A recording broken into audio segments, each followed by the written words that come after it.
that you have to quit gym altogether. Dunaway, that is. With our Next Round podcasts open 24/7, 365, you can access gym anytime you'd like. While you may have done away with your treadmill routine, our version of Dunaway is standing by ready to get you back to your absolute best. Find all that lovely Jimmy D-led content on Spotify, Apple Podcasts, Google Podcasts, and in the podcast section of nextroundlive.com. This message is sponsored by Jimmy Crypto Inc. and Jimmy Crypto for President. Everything Next Round is on demand now in the podcast section at nextroundlive.com. Follow Dunaway on Twitter and Instagram at Jim Dunaway. Jim Dunaway, Lance Taylor, Ryan Brown. Live from the Birmingham Racecourse Casino Studios, the Next Round, presented by Bud Light, is on now.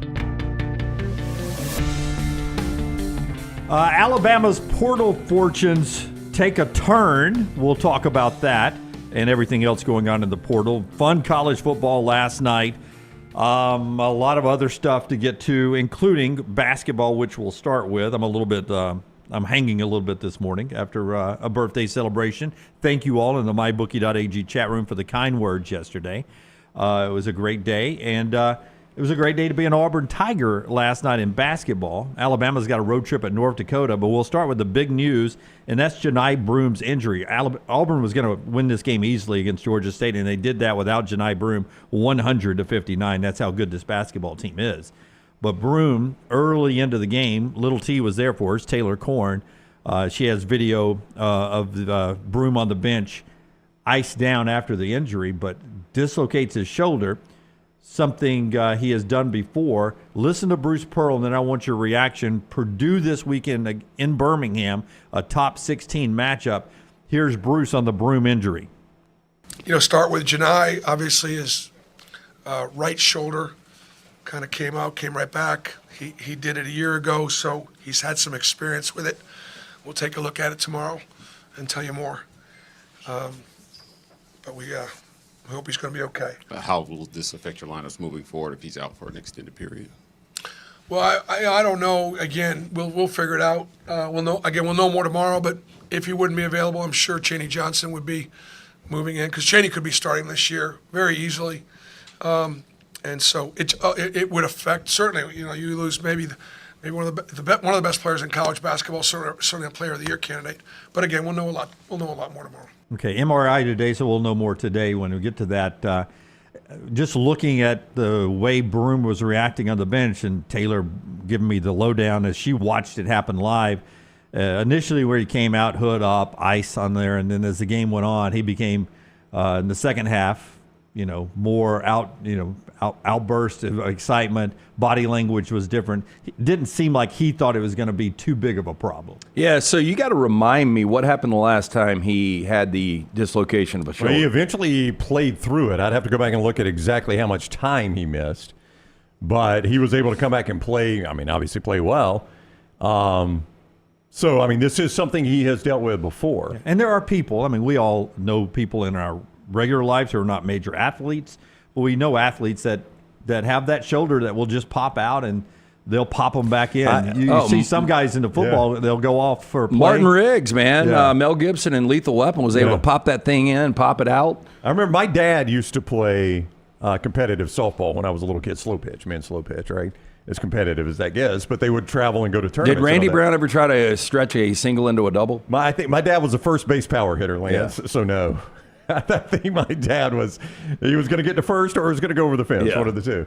But he played with a guy whose shoulder would occasionally come out of socket, and he would say, "Throw me a softball," and they throw him a softball, and he'd put it in his armpit, and he'd do like that, and it would pop it back in. Yeah, I've seen that done before. Yeah, actually. that was how often he had to do it. That he knew all he had to do was put a softball in his armpit and pop it back in. Was it loud?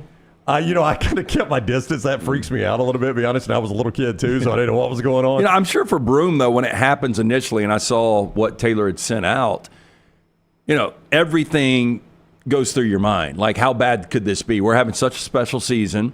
Johni, along with the rest of this team, believes they can win a national championship. He looks like the player of the year right now. So, flash right before your eyes, could this all be over? That's right. And I assume that's the way It was in the arena last night. Taylor was saying that, when he goes straight to the locker room and he's in there for a while, everyone, it's a different mood in the building because you're sitting there going, did the best player in the country just get injured, and how bad is it going to be? We'll find out today. We'll see if he plays Saturday against Purdue here in Birmingham, sold-out Legacy Arena. This is strictly personal for Johni Broome, but you would love to see it. I don't know, how much time would you miss where the Naismith maybe be off the table? That was kind of what you alluded to. Yeah, I would say yeah. none. I would say if he misses 2 weeks, 3 weeks, it doesn't matter as long as. I think as long as he's back for SEC play, which he's got 2 weeks, right? The voting is going to be your lasting impression, and his lasting impression is going to be what they do in SEC play, right? Yeah, but I'd say he could miss a month, in he'd still be in the running for the Naismith. Yeah. Because that's good then. He's been so good to start with. You can't penalize him for being out. If he comes back and he's that good again, you see the video there. That's in the second half where he's describing how it popped out and they put it back in, and to the younger guys as a seasoned veteran. That's a little tease video from Neville last night. I'll tell you, though, what Bruce said, though, is Chaney Johnson can roll right in. Chaney had a monster game last night after he went down. 26 points, 8 rebounds, 12 of 14 shooting. And it's a deep team. Chad Baker had 19. Denver Jones, 5 of 7 for 3. So Auburn gets the win last night. They're 10-1, and we'll wait to hear about the MRI. But just going body language there. It didn't look like season ending by any stretch of the imagination. And then when you look at body language, you're like, this guy's acting like he knows what's up, and he probably knows how it feels, and he probably knows it's not anything serious. It's almost like the guy, hey, throw me that softball, and I'll be back Saturday. Yeah. And there are some braces you can wear if it becomes a serious problem. Yeah. That limits, but not too much restriction. And Taylor pointed this out. Right shoulder, he's a left-handed shooter, so not the most devastating thing if there's no ligament damage and everything for Johni. Good win for Auburn. Looking forward to see him here in Birmingham. 3:30 Saturday, right here at Legacy Arena. Should be a good event. But this is a different team without him, obviously. I mean, because you go back to one of the most amazing Final Four runs we've ever seen in 2018. Chuma Okeke went down. Yeah. And there was no way. That was the best player on that team. That's right. There was no chance, and they beat, North Carolina, Kentucky. I forgot what the gauntlet was to get to a Final Four. And you just wonder if they had all the parts, could they have won the national championship that year? My point is you can get one of those galvanizing special tournament rides like that, but for a full season without a player like Broome, it would be It'd be a tough. monster. Yep. It'd be tough. Yeah. Also, Alabama on the road tonight. They're in Grand Forks, North Dakota. Heck yeah. To play North Dakota. Alabama becomes the first team ever, power conference team, to play on campus there against North Dakota in Grand Forks. So you and Little T going? Little T and I will not have coverage okay. of that one. It's not a drivable event. Tyler, if you'll give me cut number 3, Nate Oates talks about why he scheduled this game. It's a Grant Nelson tribute game, and you go back to it happened in LA, it happened in Phoenix. There were North Dakota and North Dakota State fans from that state that came and watched Grant Nelson play in their North Dakota and North Dakota State because they were so proud of him being from their state, playing in the Sweet 16, Elite 8, and the Final Four. So Nate Oates is taking Grant Nelson home. I mean, he's kind of fired up. We put a graphic up in video today. The last time he was at this place, I think he dropped 36 points on him. So he had some success there. Now he's probably got a little bit more balanced team he's running in there with this time. So not sure he's going to match the 36, but I think he's excited. I've talked to his dad.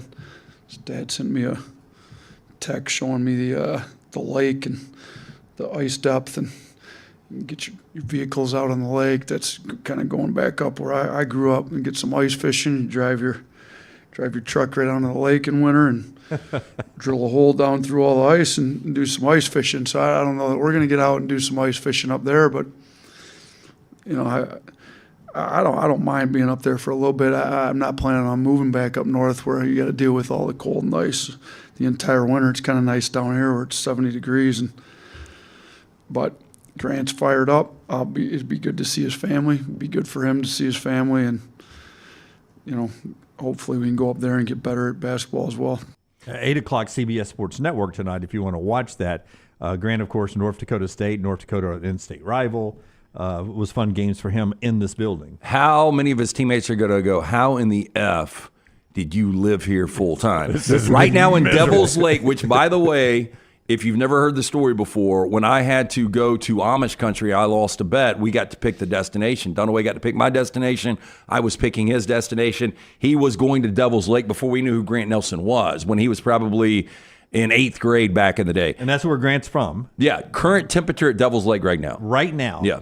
We'll see. It's still 7 in the morning out there, or at least 8 in the morning. I am going to say current Devil's Lake temperature is 18. I would say 18's a good guess. Last night at dinner, I looked over. There was a table of about 6 girls next to us, and I looked at Maggie. They all were strapless dresses on. Yeah. I said, this is the great part about living in the South. I mean, it's December, close to Christmas. They're out on a Christmas dinner with friends, and their shoulder, no straps on their shoulders. Dunaway's eye crushing on his date. If we're in North Dakota, you don't dress like that when you go out to dinner. It's parka. I'm going to say right now it is 18's a great guess. I'm going to adjust, though, because if they're driving around on the lake, that means it never gets above 32.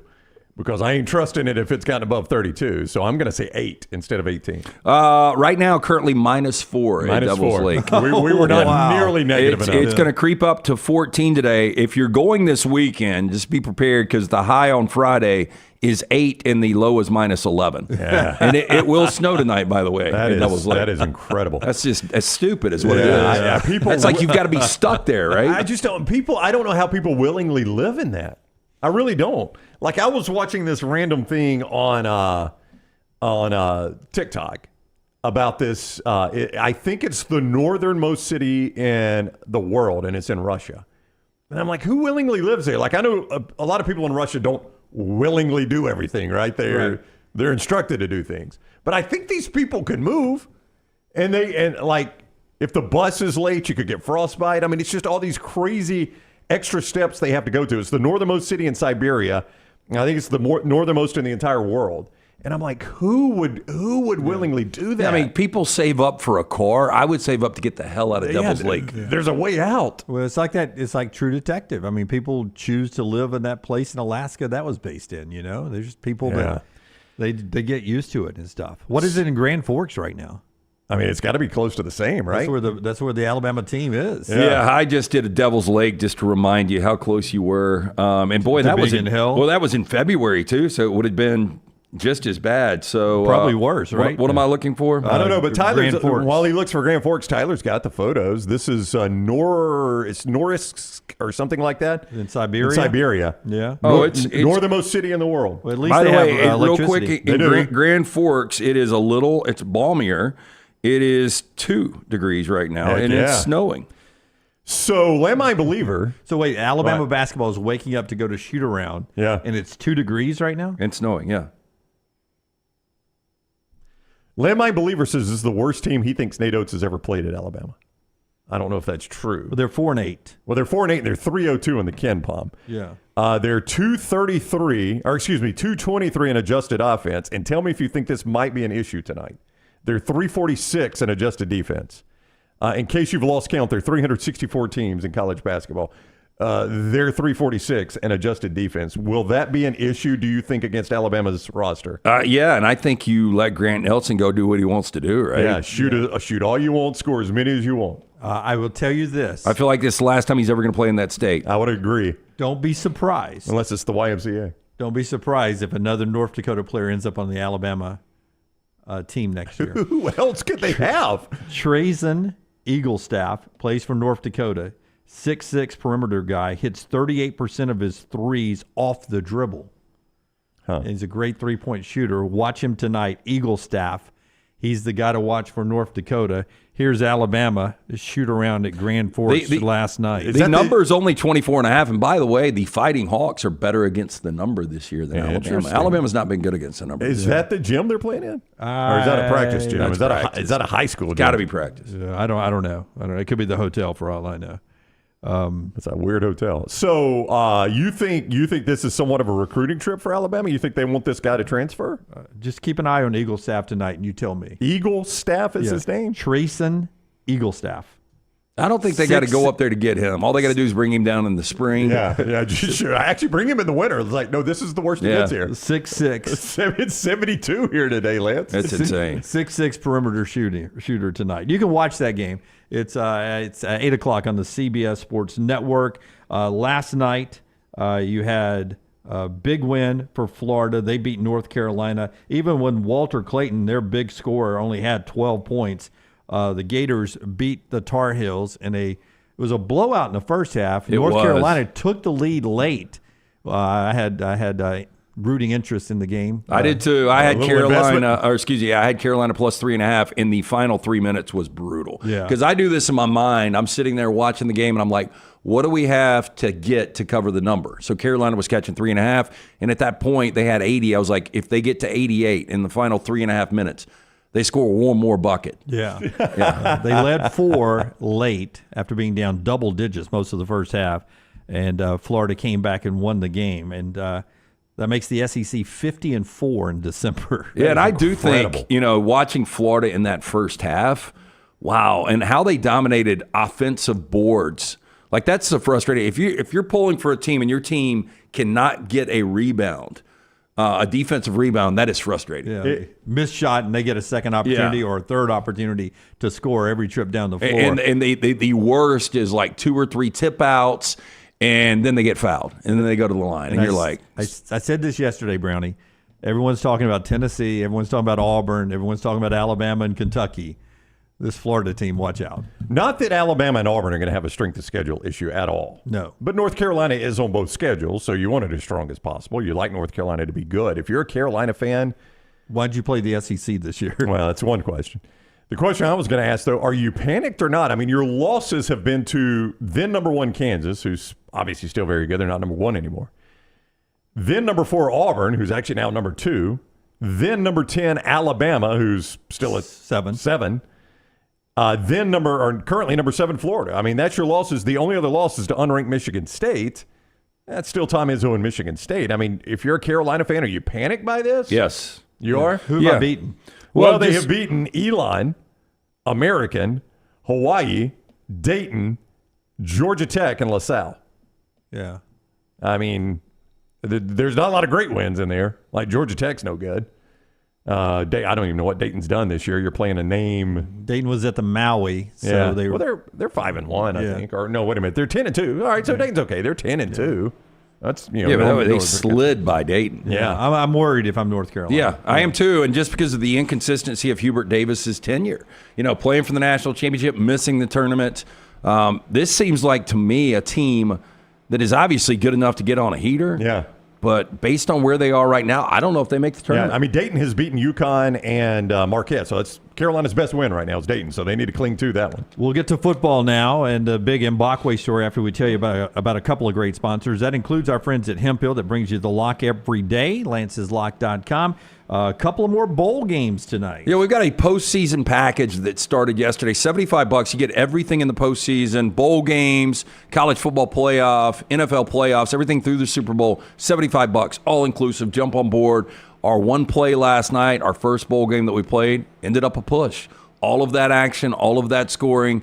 Memphis decided to go for 2, down 14, which I still don't get that. It's the new analytics. And they didn't go for 2 the next couple of times, and they end up losing by 5. The number fell on 5. But anyway, more bowls tonight. Jump on board. Again, that all-inclusive package, $75. Always brought to you by our friends. Hemp Hill Services, 205-229-2090. Whether you experience plumbing, heating, or cooling issues in your home or business, they are ready to serve you. Call Adam, Chad, Andrew, the guys there. Hard to stop a train. For more information, hemphillservices.com. And our friends at Way to Wellness, your journey to healthy living, aplanforme.com. Aplanforme.com is the website. Leslie and her board-certified team will take care of you. Injection therapy, meal replacements, anything you need to help you get healthier in 2025. And with your diet, you can control some blood pressure and cholesterol numbers. So important. Get more details by going to aplanforme.com. Best thing about Way to Wellness, there's no contract. There's no sign-up fees, and that first consultation is absolutely free. Almost every time, I won't say every time because that's really unbelievable, but almost every time I go in there, there is a next round viewer or listener that's in there saying, hey, I heard about you on the show there. Thank you for sending me over to see Leslie and her board-certified team. Check them out. Planforme.com. It's way to wellness, your journey to healthy living. I was just going to say the thinking behind it is when you're down 14 and you score, the analytics say a 2-point conversion is a 50-50 proposition. So if I go for it when I score the first time, if I get it now, the extra point puts me ahead on my next score. I know, I hate it. If I don't get it, I just go for it again. Analytics tell me I get it, now we're tied. I hate that thinking. Different way of thinking. I hate it. Big story yesterday. Brown gave you a reaction on our social media platform, but Jaylen Mbakwe pulls his name out of the portal. We talked about it for 2 hours yesterday, so let's at least talk about it here in the first segment. This is his social media post. I'm not leaving from Wolf of Wall Street.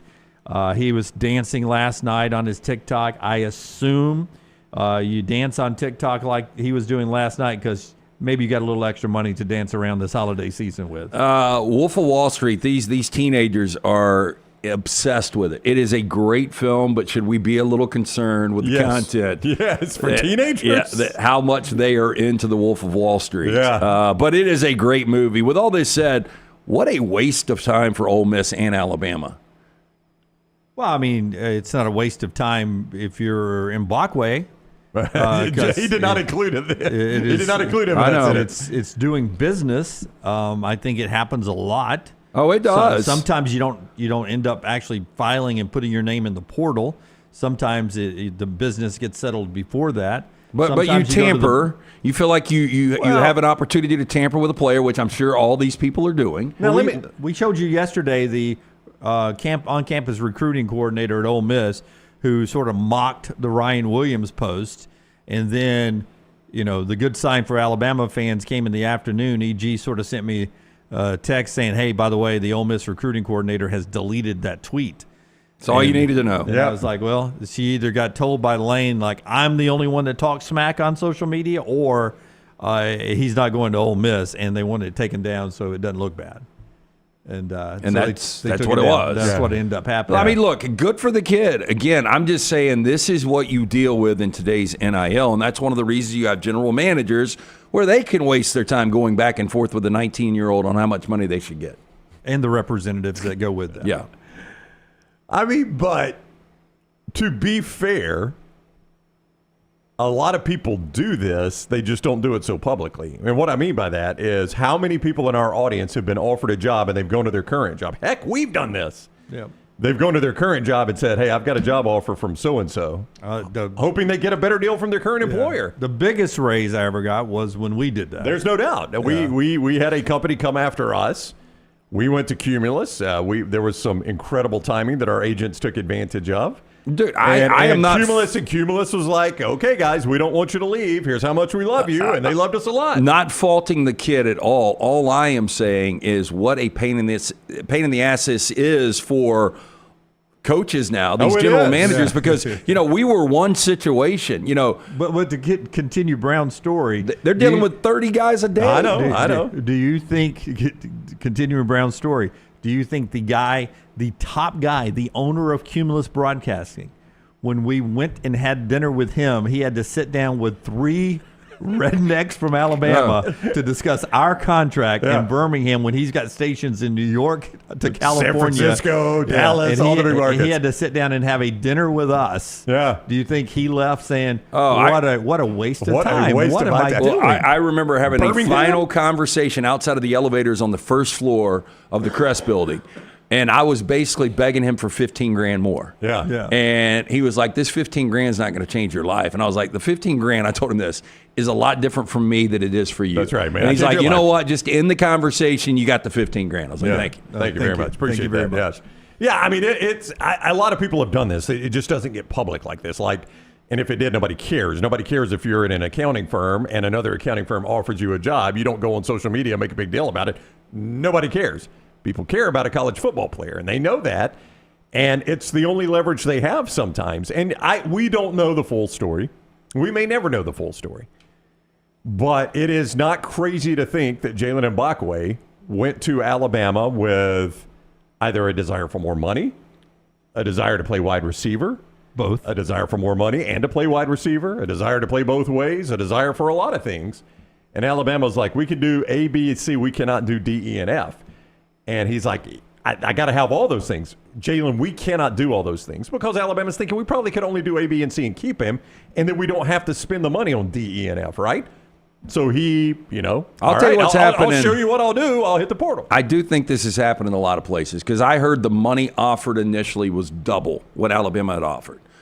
So if you're Lane Kiffin, if you know Alabama really wants this player, if there's a chance they match or exceeded a little bit, then you can go back and say, hey, I promised you this, but I'm not going to be able to do it now. So now you're taking away from Alabama's kitty. Yeah, it's exactly right. It's a game of chess. Yep. Now, maybe he can go get somebody else that Alabama was looking for from a different school and have more money to play with. It could be a game of chess. Yeah, but the roll of the dice is, as we talked about the other day, if it becomes public what Mbakwe was offered from anybody, Ole Miss, or to stay at Alabama, now you've set a market, Jim. And if I'm the next guy you go after as a DB, I'm like, well, you're going to pay him this right here. That's what I want. Yep. So it is a dangerous game of chess if you lose. I mean, there is one school of thought in driving up the price for your opponent and just eating away at their NIL, but you could also be eating away at your NIL in the process. That's right. You're sitting there going, well, wait, I am your cornerback. That's right. Yeah, I am here. Yeah, whoa. And I'm the starter. I started last year. Was he coming in to start in front of me or with me? But anyway, I'm the guy you got to start now, so I need some money right now. It's a crazy world we live in. Contracts coming soon. Can't wait for that. Well, that's going to change all this. People are not going to love it, but it's going to change all this stuff that you hate. One more note in this segment, and we'll get back to college football coming up. The show being brought to you by a couple of great folks. Before LT tells you about Inverness Country Club, I want to tell you about Urology Centers of Alabama. Guys, so important to stay on top of your health. A lot of you watching us are in your 20s or just went to your 30s, and you think to yourself, man, I'm going to live forever.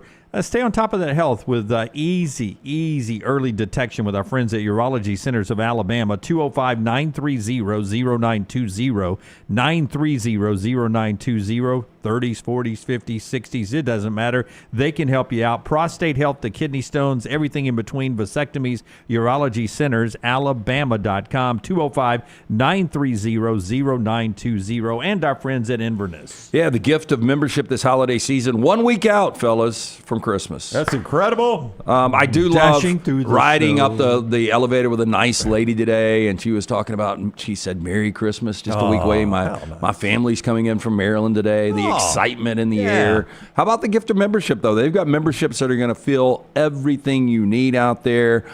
They fit everyone, from the social to the golf membership, that newly expanded driving range. Childcare, also a big plus. You and your wife on a day of golf or tennis, guess what? Drop the kid, go have yourself a day on the court or course. Dinner with friends, knowing your kid is safe on site. Massive plus. Best days happen in Inverness. Take a tour of this unbelievable club. Call Aaron today, 205-991-8608, or online, iccalabama.com. Michael Vick is the new coach at Norfolk State. He grew up about 30 minutes from the campus there, HBCU. He has no coaching experience, but hats off to Michael Vick, who is taking this job because he wants to give back. And I can only imagine the lessons his team will get from his journey, because at the time when he was convicted of dogfighting, if I remember correctly, he was the highest paid player in the NFL. Was he? I think he had just gotten the contract. The record contract. He filled the Georgia Dome. He made the Falcons and the Georgia Dome the place to be on Sundays. It was a different buzz. Like, I don't know how many of those games you guys went to, but that was back, when the Rams were in the same division, and so the Rams would play over there. And so I would go to a game a year, but the buzz in that dome for Michael Vick was next level. 17 years ago, for those that don't know Michael Vick's story, he started serving 17 years ago, December 10th, I believe, started serving a sentence in Leavenworth, where I think he ended up being there a year and a half. I thought it was 18 months. 18 months. Yeah, that's what I remember it. And when he got out, he was a changed person, and he spent a lot of time going and helping dog rescues and speaking to, people who part of their culture was dogfighting, and he sort of did an educational thing, and he wants to continue giving back. And that's one of the reasons he's getting into coaching, and it's one of the reasons he's taking this job at Norfolk State, to give back to the HBCU in an area he's from. And I can only imagine, X's and O's, he knows it as a quarterback. He's never been a coach before, but he's got a lot of stuff to teach here. This will be interesting to watch what he's able to do, and whether he wants to get on the Dion train and move up to eventually the FBS, or if he just wants to do basically what Eddie George is doing in Nashville at Tennessee State, and that's just giving back to the HBCU. It's remarkable how many of these former players are diving into coaching now. Yeah. Like guys that aren't having to do it for the money. Like I don't think Eddie George needed the money. Prime didn't need the money. Yeah. They're doing it because they want to scratch this itch. And there was a minute where Ray Lewis's name was connected with the FIU job when it was open. And there's another guy that probably does not need the money. So this is not a money grab for these guys. They genuinely want to get involved and coach. And I think a lot do, but I mean, we've seen athletes that make a ton of money go broke. There's no doubt. With that said, look, I think it's awesome he's back in football. I think there's a lot of kids that'll want to play for him, but all these aren't going to work out. Like the Deion Sanders thing worked out. Eddie George seems like it's working out, but all these former athletes with no coaching experience, and that is a damn tough profession, right? Well, it is. But you even look at a guy like Trent Dilfer that's at UAB now. We'll see if that works out. It hasn't so far. But, I mean, he did it on the high school level. Teddy Bridgewater, which this is a weird story, by the way. He now says he wants to go back to the NFL. Wins the state championship at Miami Northwestern, his school. Yeah.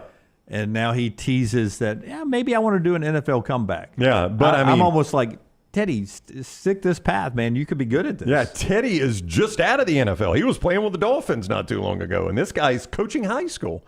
So I don't know. Like I think maybe I think these guys they lose the competitive feel, right? And this is a way to get back into it. Is the only thing I could assume.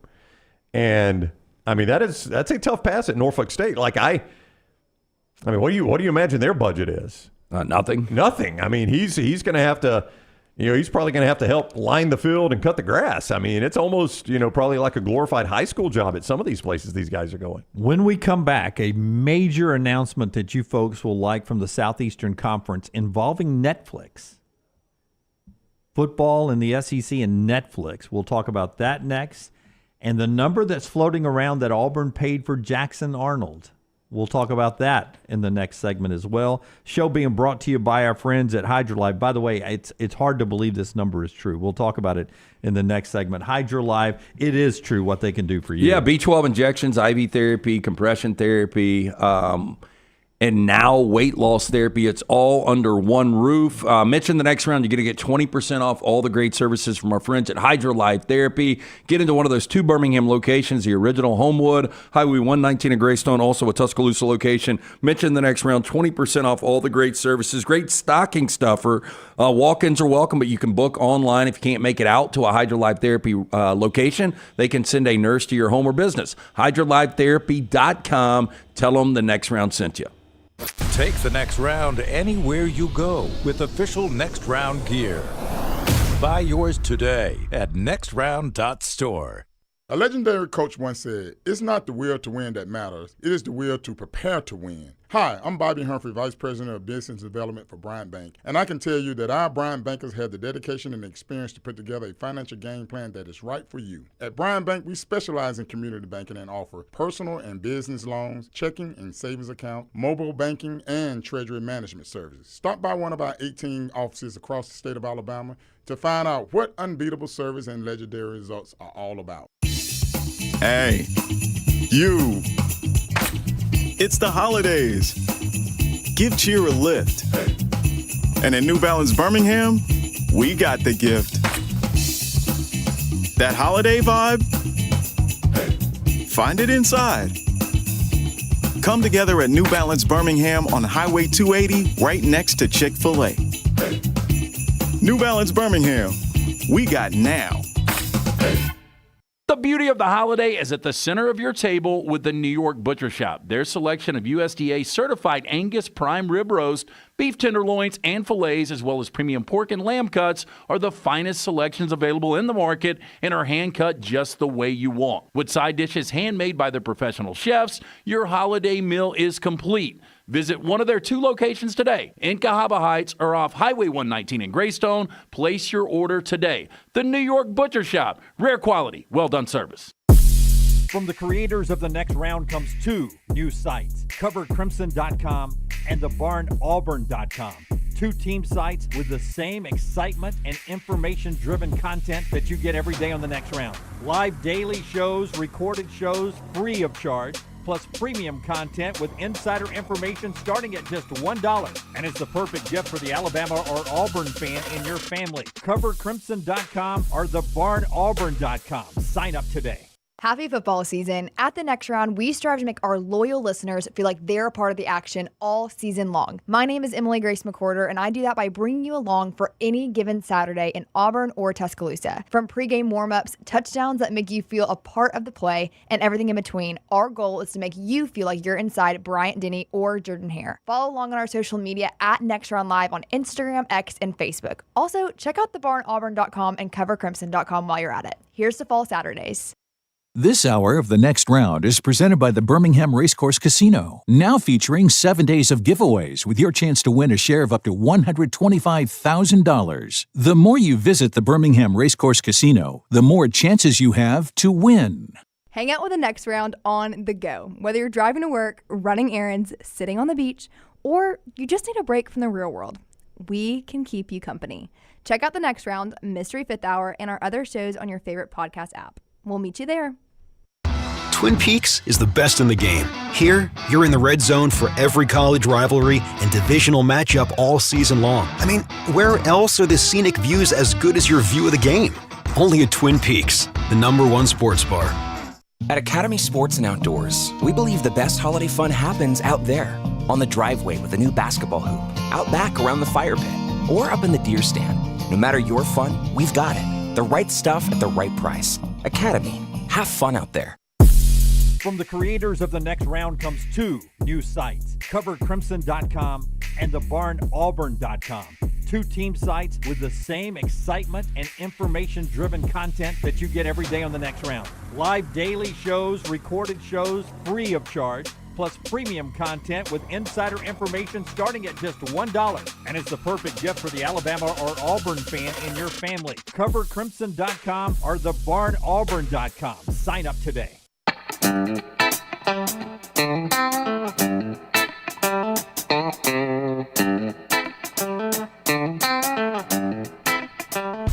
All right, my Coca-Cola, I don't believe it.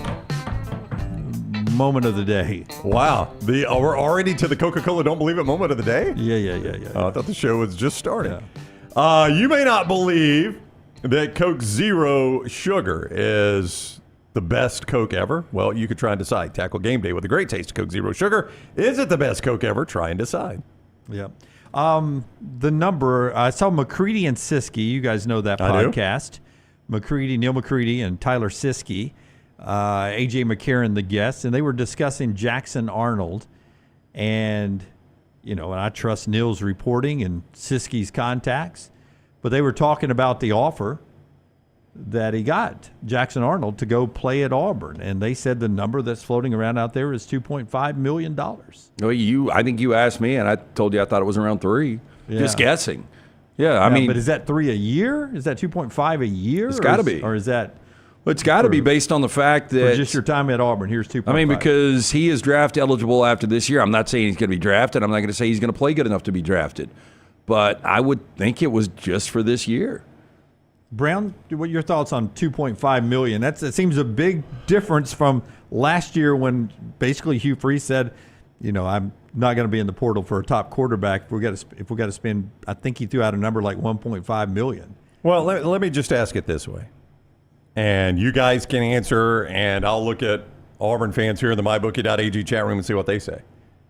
If you're paying $2.5 million for a quarterback, so let me start the question this way. We talk about this on the show all the time. If where did the Chicago Bears? They drafted number 1 and they took Caleb Williams, right? You draft a quarterback number 1 overall. What is your expectation for that quarterback's career? Want him to be in the Hall of Fame and win Super Bowl. win Super Bowl. It's a reasonable explanation, right? I have used my number one. Now, I know I'm a crappy organization, which is why I'm picking number one. But that is my expectation for you, is to win me multiple Super Bowls and be in the Hall of Fame. Anything less than that, I don't know that I got full value for the number one pick.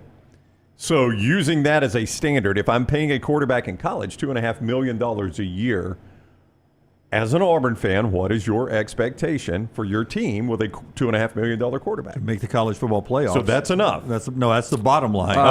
That's I don't basement. know. I mean, I've got to see what the market is on other quarterbacks. Like, is $2.5 million in the upper echelon? I guarantee you there are 12 more quarterbacks that are making more than $3.5 million. 12 in America? Yeah.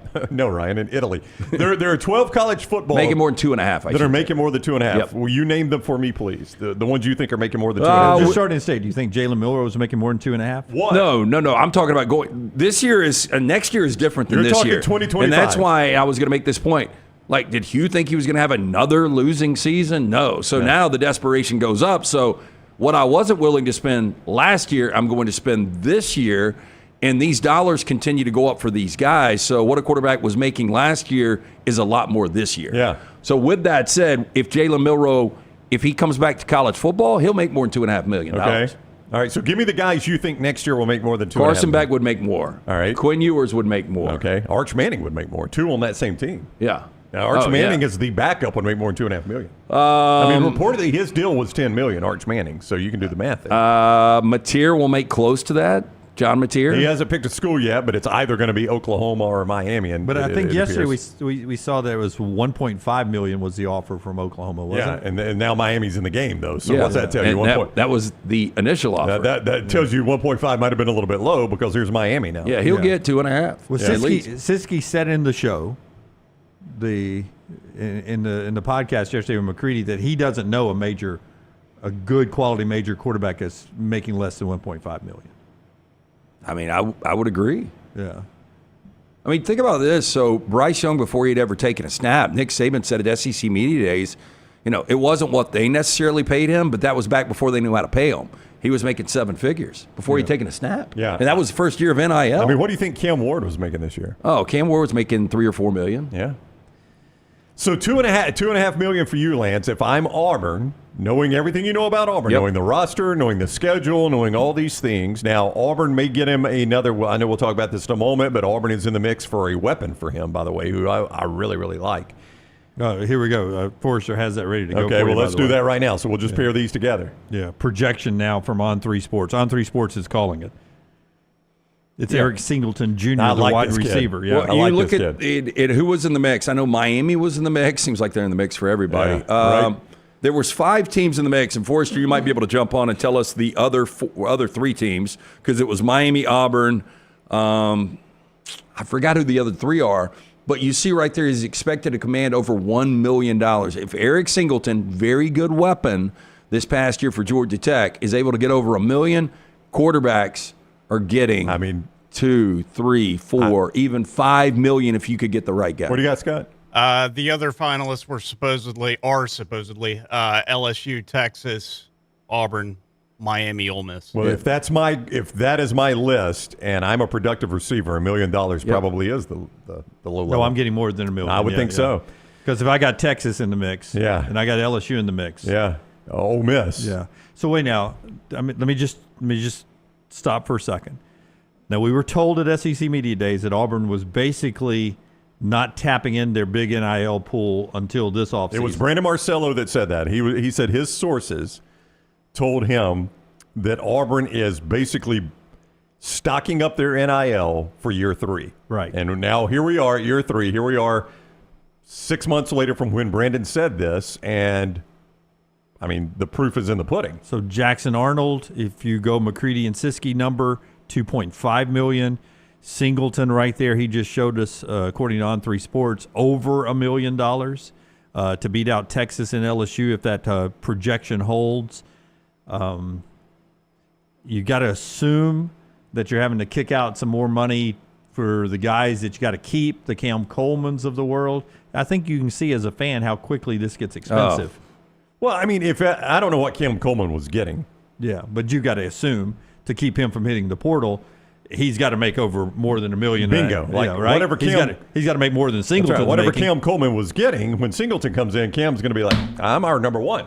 So if Eric's getting this, I'm getting this, or I'm leaving. Yeah, it's easier for guys like Sark to ask for that money, considering he was in the playoff last year, he's in the playoff this year.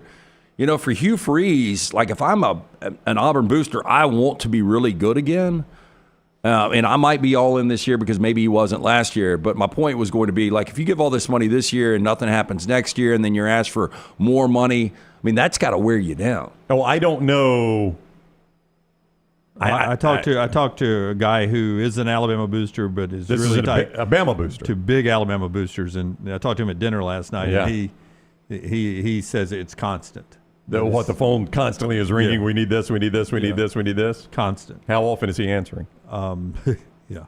Yeah. Not going to comment on that. Not going to get into the whole conversation, but it was just from people who are boosters. They get called a lot about a lot of things. Well, see, and that's, I guess you have to make that call. But I'll tell you what was obnoxious back in the day, back in radio days. He said, the one thing I don't get called about anymore is building a new weight room or building a new this. Those days are over. Yep. But, you start leaning on these guys. Like back in the old radio days, we'd be behind in, first or second quarter, and I'd get called into the general manager's office. Yeah, what can you do for me?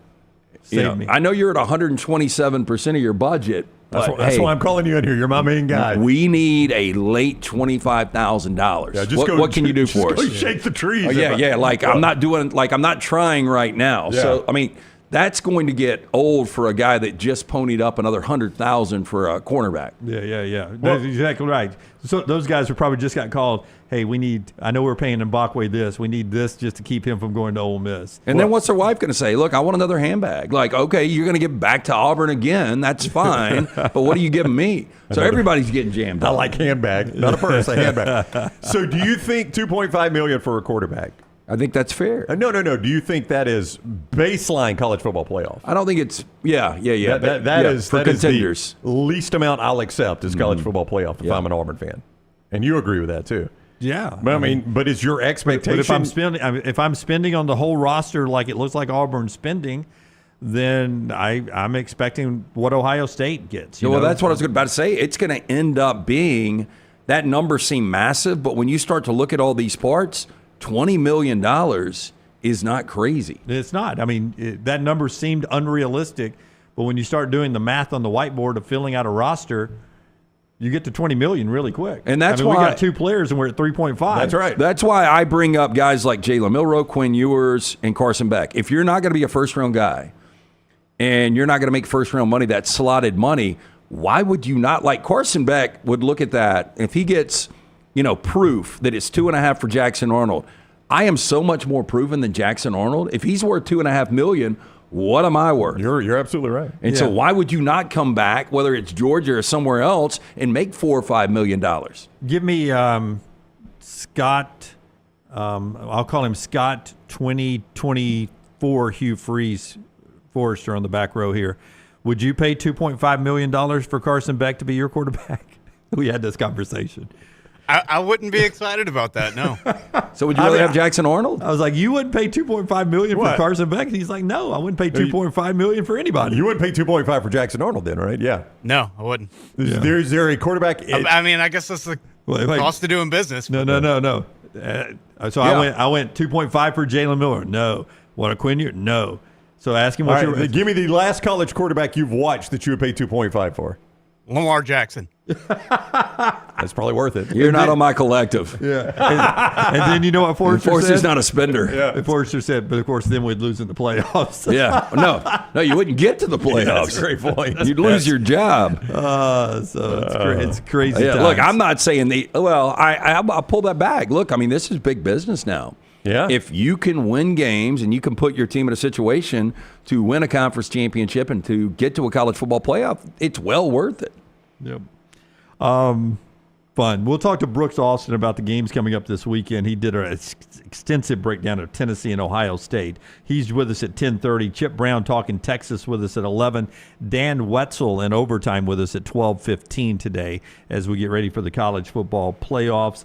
Let's get to that Netflix story after we tell you about a couple of our great sponsors. One of them is our buddy Dr. B, LT. Yeah, Dr. B, if you're starting to thin out, again, I had a call just a couple of days ago from some buddies in Vegas, and he's like, man, give me the real scoop on Dr. B. And I'm like, the real scoop is, started to thin out, went to see him about 3 years ago. My hair is more than doubled in thickness.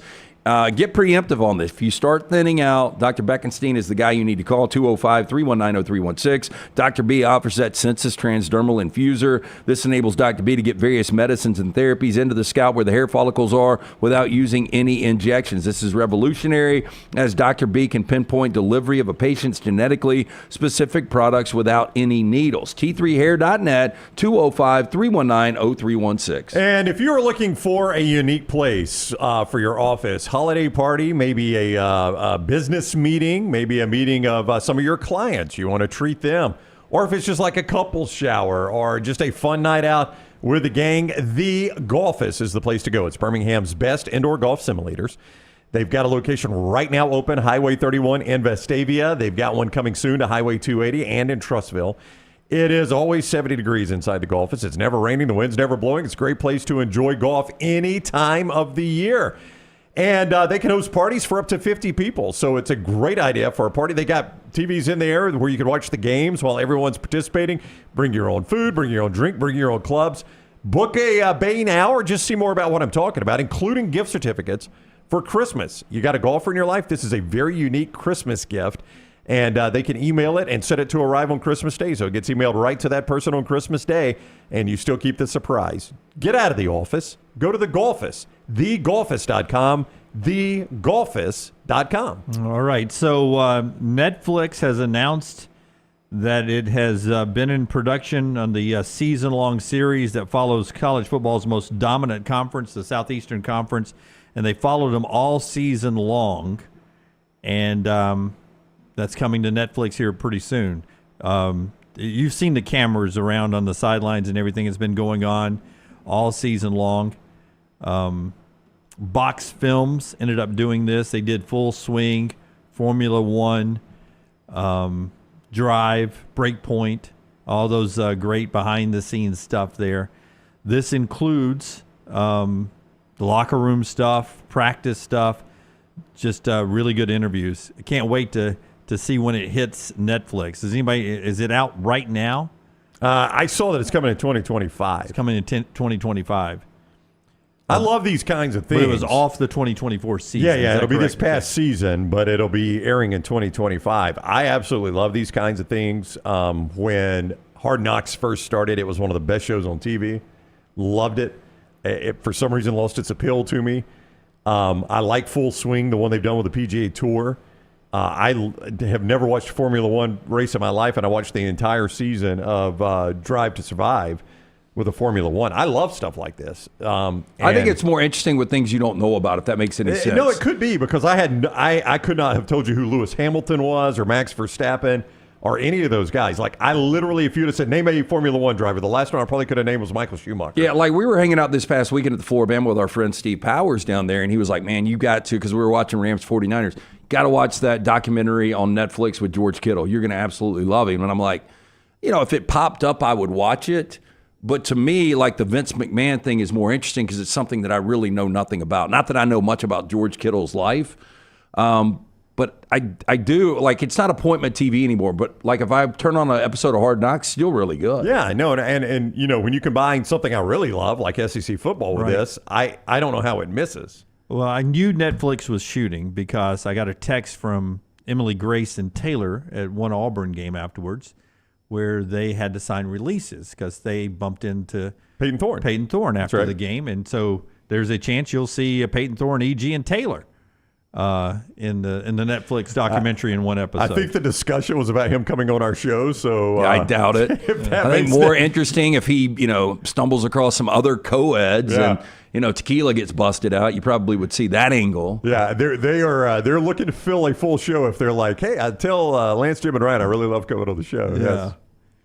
Well, you know how That'd be good for us if it happens. You know how television is. They can play dramatic music of two attractive 20-year-olds walking up to the quarterback after the game, and then they quickly cut to him down at a bar dancing around with 80 other girls. Yeah, they've got E.G. and Taylor like giggling about something they saw, like a video. Some idiot walking they down the edited street. in like they're giggling because they're overwhelmed and starstruck by Peyton Thorne. Yeah, they'll take it out of context. When really Peyton was walking up to them for an autograph, they'll make it look like that they were walking up to Peyton there.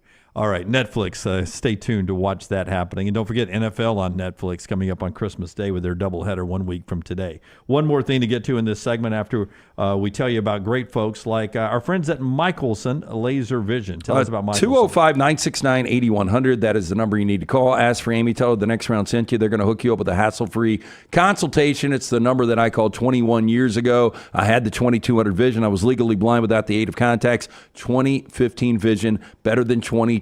How about the gift of sight for yourself this holiday season? If you've been procrastinating, now is the time to at least get scheduled for the hassle-free consultation. Find out if LASIK is right for you. Dr. Mark Michelson, Dr. Jen Michelson, best in the business, 205-969-8100 or michelsonlaservision.com. All right, so we told you Mbakwe is out of the portal, staying with Alabama. Auburn gets Amaris Williams out of the portal as well. He withdraws his name. The big edge rusher is going to stay at Auburn.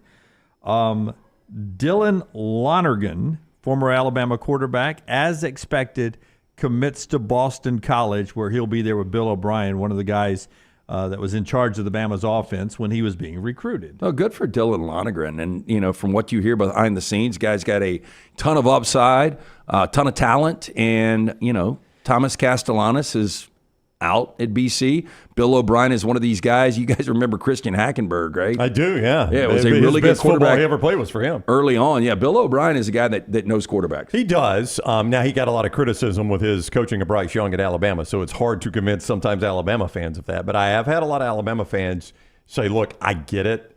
I don't know that the kid was going to start, but I'm fearful of what he's going to look like at another place. I think he's going to look really good. Yeah.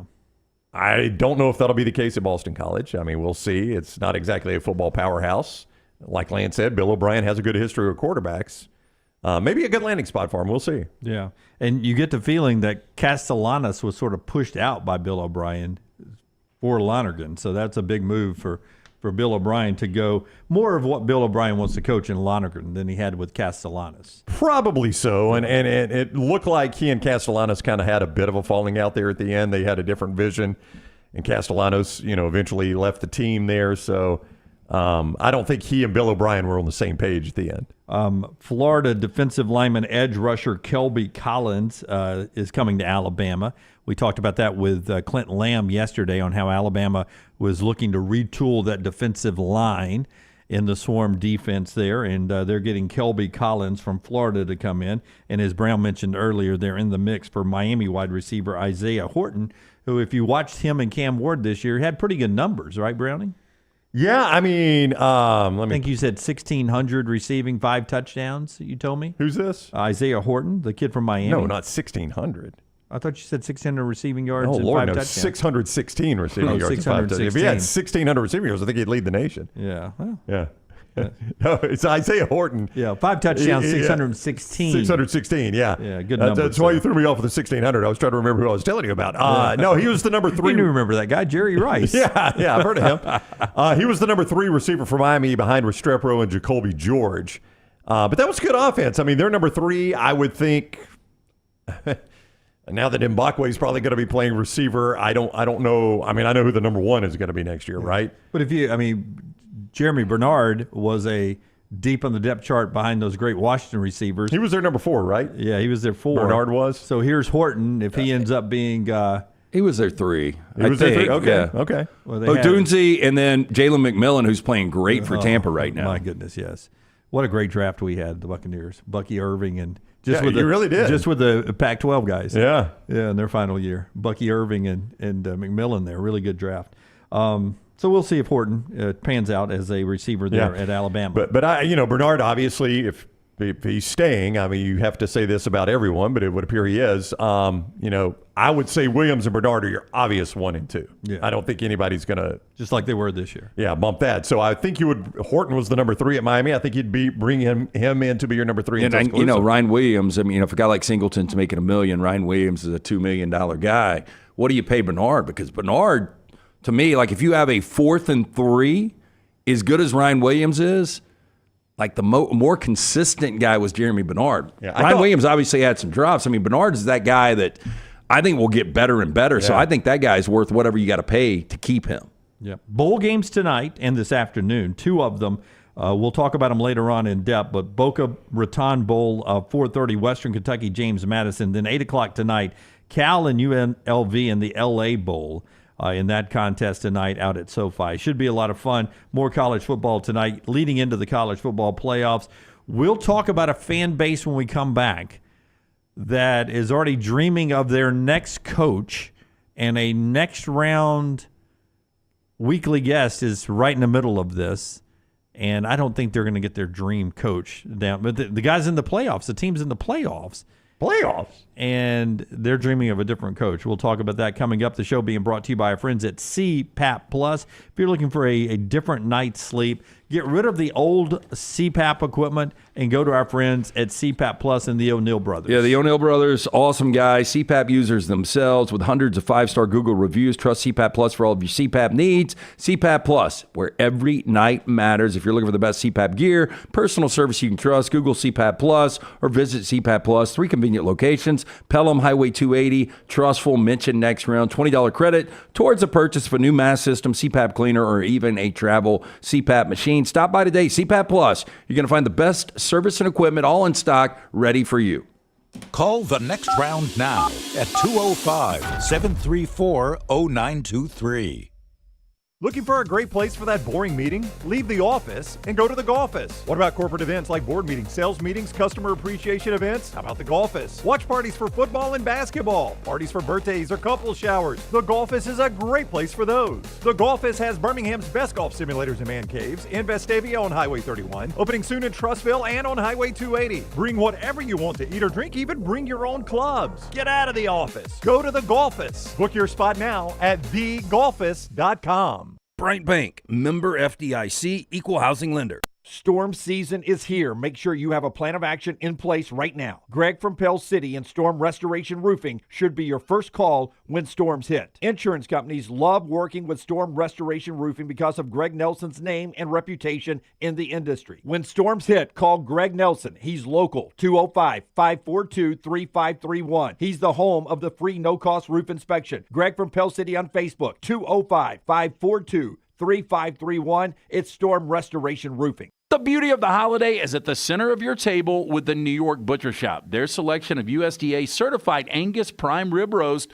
beef tenderloins, and fillets, as well as premium pork and lamb cuts, are the finest selections available in the market and are hand-cut just the way you want. With side dishes handmade by their professional chefs, your holiday meal is complete. Visit one of their 2 locations today in Cahaba Heights or off Highway 119 in Greystone. Place your order today. The New York Butcher Shop. Rare quality, well done service. Follow Next Round Live on Twitter, Instagram, Facebook, and YouTube. The social media team at Next Round Live is dedicated to giving you daily news conferences and practice video from UAB, Alabama, Auburn, and around college football. Follow and compare to the sites you used to visit. You'll also get the latest highlights and news from the Next Round Daily Show. Turn on the notifications so you don't miss a thing. Next Round Live on Twitter, Instagram, Facebook, and YouTube. See more at nextroundlive.com. It's the O'Reilly Auto Parts World of Wills, January 31st through February 2nd at the BJCC. See custom classic cars, hot rods, trucks, and motorcycles. And new this year, check out the exotic car exhibit. Plus, do not miss the BMX bike stunt team performing outrageous live stunts each day. And kids, meet your favorite costume characters and race Hot Wheels on the free Hot Wheels drag track. Don't miss the Super Show with one-of-a-kind vehicles from across the country. Get your discount tickets today at O'Reilly Auto Parts stores. Get details at worldofwills.net. At Academy Sports and Outdoors, we believe the best holiday fun happens out there. On the driveway with a new basketball hoop, out back around the fire pit, or up in the deer stand. No matter your fun, we've got it. The right stuff at the right price. You guys know how Academy, I feel about my fashion. have fun out there. However, did you know that I care about your fashion choices? Cargo shorts are out. Flip-flops are only appropriate on the boat. And please throw away that stained t-shirt from college. You may be thinking, EG, that's all I own. What do I do? Here's what you do. Go to nextround.store and fill your cart with a wardrobe that is approved by me. Stock up on logo t-shirts, hoodies for football season, and hats for every day of the week. Trust me on this one and head over to nextround.store to get stocked up for this season. Is Coke Zero Sugar the best Coke ever? That's a bold question, but it's got that irresistible taste to back it up. Well, one thing's for sure, when you've got an irresistible tasty match like zero sugar and 0 calories, something sensational is bound to happen. It's too bad you can't taste with your ears because this Coke Zero Sugar tastes amazing. You know, it's hard to put into words, and that's my job. You'll have to take a taste for yourself. Coke Zero Sugar, best Coke ever? Try and decide. Here at the Next Round, we love our guests, especially our 2024 football regulars. Auburn, Alabama fans, we've got your guys. On Mondays at 9:25, we'll be joined by Alabama offensive lineman Tyler Booker, and Tuesdays at 9:25, we chat with Auburn quarterback Peyton Thorne. Join us and rep your team. Jim Dunaway, Lance Taylor, Ryan Brown. Live from the Birmingham Racecourse Casino Studios, the Next Round, presented by Bud Light, is on now. Last night, Auburn wins in basketball, 10-1 now as they manhandled Georgia State without Johni Broome, who only played a couple of minutes. Dislocated his right shoulder again. It popped out. MRI today. Just the way Bruce was talking afterwards, it did not seem like it was a huge deal. He said he experienced this last year, but he is being reevaluated today. We will see about his immediate future because Auburn has Purdue at 3:30 in Birmingham coming up this weekend in a battle of two top 20 teams. Auburn, of course, heavily favored in that one. Alabama at North Dakota tonight in Grand Forks, North Dakota, where at one point this morning it was 2 degrees, did you say? -4. -4. Even worse. At one point. It was 2 when we were talking earlier, just crazy. It's a Grant Nelson appreciation game up there. We'll talk about Grant and his family coming out. Florida beat North Carolina last night. More SEC tonight. Oklahoma and Michigan, 8 o'clock on ESPN2 to see if the SEC can continue their 50-4 run in December.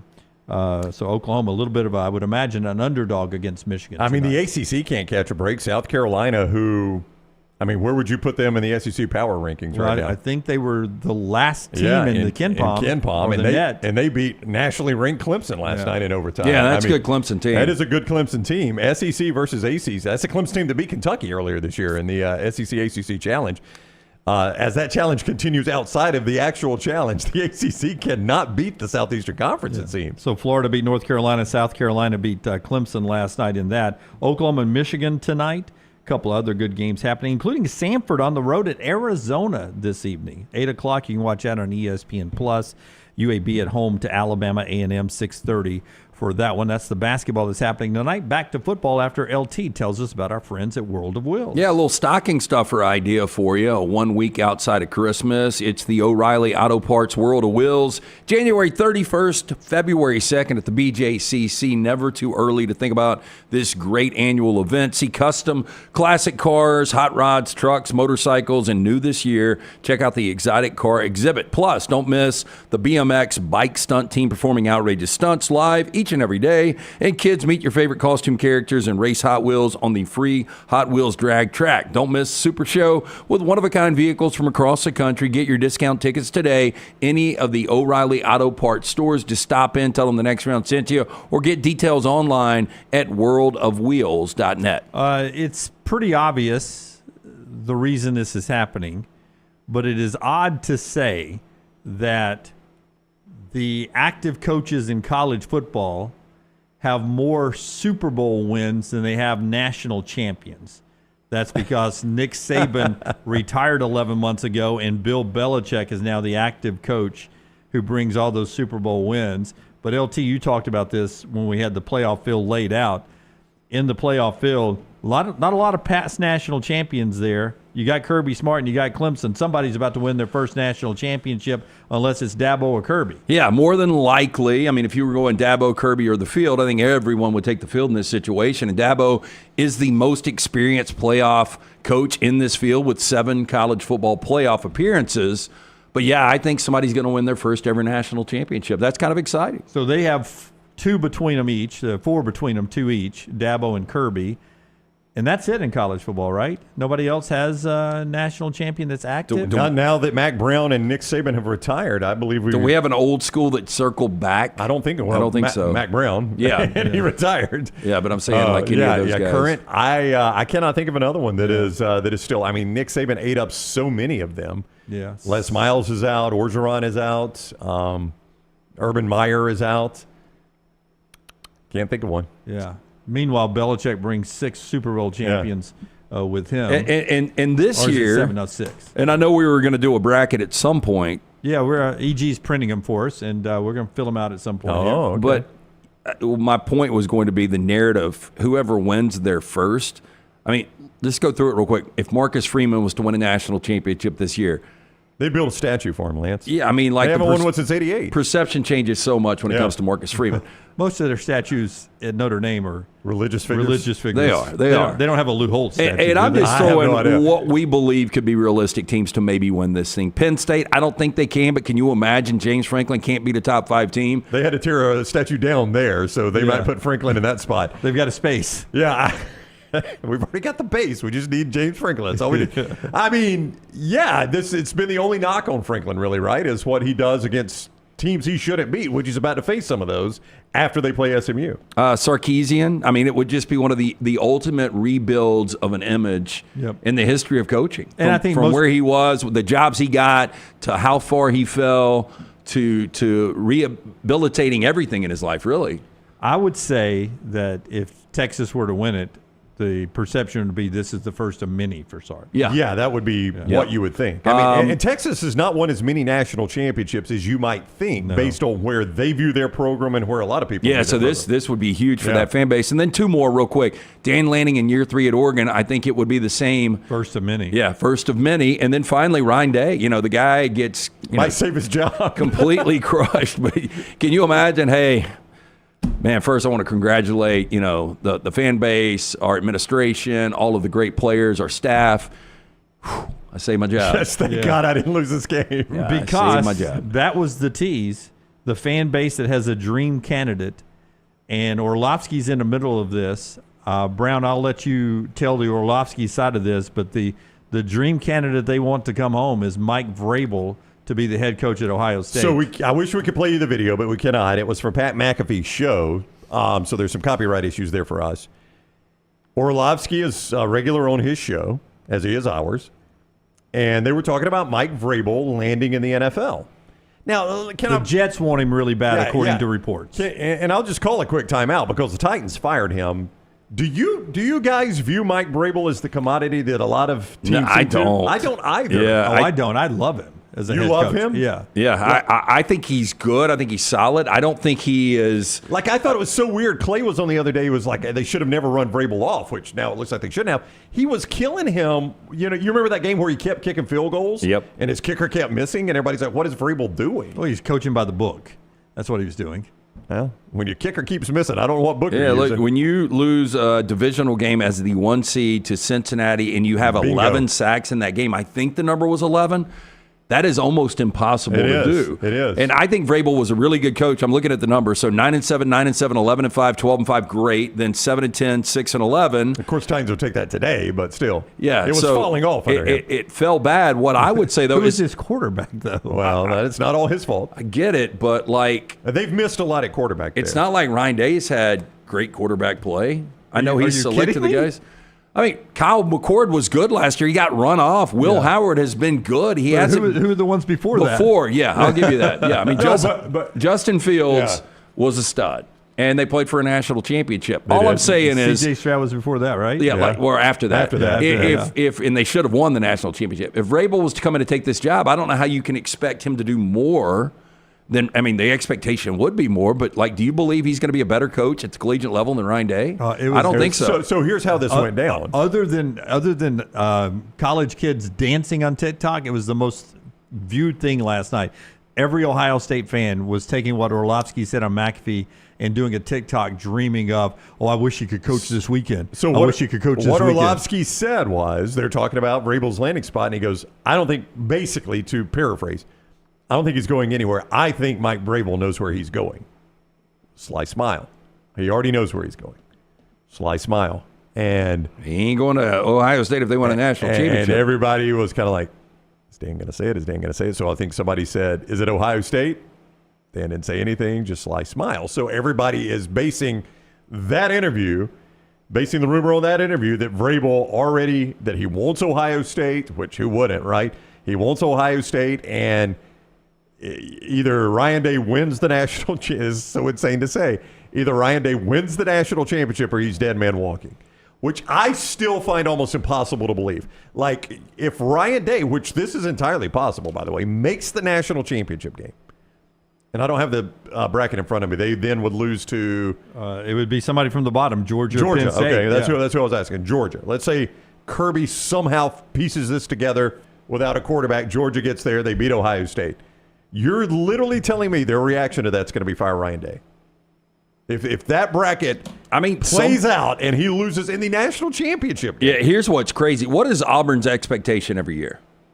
And there is a point to this. Auburn's? Well, it varies every year, but I would think 9 wins. I don't know. What do you get? Well, no, I'm just saying, like, I think Auburn fans going into the season, like, if everything breaks right, we get to a college football playoff, and by then, maybe we're good enough to win a national championship. Yeah, I would say from where they have been recently, the mile marker is making the college football playoffs, and then once you start doing that, it's national championship. Okay, so here is Ryan Day's last 4 years, including this year. Auburn has 4 consecutive losing seasons: 11-2, 8-1 in conference; 11-2, 8-1 in conference; 11-2, 8-1 in conference. Who's that? 10-2 this year. It's Michigan. That one is Michigan every year. That's the problem. And they're in the college football playoff. But if you're Auburn, you would take losing to Alabama every year with 11 wins and going to a college football playoff. You would for a year. That gets old. And then you're like, okay, we've done that. Now we got to beat Alabama. And Ohio State's like, we've done that. Now we got to beat Michigan. I don't like Ryan Day, but I cannot believe this is even a conversation. He's 46-5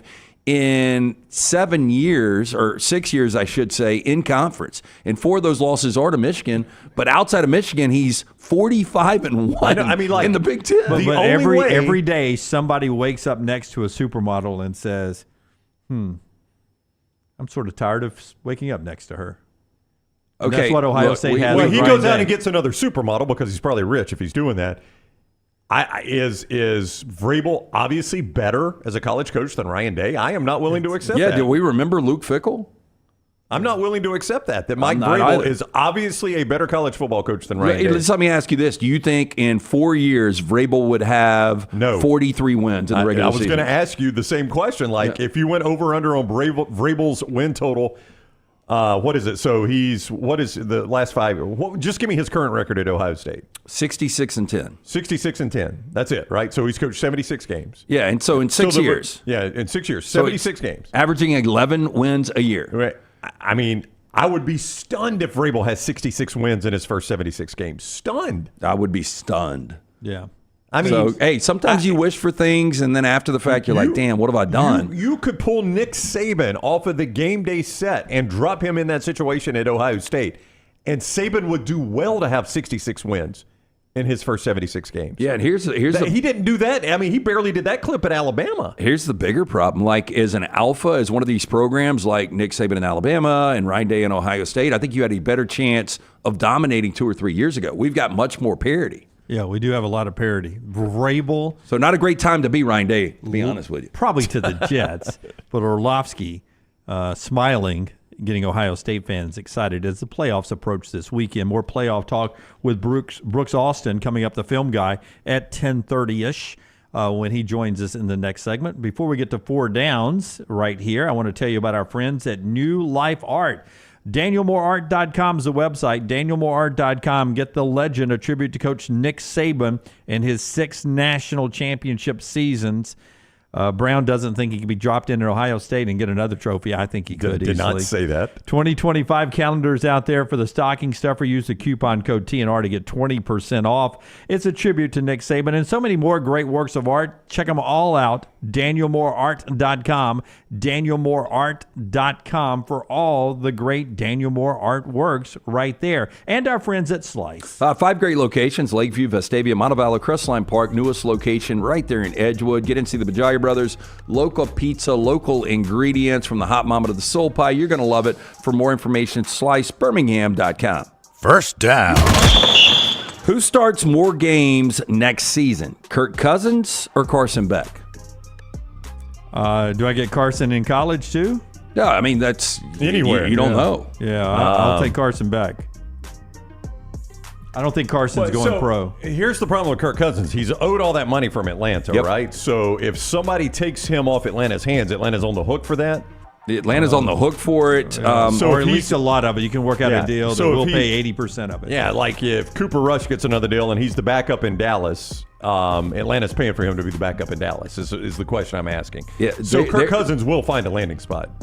Because he's an experienced NFL quarterback, and most teams don't even have that as a backup. Yeah, and if Atlanta's paying the freight, Lance, it's worth the deal, right? I don't think they go back to Kirk Cousins this year. And so your lasting impression is going to be those 5 games with a touchdown, 9 interceptions, 1 and 4. But I'm just asking for a backup, for a backup. Yeah, we haven't mentioned yet, but Michael Penix, if you missed the story, is starting this week in place of Kirk Cousins. And I think this is way overdue. I think, Scott Forrester, our resident Falcons fan, is shaking his head back there. He says it's too late. Yeah.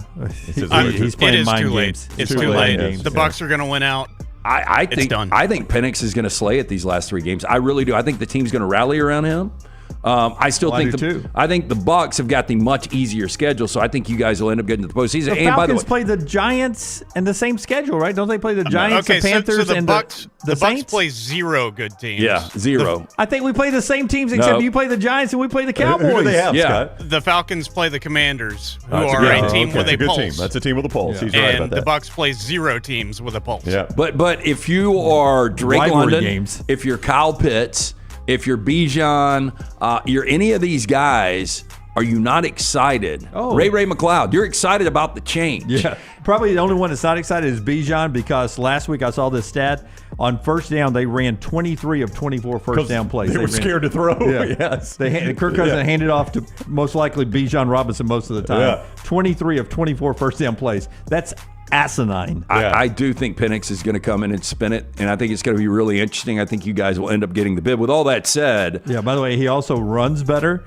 3 scrambles this year for 16 yards for Kirk Cousins this year. I think Beck is going to come back, and I don't think it's going to be at Georgia. Yeah, I think Beck will. Well, now I'm going to say Cousins has more snaps. Because I think Cousins will be a backup somewhere. Somebody will get hurt. He'll be a backup, and he'll get snaps. Yeah, but I think Beck's going to be starting 12 regular season games next year somewhere in college. That's the dice I'm rolling. I'm rolling with you, LT. Right. Second down. You feel better about taking the SEC this year to win the national championship with the 3 teams they've got in this college football playoff bracket? Or would you wait until March and take the SEC to win the national championship in basketball? Great question. We always say winning the college basketball national championship is the hardest of the 2, but I would go with the SEC winning the college basketball national championship. I'll go football. So we've got 25% of the field, quick math. Yep, very good. In college football. In college basketball. They will not have 25% of the field. But they'll have 12 of 68. And, I mean, that's roughly, 20% of the field? They'll have 25% of contenders. I'll put it that way. Teams that could realistically win it. They may actually have a higher number of contenders. Maybe. If you take out the 16s and the 15s. Yeah. I think I don't feel great about an SEC team like Tennessee.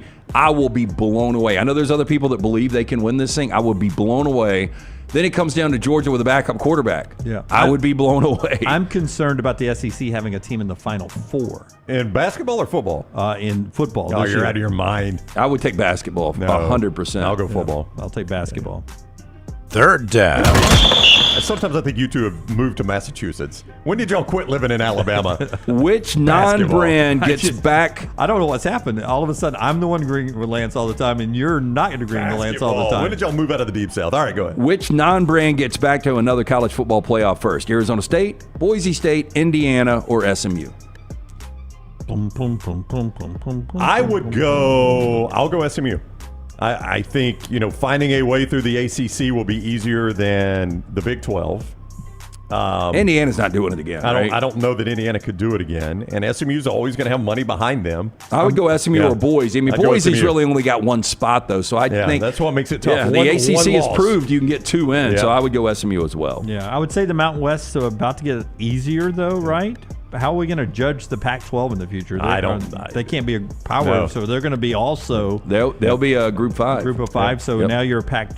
Keep so in mind, Group of 5. in an expanded playoff, Miami and a 16 team, or even in a 14 team, Miami would have been in this thing. That'd be 3 ACC teams. So I think SMU's got the better bet. I'm going to go SMU as well because of the money, the Texas recruiting, and their coach right now. Is that Fourth down. For the record, I got celebrity birthdays a day early. Did you notice that, Tyler? Like yesterday's celebrities' birthdays, it was an incredible day. They were actually born today on the 18th. Oh, wow. So we wished everybody a happy birthday a day early. But one that Except Dunaway. I left out, Manny Pacquiao, 47 years old, or maybe Manny Pacquiao's tomorrow. Anyway, 47 yesterday or today. Better career, Manny Pacquiao, Manny Ramirez. I mean, pound for pound, at one point, the best boxer. They say that. That's a great boxing term I hear a lot. No, pound for pound. He was. Well, that division was. Manny Ramirez was, so I'm going Pacquiao. You don't know who Manny Ramirez was? Manny Ramirez for 2 or 3 years, much like Pacquiao, pound for pound, was the best right-handed hitter in baseball. I would go 500 career homers. I think I would go Manny Ramirez over Manny Pacquiao, but I'm going to go Pacquiao. Ramirez also get into government because Pacquiao. That's what I was going to say. Big into government, did acting down there, still does it, does a lot of different things, and I would say money. Pacquiao probably close. I'll remind you who Manny Ramirez is. Do you remember when I said Manny Ramirez looked like Tony Stewart, the NASCAR racer, and you had to do the side by side? I remember that. See, there you go. That's how Tyler remembers Manny Ramirez. I'm going Ramirez. I'm going to go Pacquiao. Yeah. And that is our 4 downs today, brought to you by our great friends at Slice. Yeah, stop in for a slice and a salad today, or pick up a couple of pies on your way home. 5 locations. Take the family, friends over the holidays. Stop in, see the Bajai brothers. Tell them the next round sent you. For more information, slicebirmingham.com. So important to stay in a Power 4 conference that Jake Dicker has left Washington State. He's going to be the new coach at Wake Forest. Out as quick as he could, right? That had to be the first school to ever come calling, and he's going as quick as he can be. They've lost their quarterbacks. Thought he did a hell of a job coaching at Washington State. He's a good coach. He did. And I would think, and I could be wrong, if Dave Clawson is staying on in an advisory role, then he probably maybe had fingerprints on this a little bit. At least they asked him, hey, what do you think about Dicker? You like this guy? Yeah. Yeah. And then life comes at you fast. Alex Grinch, one time the guy that was going to save USC football, went to Wisconsin as a position coach. He has left Wisconsin. Yesterday, 2 days ago, they announced him as the defensive coordinator at UCF with Scott Frost. So Grinch starting to rebuild that career as a defensive coordinator there. I think he's a really good defensive mind. I do too. It was a bad fit. Look, well, you're coaching for a coach that cares nothing about defense. People talked about their inability to tackle, some of the exotic schemes, all that kind of stuff. I don't know. Biggest loss for USC, though, yesterday, Zachariah Branch. That guy, he ought to get a king's ransom in the portal. He should, but, they never – he was, underutilized. It was, a weird fit. But when you saw him utilized, how good was he? The first time I ever saw the kid play for USC, I was like, next Reggie Bush. Look out. Whatever you wanted to put on top of that kid, he could do. Zion goes with him, too. Probably will be a package deal at wide receiver and safety for USC as that exodus continues there. Before we take a break and talk to the film guy, Brooks Austin, about Tennessee, Ohio State in the playoffs this weekend, teased ahead that one NFL owner was bragging about eating raccoon, squirrel, and in fact fighting with his family members when he was a child to get the squirrel brain from his mom. I heard this audio. So I know it. I mean, based on look, Jerry Jones is from Arkansas, so I'm going to guess him. Based on looks right now, I would have guessed Mark Davis of the Raiders. Yeah, but Jerry Jones is the answer, and this is off of Xavier Legette, who made the comment that he had raccoon over Thanksgiving, and Jerry said, "Man, I've eaten raccoon a lot in my life, and squirrels too, and went into the battling for the squirrel brains." How his mom would prepare it and stuff. And Jerry made it sound like he had raccoon since he became a billionaire. Man, Takeo Spikes was in studio with me and Ian back in the day, and it's what led to one of our first bracket challenges where Ian had to eat a raccoon done jambalaya style. Because Takeo Spikes said it was his favorite food. Like, if I could have one meal, it would be raccoon. Seems like it'd be slimy meat. It is slimy. It's metallic. Oh. It's disgusting. It is. Metallic. I'll tell you this. So Ian was supposed to go out of town that weekend. We did a show from Simmons Sporting Goods in Bessemer, and a guy named Jess Boudreau. He's big chef, used to be at Casino Superior. He's got his own restaurant down in New Orleans now. He did it the jambalaya style, and he's like, got to tell you, I cleaned the raccoons as much as I could. This is back when our interns would go after it. I could. Ricky could be a key in there, yeah. Ricky Fitz, our old intern, looked just like the Wes Bentley kid that got killed off, I think, this past Sunday night in Yellowstone. Yeah. The Jamie guy. He went out and trapped 3 raccoons for us. That's a true intern. Took them to Jess. Jess cleaned them, and he said, I might not have gotten all the glands out, so when you're eating it, be careful. Ooh. Ian had to eat a full bowl. He couldn't leave his house that weekend. They're supposed to go out of town. Yeah. He was shitting through a screen door. Yeah. Ian almost got all of his glands out while he stayed at home that weekend. All right, the film guy when we come back, and then a reversal from a well-respected defensive coordinator. All that in the next segment on the show that's being brought to you by a couple of our great sponsors. One of them, our friends at Gray's Tree Service. Make sure you call these guys if you need some trees extracted. You don't want to hire somebody that doesn't know what they're doing.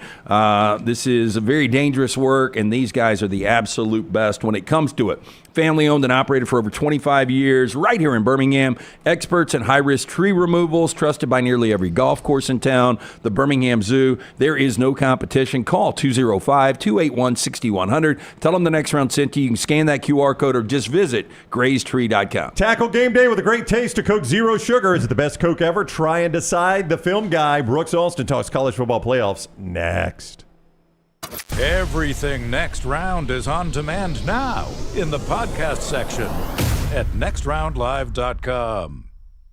At Academy Sports and Outdoors, we believe the best holiday fun happens out there, on the driveway with a new basketball hoop, out back around the fire pit, or up in the deer stand. No matter your fun, we've got it. The right stuff at the right price. Academy, have fun out there.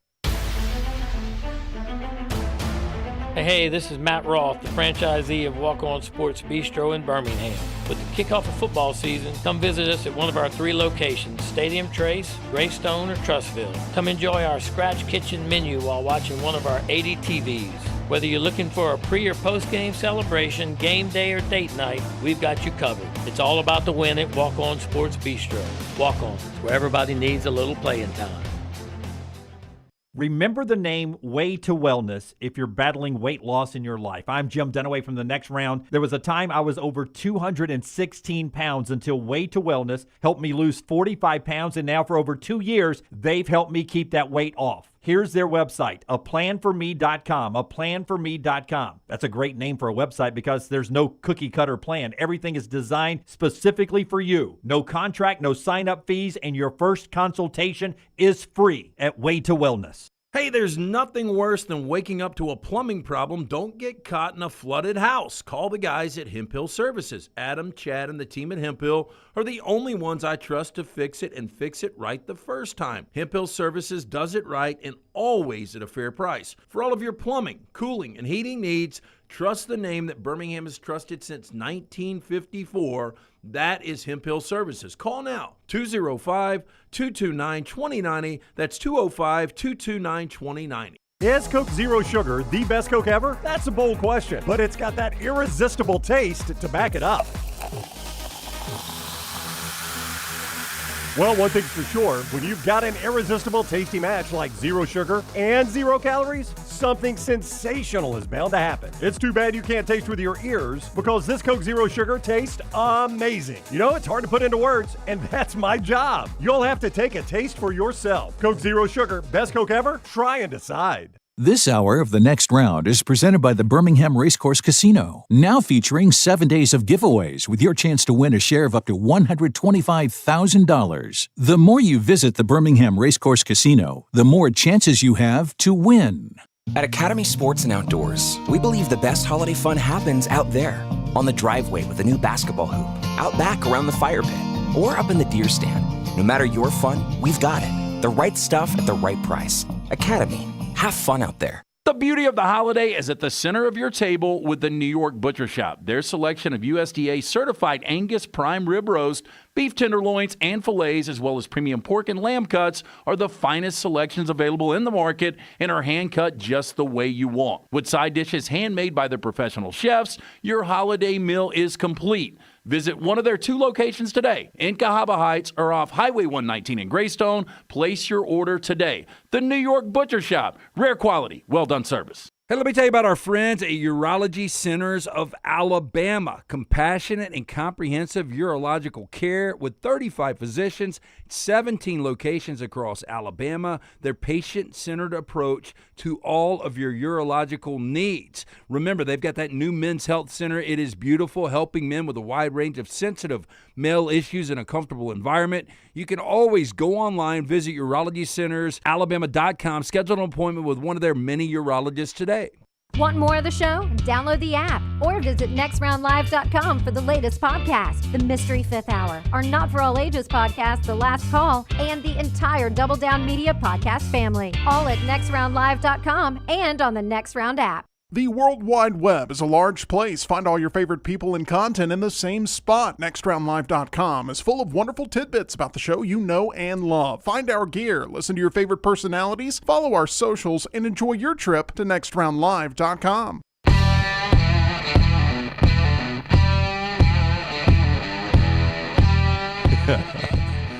We were talking about a restaurant that has these unbelievable biscuits that really are good because of the butter and the sorghum and the brown sugar. Amazing. Guy who I went to high school with was at the next table, and he had never been before. Was he at the table with the strapless? No, that was to my right. Other table. To my left. And I was like, man, Rick, you've never had these before? I go, you got to try one of these. And he went to pick up the butter thing first. Yeah. He went, and I was like, no, that's the butter. No, eat the butter. Yeah, but he's going to pick it up and eat it like that was the biscuit itself. I could eat it with a spoon. Yeah, you can't go wrong there. It is so good. Rick's such a good guy. By the way, Zach Arnett, who we talked about yesterday, was going to be at Appalachian State. Full reversal. Dan Mullen expected to hire Mississippi State's former head coach, former DC, Zach Arnett, now at UNLV. Better than Appalachian State, hooking up with Mullen. Pretty good coaching staff there in Vegas. Boone, North Carolina, Las Vegas have a lot of commonality there. Brooks Austin is the film guy you guys love when we have him on. At Brooks Austin BA is where you find him on social media. What is up, Brooks? How are you today?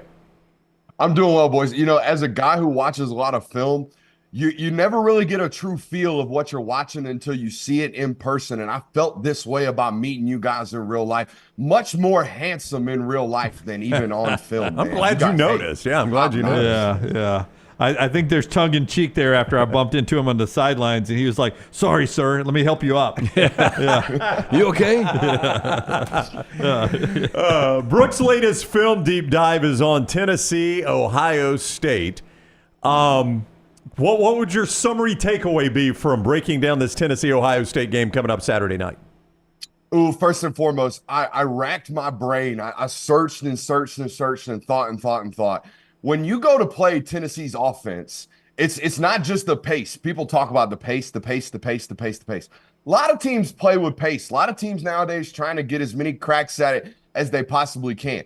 But it's the combination of the pace and the space with which Tennessee plays. They take those wide receivers, put them way outside the numbers on what we call the red line, and they're really making you make a decision. Are you going to load up and play the box, leaving those guys out on islands in vulnerable situations at corner, or are you going to protect those vulnerable situations at corner and play the run game with light counts? That is the first and foremost thing. I'm curious. How does Ohio State respond to the pace and the space of what they've got going on at Tennessee? I know they've got big bodies. I know the defensive line is really, really good. But what do they choose? You have to really pick your poison against Tennessee. You're never going to be able to feel comfortable in both situations. Offensively for Ohio State, my question is that offensive line, man. They're having to do a lot of things to create offense in the run department for this football team offensively, and I really do think they're going to struggle to consistently create running offense in this football game against Tennessee. And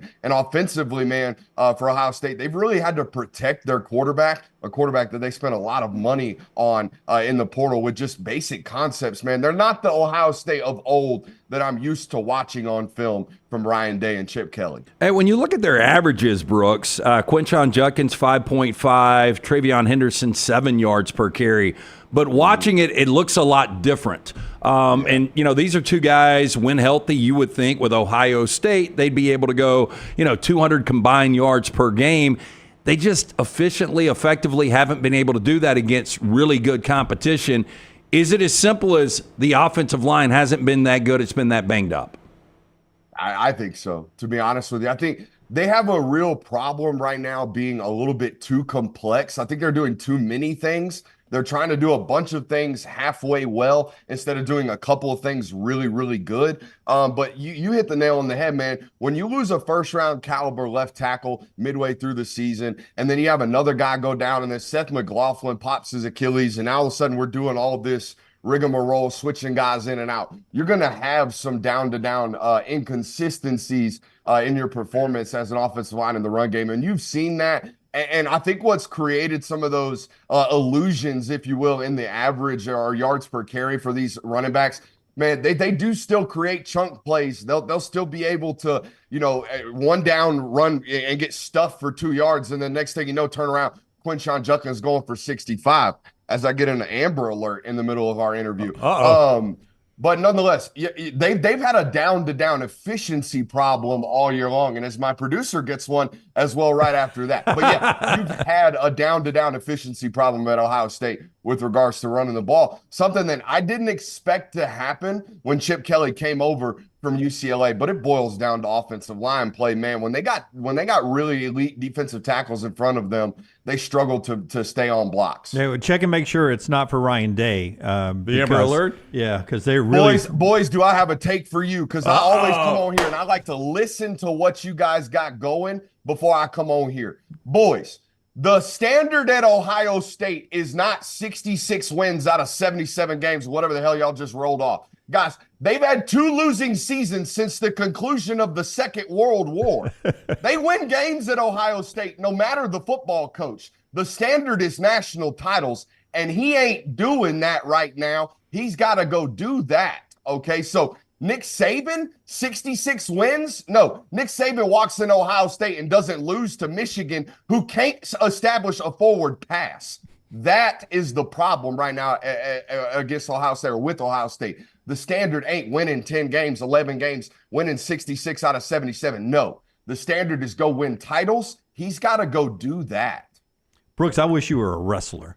I'd like your hype talk out of the ring before fights and after fights.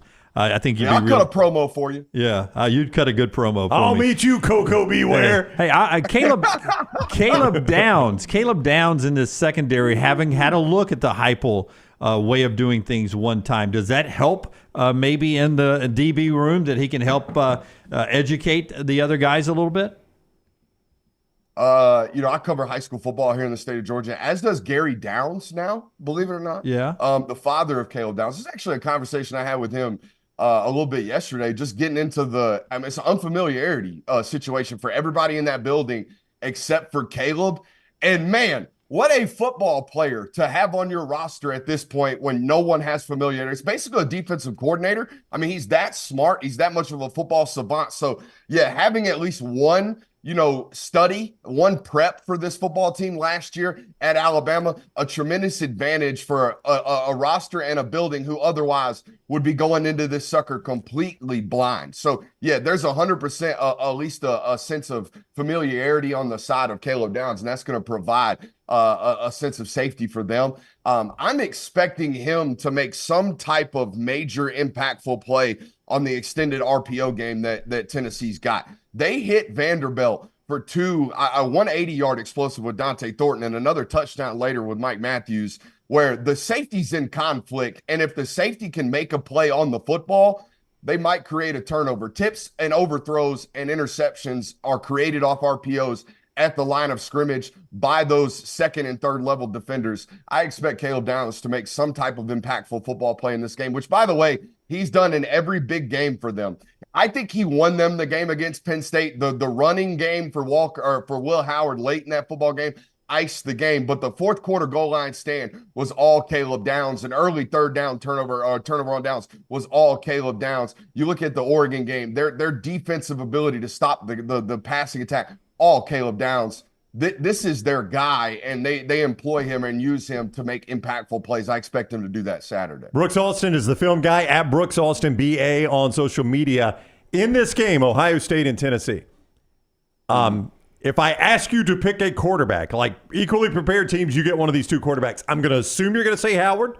How close is it? No. Okay, you're going to say Nico. I was going to go the other way. Ryan. I am anti-Howard, Will Howard, anti-Deep State. I'm as deep as they get. I'm the founder of it. I was the day one when they signed him out of Kansas State. I was like, what? We just paid $1.2 million for a 2,800-yard passer who might get us 600 yards rushing with his legs. Yeah, I know. 6'4", 225, big physical, can run the football, can make some of the throws. But here's how I know. I've listened to a ton of football, watched a ton of football, and everyone listening to this today has heard this from broadcasters listening to football games. You got a young quarterback going out there against a really good defense, and you hear the broadcaster say, hey, offensive coordinator got to do a really good job today settling the quarterback, getting him some nice, easy completions to start the game. Watch Ohio State Saturday. You watch. The first throw for Will Howard will be some type of 5-yard hitch or some two-step slant. They'll get him the ball out of his hands real quickly, get him nice and comfortable. I saw this against Michigan. They start the game out, get him a nice RPO hitch, throw a little 5-yard completion. The next play, 2nd and 1, a normal rundown for most football teams. They jump into empty and run 5 hitches just to get him another easy completion. I watch a coordinator do everything he can to settle his quarterback. Where on the other side, number 8, Nico, that dude makes big-time throws every single down. I think there's been this big misconception about this guy. Now, he does make some young mistakes. He'll put the ball at risk. He's inaccurate every once in a while. He's got improper footwork on the lower half every once in a while. But that dude's making big-time throws, man. They have very inconsistent offensive line play and no weapons, and they lead the SEC in rushing, and they're a 10-win football team in the playoffs. I think Tennessee's done a tremendous job of coaching their way and playing their way out of their inefficiencies on their roster, to be honest with you. Very far-fetched, but I am pulling for Indiana to win this whole thing. They've got their hands full Friday night with Notre Dame. Going back to Ohio State, the only team that's beaten them. In that game, we know special teams, big factor late in the first half, drop punt return from Caleb Downs. Indiana's defense, I think, can play with Notre Dame. Indiana's offense going against Al Golden's defense. How can the Hoosiers produce some points, lengthen some of these drives, and keep it close in South Bend? 2 football games stick out like sore thumbs, both on the tape and the game logs on Indiana's season this year. Ironically, they're against the 2 teams that actually have blue chippers, Michigan and Ohio State. Both of those defenses completely rendered Indiana's run game useless. So what you end up dependent upon is RPOs the entire time. We've talked about that on this network. Those are turnover-worthy plays. Those are tight window throws. Those are quick decisions. You keep doing that over and over again to try to create successful offense, you're going to put the ball at risk. They did against Michigan. They did against Ohio State. They will have that happen against them, against Notre Dame, if they can't establish some type of consistent, traditional run game. I think they averaged 1.7 yards per carry against Michigan and Ohio State. You're going to lose those football games most of the time. They went 1-1 in those football games. Beat Michigan because Michigan's anemic on the offensive side of the football. That could be the recipe here against Notre Dame. I'm with you. I think Indiana's defense can create problems for Notre Dame. Here's the good news for Indiana. Notre Dame's fresh up off a football game where USC gashed them for 4 quarters, but it was without their All-American nose tackle, who's expected to play in this football game. So if you're a live bettor, and I'm not a gambling guy, but if you're a live bettor and you watch the first quarter of this football game and it looks like Indiana's having to play this one in a phone booth, go ahead and live bet Notre Dame because they're going to walk away from it. That's what happens when you become anemic or you become one-dimensional offensively. Offense becomes way too hard. We're dependent upon your quarterback making big-time throws. I think that's going to happen to Indiana in this ball game at some point. All right, before you go, we saw Texas in person. You were there. Mm-hmm. Their receiving core, they seem to be so deep. They've got an future NFL quarterback. Why does it not work? Why do they not look more explosive? What's wrong with Texas's offense? They seem to have the parts. Against Georgia and in this football game, potentially against Clemson, the problem is they can't run the ball. Okay, their whole entire deep passing game. Now, I'm not talking about their screen game. I'm not talking about their fake screen game that they scored against Georgia against. I'm talking about their traditional passing concepts, their deep passing concepts. Those are based off play action. They want to put the ball into the belly of the back. They want to get safety rotation. They want to get the second and third level defenders to suck up to be worried about the run. and then they beat you over the top. The only way that's created is if they're running the football successfully. You look at the game logs for Texas, and we just got done doing that film study. It's going to be uploaded on my YouTube channel, the Film Guy Network, here in a second. Shameless plug. But anyways, the other two game logs that stick out, the other two games on the schedule that stick out are Arkansas and Vandy. Those two football teams held them to sub 4 yards per carry in the rushing department. They become inefficient in the run game. They become inefficient in the passing game. The two are connected with Texas's offense. So that's what might happen in this one. I think Peter Woods, I think DJ Capehart, I think Clemson's interior defensive line are big, they're physical, and they can stop the run. And I think they come out with a relatively similar game plan to what Georgia did to them 2 times over and what Vandy tried to do to them. It's so funny watching Vandy play Texas the week after Georgia did. It's like watching Vandy try to play Georgia's defense with Vandy's players, because that's exactly what they did. And believe it or not, they gave them problems. That's right. They gave them problems for 4 quarters. Texas's offense didn't look explosive in that football game, especially from a run game. All right, you can follow Brooks on social media at Brooks Austin BA. His YouTube channel is the Film Guy Network. You just heard him reference there. A lot of the film work we're talking about has yet to even go up. So you can Clemson, Texas in mere moments. That's right. You can hear him talk about it and then see the evidence of everything he has said right there at the Film Network on YouTube. Always good stuff, Brooks. We always appreciate the time. Enjoy the playoffs. Have a great Christmas. We'll see you again soon. No doubt, boys. Y'all be good. All right, man. Take care. Brooks with us on the Johnston the Johnston RV Center hotline. Sorry about that. Johnston RV Center. You can find them I-65, exit 304 in Coleman, 334 in Decatur. That's where you find them right now. Getting ready for the upcoming show season in February. So to do that, they're getting rid of a lot of 2024 models. The Shasta 16RE, just $149 a month with approved credit. Lightweight enough to be towed by just about any truck or SUV. If you want something bigger, how about the Avenger 29 QBS? It sleeps up to 10, only $279 a month with approved credit. Lifetime warranty from RV Warranty Forever on anything new and qualifying pre-owned. I-65, exit 304 in Coleman, 334 in Decatur. And everybody at Johnston RV Center says Merry Christmas, johnstonrvcenter.com. And it is Wednesday, which means Wednesday night Odie's Team Trivia. We do it every Wednesday at the original location in Crestline. Brown is out tonight. Abby Joe is in, though. Come join us.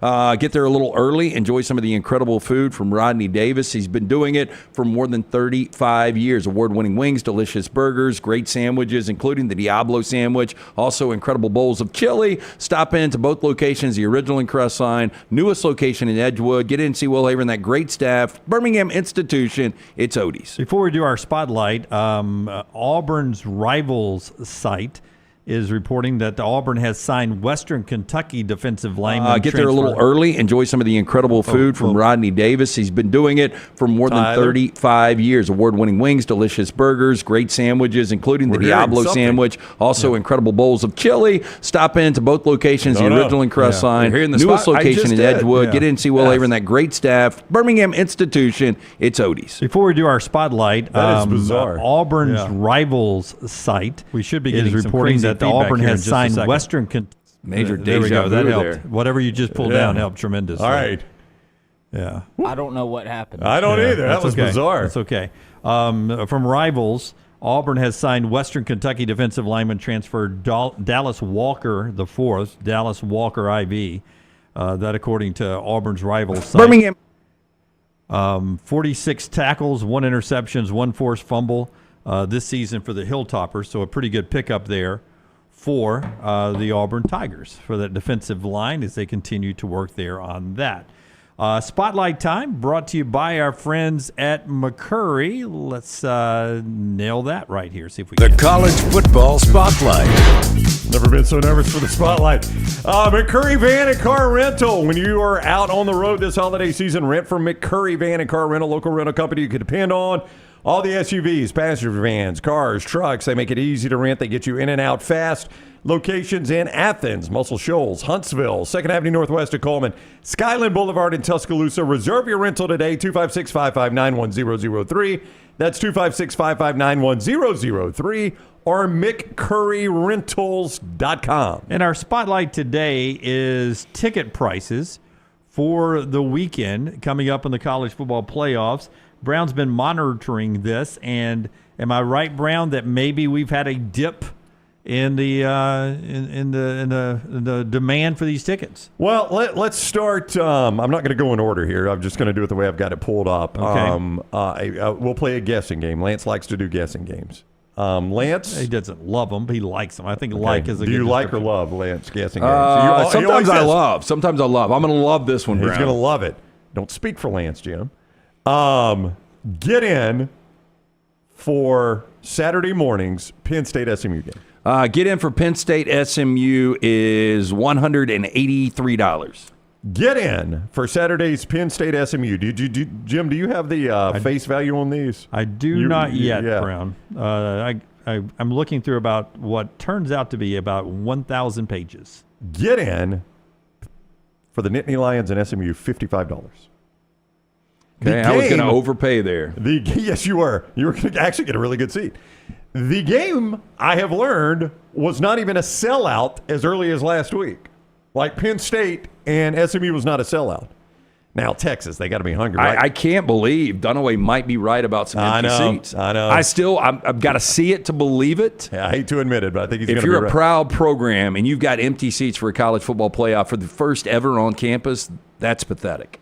Texas and Clemson. You're getting in for Texas and Clemson. Texas and Clemson is going to be a little bit higher because the weather is going to be a little bit better, and I think Clemson fans are obviously going to travel a lot more than SMU.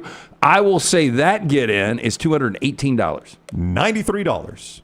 Get in for Texas and Clemson. So surely this is going to get better, right? Gonna get better. We're under $100 for the first two I've asked you about. Let's go to that Ohio State-Tennessee game. We're just talking about that proud program right there, Ohio State. It's, according to Brooks, it's national championship or bust. I'm going to meet in the middle of the two because I shot extremely high. I'm going to go $196. $112. You're get in. Getting closer. You're get in. Now I'm going to go and tell you. I've saved the biggest for last. I'm going in order here, so you can dial in your prediction here, Lance. When we look at the Notre Dame Fighting Irish Friday night as they take on in-state. People have called this rival. They haven't played since 1990. In-state Indiana. What do you think the get-in for that one is? It's the biggest one. I'll go tell you it's the biggest one. I'll go $245. $416. That one's actually about where I thought all these get-ins would be. So you can get into all of these games for around $100, except for Notre Dame and Indiana. So a week ago today, I reached out to our friends at ATIX because I've got some Tennessee guys that want to go to Columbus. And I just say, hey, what are tickets? And they said the Bs, which, Bs and As are different depending on where you're sitting. So this is better than the get-in. The yeah, B is, $300 to $450 each. The A's $340 to $550 each. So, which isn't crazy. It's, really not for premium seats. Yeah. It seems like face would be $250 to $300 on these things. That's exactly right. That's exactly right. So you're basically getting in at face value on the open market. But I think there's other people like Clay, who was on the show, big Tennessee guy yesterday, saying, man, I just don't want to sit in the cold. Well, the reason I brought it up, weather was part of it, big stadiums, no students on campus for any of these, and it is so close to Christmas. I just think it's a tough sell at some of these massive stadiums. If you're playing this in a 70,000 seat 80,000 seat stadium, it's a lot easier than you're over 100,000 seats at Penn State, right? You're 100,000 seats at DK Royal Stadium there in Austin. In hindsight, and this is extremely easy to say now because it is 100% hindsight.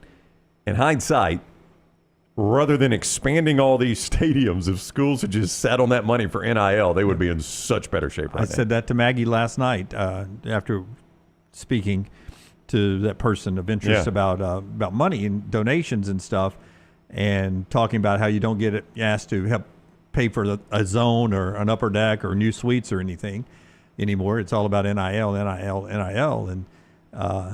and she's like, so they're not updating stadiums anymore? And I was like, baby, if they could go back, they'd love to have 80,000 seats and a lot of suites. That's right. Yeah, or 75,000 and a lot of suites. I think you've seen your last ever story about major college football program expanding their stadium. Yeah. Now, some smaller ones probably will as they come along. Like but I'm SMU talking, may go a little bit bigger. Maybe SMU. But I'm talking about like Ohio State, Michigan, Alabama, Auburn, Tennessee, Texas. They will never, if anything, they'll shrink their stadiums. They'll find a way to build more suites and less seats for the fans. Because that's where the money is. Absolutely suites, it is.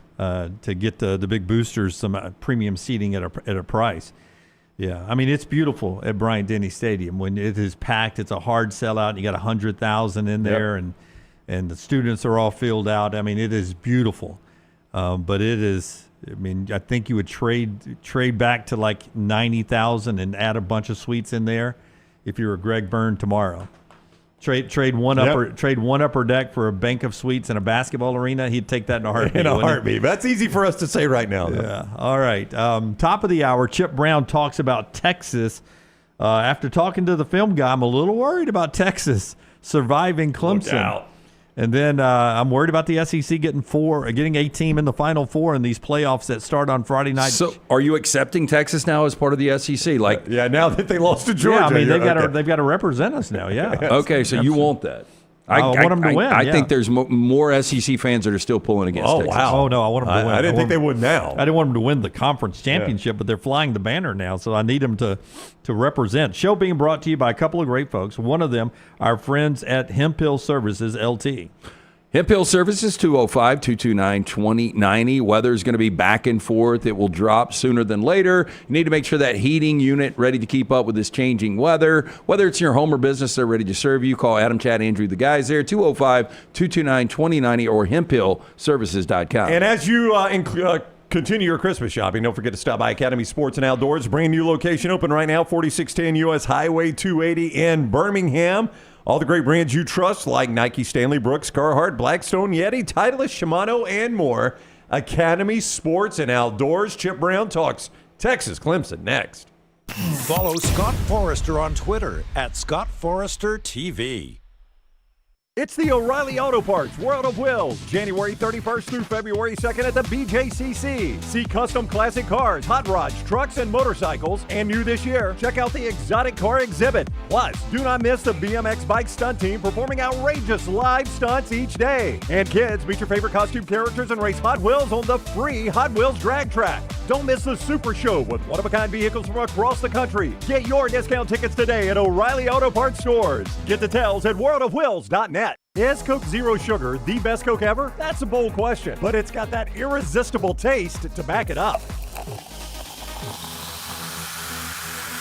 Well, one thing's for sure, when you've got an irresistible tasty match like zero sugar and 0 calories, something sensational is bound to happen. It's too bad you can't taste with your ears because this Coke Zero Sugar tastes amazing. You know, it's hard to put into words, and that's my job. You'll have to take a taste for yourself. Coke Zero Sugar, best Coke ever? Try and decide. Man, I love a good meal. I'm Jim Dunaway. A good meal is what you get with my friend Sterling at Champy's Chicken on Highway 119 in Alabaster. We're talking great southern fried chicken, wonderful sides, hand-cut chicken fingers, po' boys, and those Mississippi Delta recipe tamales. You got a perfect menu for everybody. Champy's Chicken is perfect for watching the big game or taking a meal to the lake house, down to the coast, or stay in the restaurant and dine in a great atmosphere. It's all made fresh to order right there on 119 in Alabaster, Champy's Chicken.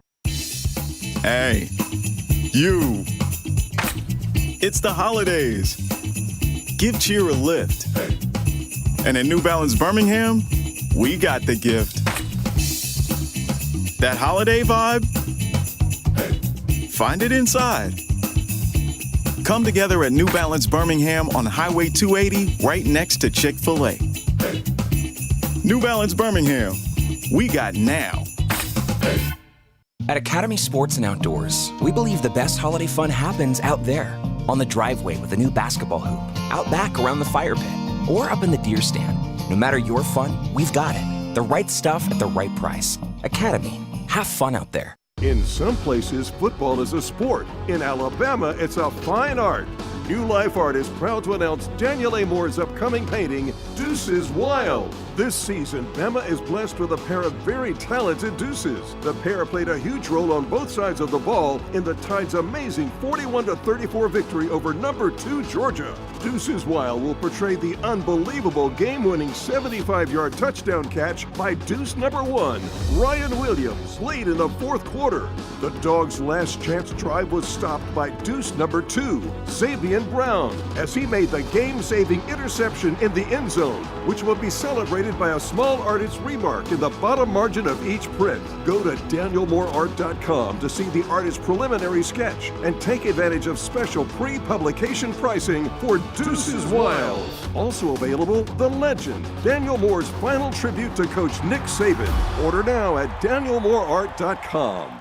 You could win a Cadillac CT5 or your share of $25,000 in free play and cash at Birmingham Racecourse Casino.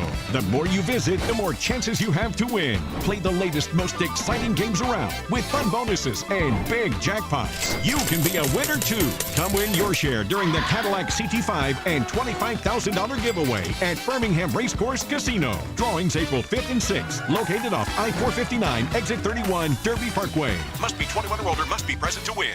Hey, Lance Taylor from the Next Round to tell you about one of our favorite places for breakfast, lunch, and dinner. That is Hamburger Heaven since 1982. Hamburger Heaven has been serving Birmingham's best hamburgers, cheeseburgers, French fries, hand-spun milkshakes, and sandwiches made fresh to order.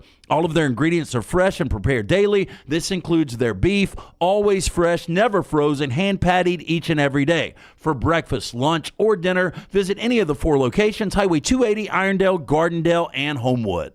Hang out with the Next Round on the go. Whether you're driving to work, running errands, sitting on the beach, or you just need a break from the real world, we can keep you company. Check out the Next Round, Mystery Fifth Hour, and our other shows on your favorite podcast app. We'll meet you there. Start your day online with our website, nextroundlive.com, for the latest videos, podcasts, and college football stories. It's also a great way to stream the show or shop in the Next Round store. Stay connected by visiting nextroundlive.com. Jim Dunaway, Lance Taylor, Ryan Brown. Live from the Birmingham Racecourse Casino Studios, the Next Round, presented by Bud Light, is on now. This hour brought to you by our friends at Champy's World Famous Fried Chicken, Highway 119 in Alabaster. You can't beat Sterling and the crew there, and it's a playoff holiday/weekend. So go by and get chicken to go and enjoy the great football this weekend. Deep fried, brined overnight. You can't beat it. You can't beat it. It's Champy's World Famous Fried Chicken, great sides, Mississippi Delta recipe tamales, and the best hospitality in the world. Champy'sChicken.com, Highway 119 in Alabaster. I've got the bracket in my hand. We're going to pick it later on here live on the air. A+, also part of our show today. A+ Bath and Kitchen, the website is aplusbathandkitchen.com. Brad Bell is the man there. He specializes in master bathrooms, kitchens, master bedroom closets. He'll do anything in your house, but that's his specialty. Here's his cell number. If you want to fire him a text, get him to come quote a job for you, you can do just that. 205-422-1758. That's 205-422-1758. That is Brad Bell. aplusbathandkitchen.com is the website. When you go there, you see a ton of before and afters. But I tell you what, my wife scoured the internet when she was looking for the right person for our job. Brad was the guy she picked. I'm glad she did. He did tremendous work for us. aplusbathandkitchen.com, 205-422-1758. I wanted to ask you, Lance, before we go to Chip, I saw that this is the game where the number is actually climbing right now. I saw earlier Texas actually bumped up to a 12-point favorite over Clemson. Well, we can get more from Chip on this, but I think Kelvin Banks looks like he is close to 100%. I think Quinn Ewers is a lot closer to 100%, and I think there is a lot of public money that is backing Texas right now. Looking at it right now at mybookie.ag, Texas a 12-point favorite over the Clemson Tigers. By the way, a digit double dog. A double-digit dog. Yeah, a double-digit dog has never won a college football playoff game. They're 0-8 all time. 0-8 all time. Yeah. Wow. Welcome to the playoffs, That's Chip right. Brown. So there is Chip. He is joining us now. Chip Brown. We love getting Chip on the show. He was hanging with us out in Atlanta as they played for the conference championship, Texas did. And here he is now as the college football playoffs are on the horizon at Chip Brown 247 on social media is where you find him. What is up, Chip? How are you?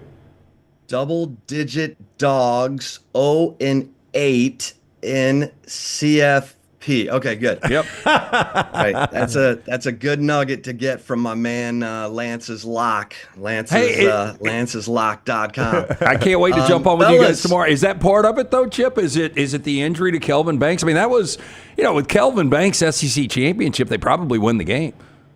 Yeah, I mean, look, that guy, he won the Outland, he won the Lombardi. He can move the line a half point.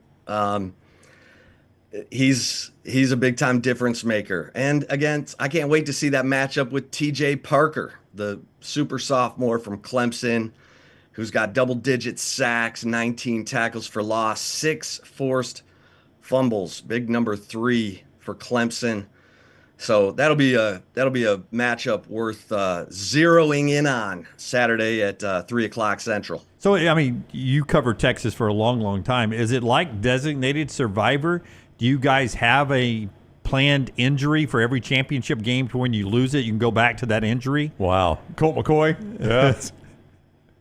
That's rough. I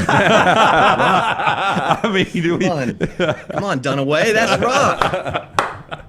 Let's see if they've had to overcome, all their fire drill at the running back position. Let's see if they can put it together and not turn the football over. Because if they don't turn the football over, they are a tough team to beat, but they've turned it over 7 times in the last 3 games. I just asked this to Brooks Austin, who breaks down some film for us and a lot of people online. I go to this game. Quinn Ewers is making some unbelievable throws, seeing him in person at the SEC Championship. The receiving core is so deep, and yet it seems to be underwhelming what they're able to do at times with that offense. Why do you think at times that offense has struggled? And it may be, in all seriousness, an injured to an All-American tackle. Well, look, Georgia has Sark's number. I mean, Sark's he's got to bring it. Their last 20 red zone trips, only 10 touchdowns. Earlier in the year, that's 50%. That's, for quick math. Earlier in the year, they were scoring touchdowns on 88% of their red zone trips. So I think against Georgia, obviously, Georgia has struggled with mobile quarterbacks. Arch Manning saw the field for 1 play in the SEC championship game. He ran for 5 yards. You'll take that. Arch had a 15-yard touchdown run against A&M in the red zone. But that was when Quinn Ewers' ankle was a question mark. Now he's, not even wearing the ankle brace anymore. So does Sark, use Arch Manning? Because he sounded a little bit regretful after the SEC championship game that maybe he didn't incorporate Arch Manning more on first and second down earlier in the game. This is going to be interesting to watch because it's lose or go home time now. There's no, preserving guys' egos. And I'll say this about Quinn Ewers. When he got benched in the first game against Georgia, he came back in the third quarter and went 7 of 10 for 2 touchdowns and brought him back into the game. So Quinn Ewers is a tough-minded guy. He just needs to elevate. He needs to elevate his play as this college football playoff begins. Because like I said, if Texas does not turn the football over, they have a national championship caliber defense. And, if Texas can get to 30 points in any game in this CFP, I don't think there's a team that can beat them. Chip Brown is with us at Chip Brown 247 is where you find him on social media. We just did the ticket prices and how low the get-ins are, and Dunaway has said there will be empty seats. I will ask you, as a guy that lives in Austin, is there a buzz for this? I know it sounds crazy, but this is just a weird place we're in college football where nobody's ever had a game on campus this late in the season. And I know students have already gone home from Texas for Christmas. Is there a college football weekend-like buzz for this game in Austin? Oh, yeah. Okay, good. They're pumped. Good. This is a sellout. The students, even though they're on Christmas break, have all 12,000 of the student tickets have been claimed.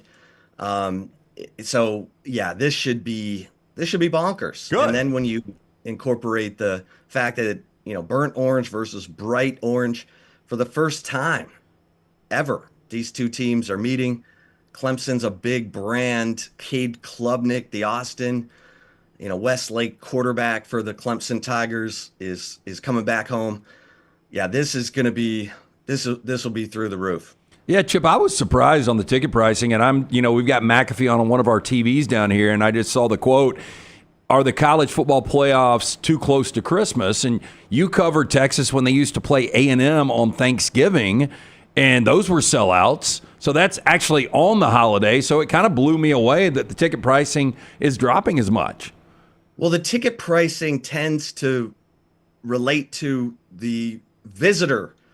Like, how much do the visitors really want to get into this game, because they drive up the prices. The Texas season ticket holders have their tickets. Texas has, all their season ticket holders wanted these tickets. And I don't think Clemson is driving that ticket price up, although they took their full allotment. So it'll be interesting to see how much bright orange is in that stadium. I don't think it'll be much more than the ticket allotment of 3,500. By the way, it's probably the first time Texas has ever played on TNT, right? This okay, is a there's TNT that. game. Yeah. So that's new for this one. Has Charles Barkley, are those guys going to do the pregame? Awesome. Hey, it would be very interesting if they were. I don't know if you remember our steak bet. I do owe you a steak when we go to SEC Media Days in Atlanta, but only by 10 yards. Isaiah Bond ended up with 510 regular season receiving yards. Are you surprised at how he contributed this year, looking back to the way you thought maybe he had contributed going into the season? Well, I do think that the ankle injury he suffered against Oklahoma became a thing. It just kind of nagged, and it got re-aggravated, and then it got re-aggravated in the SEC championship game. And I'm not sure how much I don't know how available he's going to be for this game. Sark's kind of keeping a lid on it, but he might be limited in this game, which should not affect Texas. They still have Silas Bolden, who's a burner who, in my opinion, hasn't gotten enough attention. He did have a couple big plays in the SEC championship game. So I think that ankle injury slowed him down at midseason, because he was off to a nice start, and he was the worthy in this offense. If you're looking at recent years, and Matt Golden was the AD Mitchell, and so Golden's been awesome, and I think everyone thought Isaiah Bond would be turning pro after 1 year at Texas. Now you wonder. I mean, his speed is going to attract NFL teams, and the fact that he's played in Sark's offense and all that.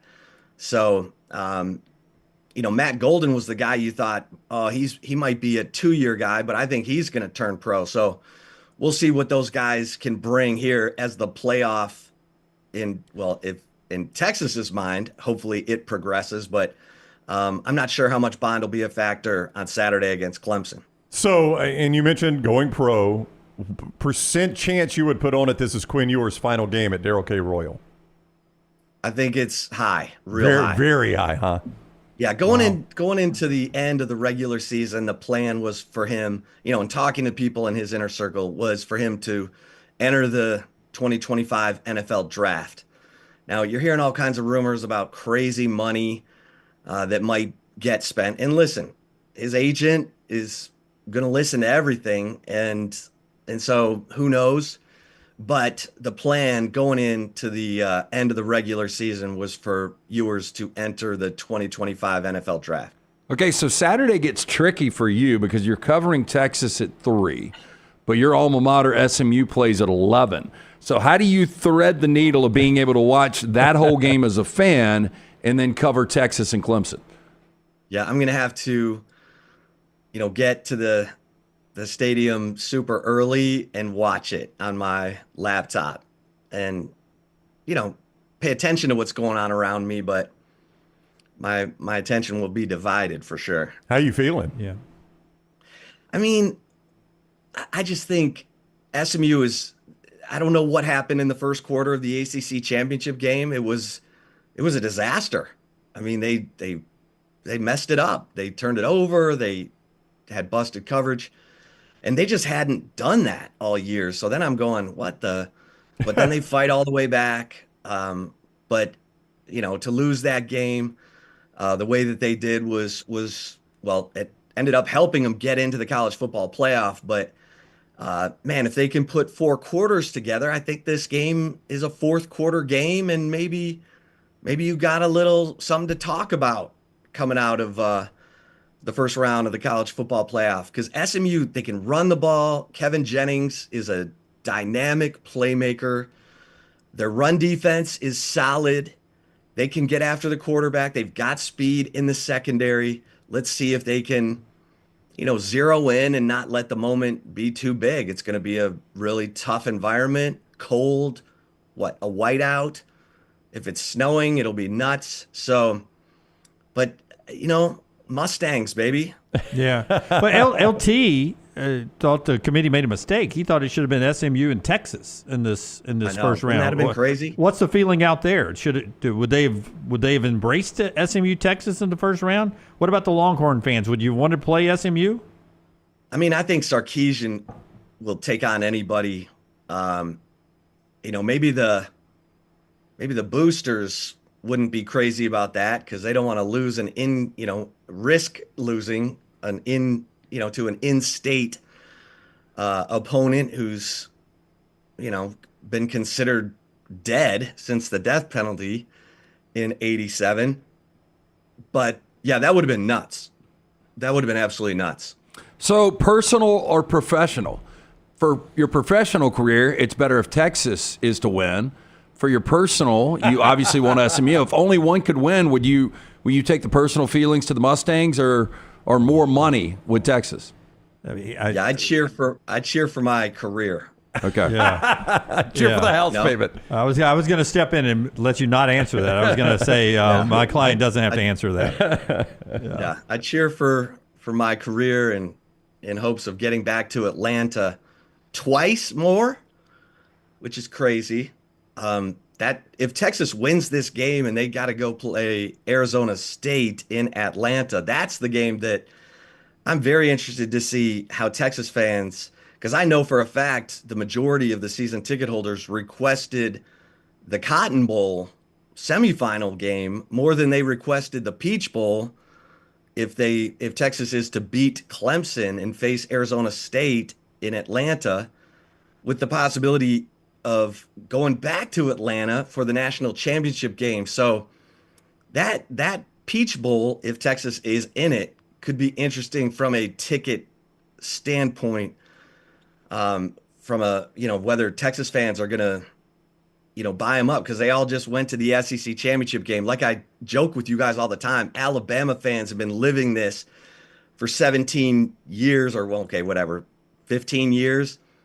Texas fans are new to this, where you got to pick and choose what championship games, what playoff games we go into. So I think that's a smart play for Texas fans, though. Hold off. Don't go. Whoever wins this game is going to beat Arizona State. It's been a great story, but the week or more than a week off is going to affect them. So if you've got to choose one, I think I would pass on Atlanta again for that round, go to Cotton Bowl, and then for Texas fans, hopefully back to Atlanta. Yeah, I think that's what they're thinking, LT. Yeah. Yeah. Man. I didn't picture empty seats at that round of the playoffs. That's where I think it'll suffer the most. Yeah, wow. Well, I mean, because you've got to think, like, if I'm an Oregon fan, Chip, I'm sitting there thinking, all right, Rose Bowl, but then I'm going to have to go. Where would they go? They would go to the Cotton. The Cotton, and then the championship. Yeah, then the championship game in Atlanta, and I'm like, yeah, I mean, which ones do I want to go see, right? So I think it's the next round where you'll see the most. I thought seats. Everybody that was a Texas fan had a PJ. That's right, and they were able to go win and wherever they want. Just dig another well. Yeah, apparently they want to save some jet fuel. Yeah. It's expensive these days. Chip Brown at Chip Brown 247 is where you follow him on social media. Horns 247 online. He and Lance do a ton of stuff together on their show as well. Chip, we always appreciate the time, my man. Hey, appreciate y'all. Merry Christmas. Yeah, you too, buddy. Have a great Christmas. We'll see you, man. Enjoy the game. That is Chip Brown on the JohnstonRVCenter.com hotline. Yeah, show being brought to you by a couple of great folks, before LT tells us about Rodney Scott's, let me tell you about Greg from Pell City and Storm Restoration Roofing. A-plus rated with the Better Business Bureau. I'll just start there, stormrestorationroofing.com. Greg from Pell City, his wife Andrea, they own the company. They've owned it for a long time. It's been locally owned for 2 decades plus now. Central Alabama's most trusted name in roofing is Greg from Pell City. He'll take care of storm damage, roof replacements, restorations, inspections, insurance roofing claims, and he gives you that free, no cost, no obligation roof inspection right there by calling that number, 205-542-3531, or on Facebook, Greg from Pell City. Free quotes, free evaluation, and a free inspection with no obligation when you call Greg from Pell City, 205-542-3531 and Storm Restoration Roofing. Hey, and if you're planning that holiday meal, what about our friends from Rodney Scott's Barbecue? Stop in for lunch or dinner. 2 locations in Birmingham, one right there in Trussville, one downtown Homewood. They serve James Beard award-winning barbecue, and you can pre-order for Christmas. You can get that spatchcock turkey, pit-cooked, smoked over the hot coals for hours. You can also get the homemade southern sides, desserts. For more information and to pre-order, go to RodneyScottsBBQ.com. Support local this holiday season. Rodney Scott's Barbecue, locally owned and operated. Again, RodneyScottsBBQ.com for more information. What you hope is the people in those local communities, like in Atlanta, look at that and say, Texas and Arizona State are playing today. It's a cheap ticket. I'll take my kids. I would. I mean, there's enough SEC fans that would roll over. I mean, this is a college football playoff. Right. And I may have never seen Arizona State play. I may have never seen Texas play. So, that's going to be a cheap ticket. I'll grab some. Me and the boys will go watch. That's what you hope if you're the college football playoff by doing it in these major markets. I think it will be. That's probably $100 get-in. Yeah, I mean, $100 for 3.5 hours of fun. Why not? And I don't have a rooting interest. I can just go enjoy the game. But again, if it's $100 get-in, it's going to be less than face value. That is right. You're right. Well, I think you're going to see that in this playoff. So we're losing money, relatively speaking, on what you thought you were going to make. Back to Clemson and Texas this weekend, though. Before we project out to the next round, we got the games this weekend.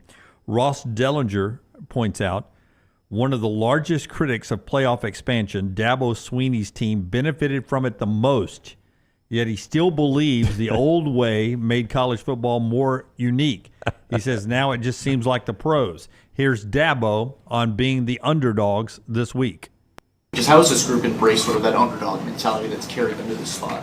Yeah, I mean, I think they know that, hey, that's just kind of, we're the 12th seed, so we're just happy to have a chance. We're in there. Anything can happen, and so I think they know that there's probably not going to be many people give us an opportunity to win, and so that's their mentality. They believe in themselves, and that's all that matters. Little old Clemson.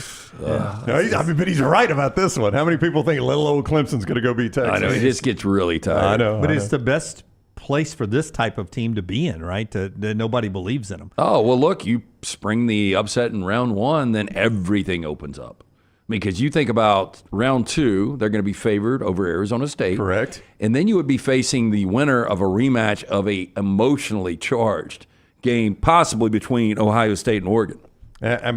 But, what he says, he's right. They're up to a 12-point dog. That's the biggest point spread we'll see in this entire playoffs, don't you think? Yeah, they're going to get walked off the field. Yeah. Oh, you think so? Probably. But that's there will not be another matchup even in the subsequent rounds that would get up to 12. Could you envision one that would get up to 12? Okay, so remind me, who could possibly play Boise State? Pull the bracket up for us again. Boise State's the winner of Penn State SMU. They'll play that game in the Fiesta Bowl. No. Penn State would not be that. Unless, if Penn State was to absolutely crush SMU, then possibly. Well, no, I don't think so. That's a big number. Indiana winning, no, not going to be over Notre Dame against Georgia. Tennessee, Oregon would be a virtual, 3.5, 4.5 point. You don't get to double digits in any of these. So this is going to be Clemson is going to be the biggest dog in this entire. Well, if Texas against Arizona State, what would that be? Well, if they crush Clemson, let's just say they win the game by 21 points. I think Texas could be 10+. I don't know if it gets as high as 12. Yeah. More than likely, you're right. Yeah, that Clemson's that would be the only other one. Biggest underdog we see. I don't think they got a shot. I'm kind of with Lance Dunaway. I don't know if you think little old Clemson could go in there and get a first down or two and win this game. I don't think they can. I just am that Texas offense looked very, very average against Georgia. They have a lot of great receivers and a potentially great quarterback, and it just didn't seem to mesh. And I think they have the best play caller in college football. Something was missing. Okay, well, the best play caller in college football, he shit the bed last year in the college football playoffs and you guys were still at the Rose Bowl. I got out at halftime, but I was watching the first half of that game. Texas was running the football in Washington.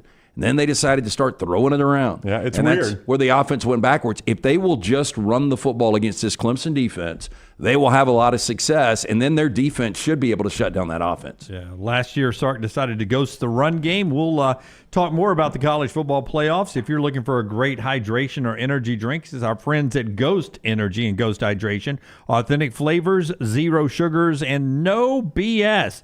Look for Ghost Energy and Ghost Hydration at all retailers that sell energy and hydration drinks near you. And it's the holiday season. So many of our great sponsors can help you this holiday season. One of them is our friends at Woodhouse Day Spa. A relaxing day with Woodhouse in 2025 would be such a great gift. Again, I mention it all the time. A lot of us guys, we love to procrastinate, wait till the last minute to get that gift. The good news is Woodhouse Day Spa is there for you. You can drive into the Summit Shopping Centers, go see Stuart and that great staff, or you can just order online. They can send the gift card to you. They can send it anywhere in the country. Birmingham.woodhousespas.com. You can choose from a menu of over 70 options, including massages, body treatment, skincare, waxing, nail services. Very important.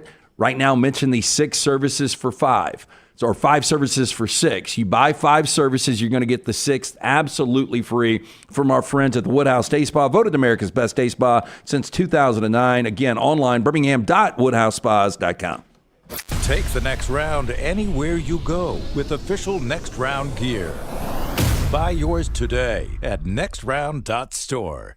Are you tired of buying your CPAP mask and supplies online only to be disappointed? It's time to visit CPAP Plus, your locally owned and operated CPAP shop that prides itself on personal service. Come see what you're buying at CPAP Plus with 3 convenient locations in Pelham, Highway 280, and now open in Trussville. Drop by for a free CPAP checkup and free filters, no appointment needed. Plus, sign up for their giveaway for a chance to win a free travel CPAP machine. Just Google CPAP Plus or visit any of those 3 locations. Buying that perfect home is one of the most important financial decisions you'll ever make, so it's crucial that you have the right partner to help you through the process. Hi, I'm Lisa Zeig, Vice President Mortgage Loan Officer for Bryant Bank, and I'm here to tell you that we are that partner, making it easy to buy with confidence.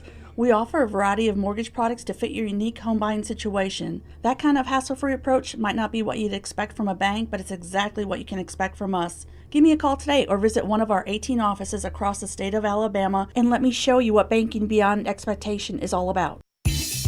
Hey, you. It's the holidays. Give cheer a lift. And at New Balance Birmingham, we got the gift. That holiday vibe? Find it inside. Come together at New Balance Birmingham on Highway 280, right next to Chick-fil-A. New Balance Birmingham, we got now. Twin Peaks is the best in the game. Here, you're in the red zone for every college rivalry and divisional matchup all season long. On game day, you never have to decide which teams to watch, only what combination of bites, burgers, wings, and more to order. Plus, where else are your favorite draft beers always poured at a frozen 29 degrees? Only at Twin Peaks, the #1 sports bar. Stick around after the sun sets. Twin Peaks is open really late. Wind down with bourbon and late-night bites. Only at Twin Peaks. Hey, there's nothing worse than waking up to a plumbing problem. Don't get caught in a flooded house. Call the guys at Hemphill Services. Adam, Chad, and the team at Hemphill are the only ones I trust to fix it and fix it right the first time. Hemphill Services does it right and always at a fair price. For all of your plumbing, cooling, and heating needs, trust the name that Birmingham has trusted since 1954. That is Hemphill Services. Call now, 205-229-2090. That's 205-229-2090. This hour of The Next Round is presented by the Birmingham Racecourse Casino, now featuring 7 days of giveaways with your chance to win a share of up to $125,000. The more you visit the Birmingham Racecourse Casino, the more chances you have to win. At Academy Sports and Outdoors, we believe the best holiday fun happens out there. On the driveway with a new basketball hoop, out back around the fire pit, or up in the deer stand. No matter your fun, we've got it. The right stuff at the right price. Academy. Have fun out there. It's the O'Reilly Auto Parts World of Wills, January 31st through February 2nd at the BJCC. See custom classic cars, hot rods, trucks, and motorcycles. And new this year, check out the exotic car exhibit. Plus, do not miss the BMX bike stunt team performing outrageous live stunts each day. And kids, meet your favorite costume characters and race Hot Wheels on the free Hot Wheels drag track. Don't miss the Super Show with one-of-a-kind vehicles from across the country. Get your discount tickets today at O'Reilly Auto Parts stores. Get details at worldofwills.net. Hey, let me tell you about our friends at Urology Centers of Alabama. Compassionate and comprehensive urological care with 35 physicians, 17 locations across Alabama. Their patient-centered approach to all of your urological needs. Remember, they've got that new men's health center. It is beautiful, helping men with a wide range of sensitive male issues in a comfortable environment. You can always go online, visit urologycentersalabama.com, schedule an appointment with one of their many urologists today.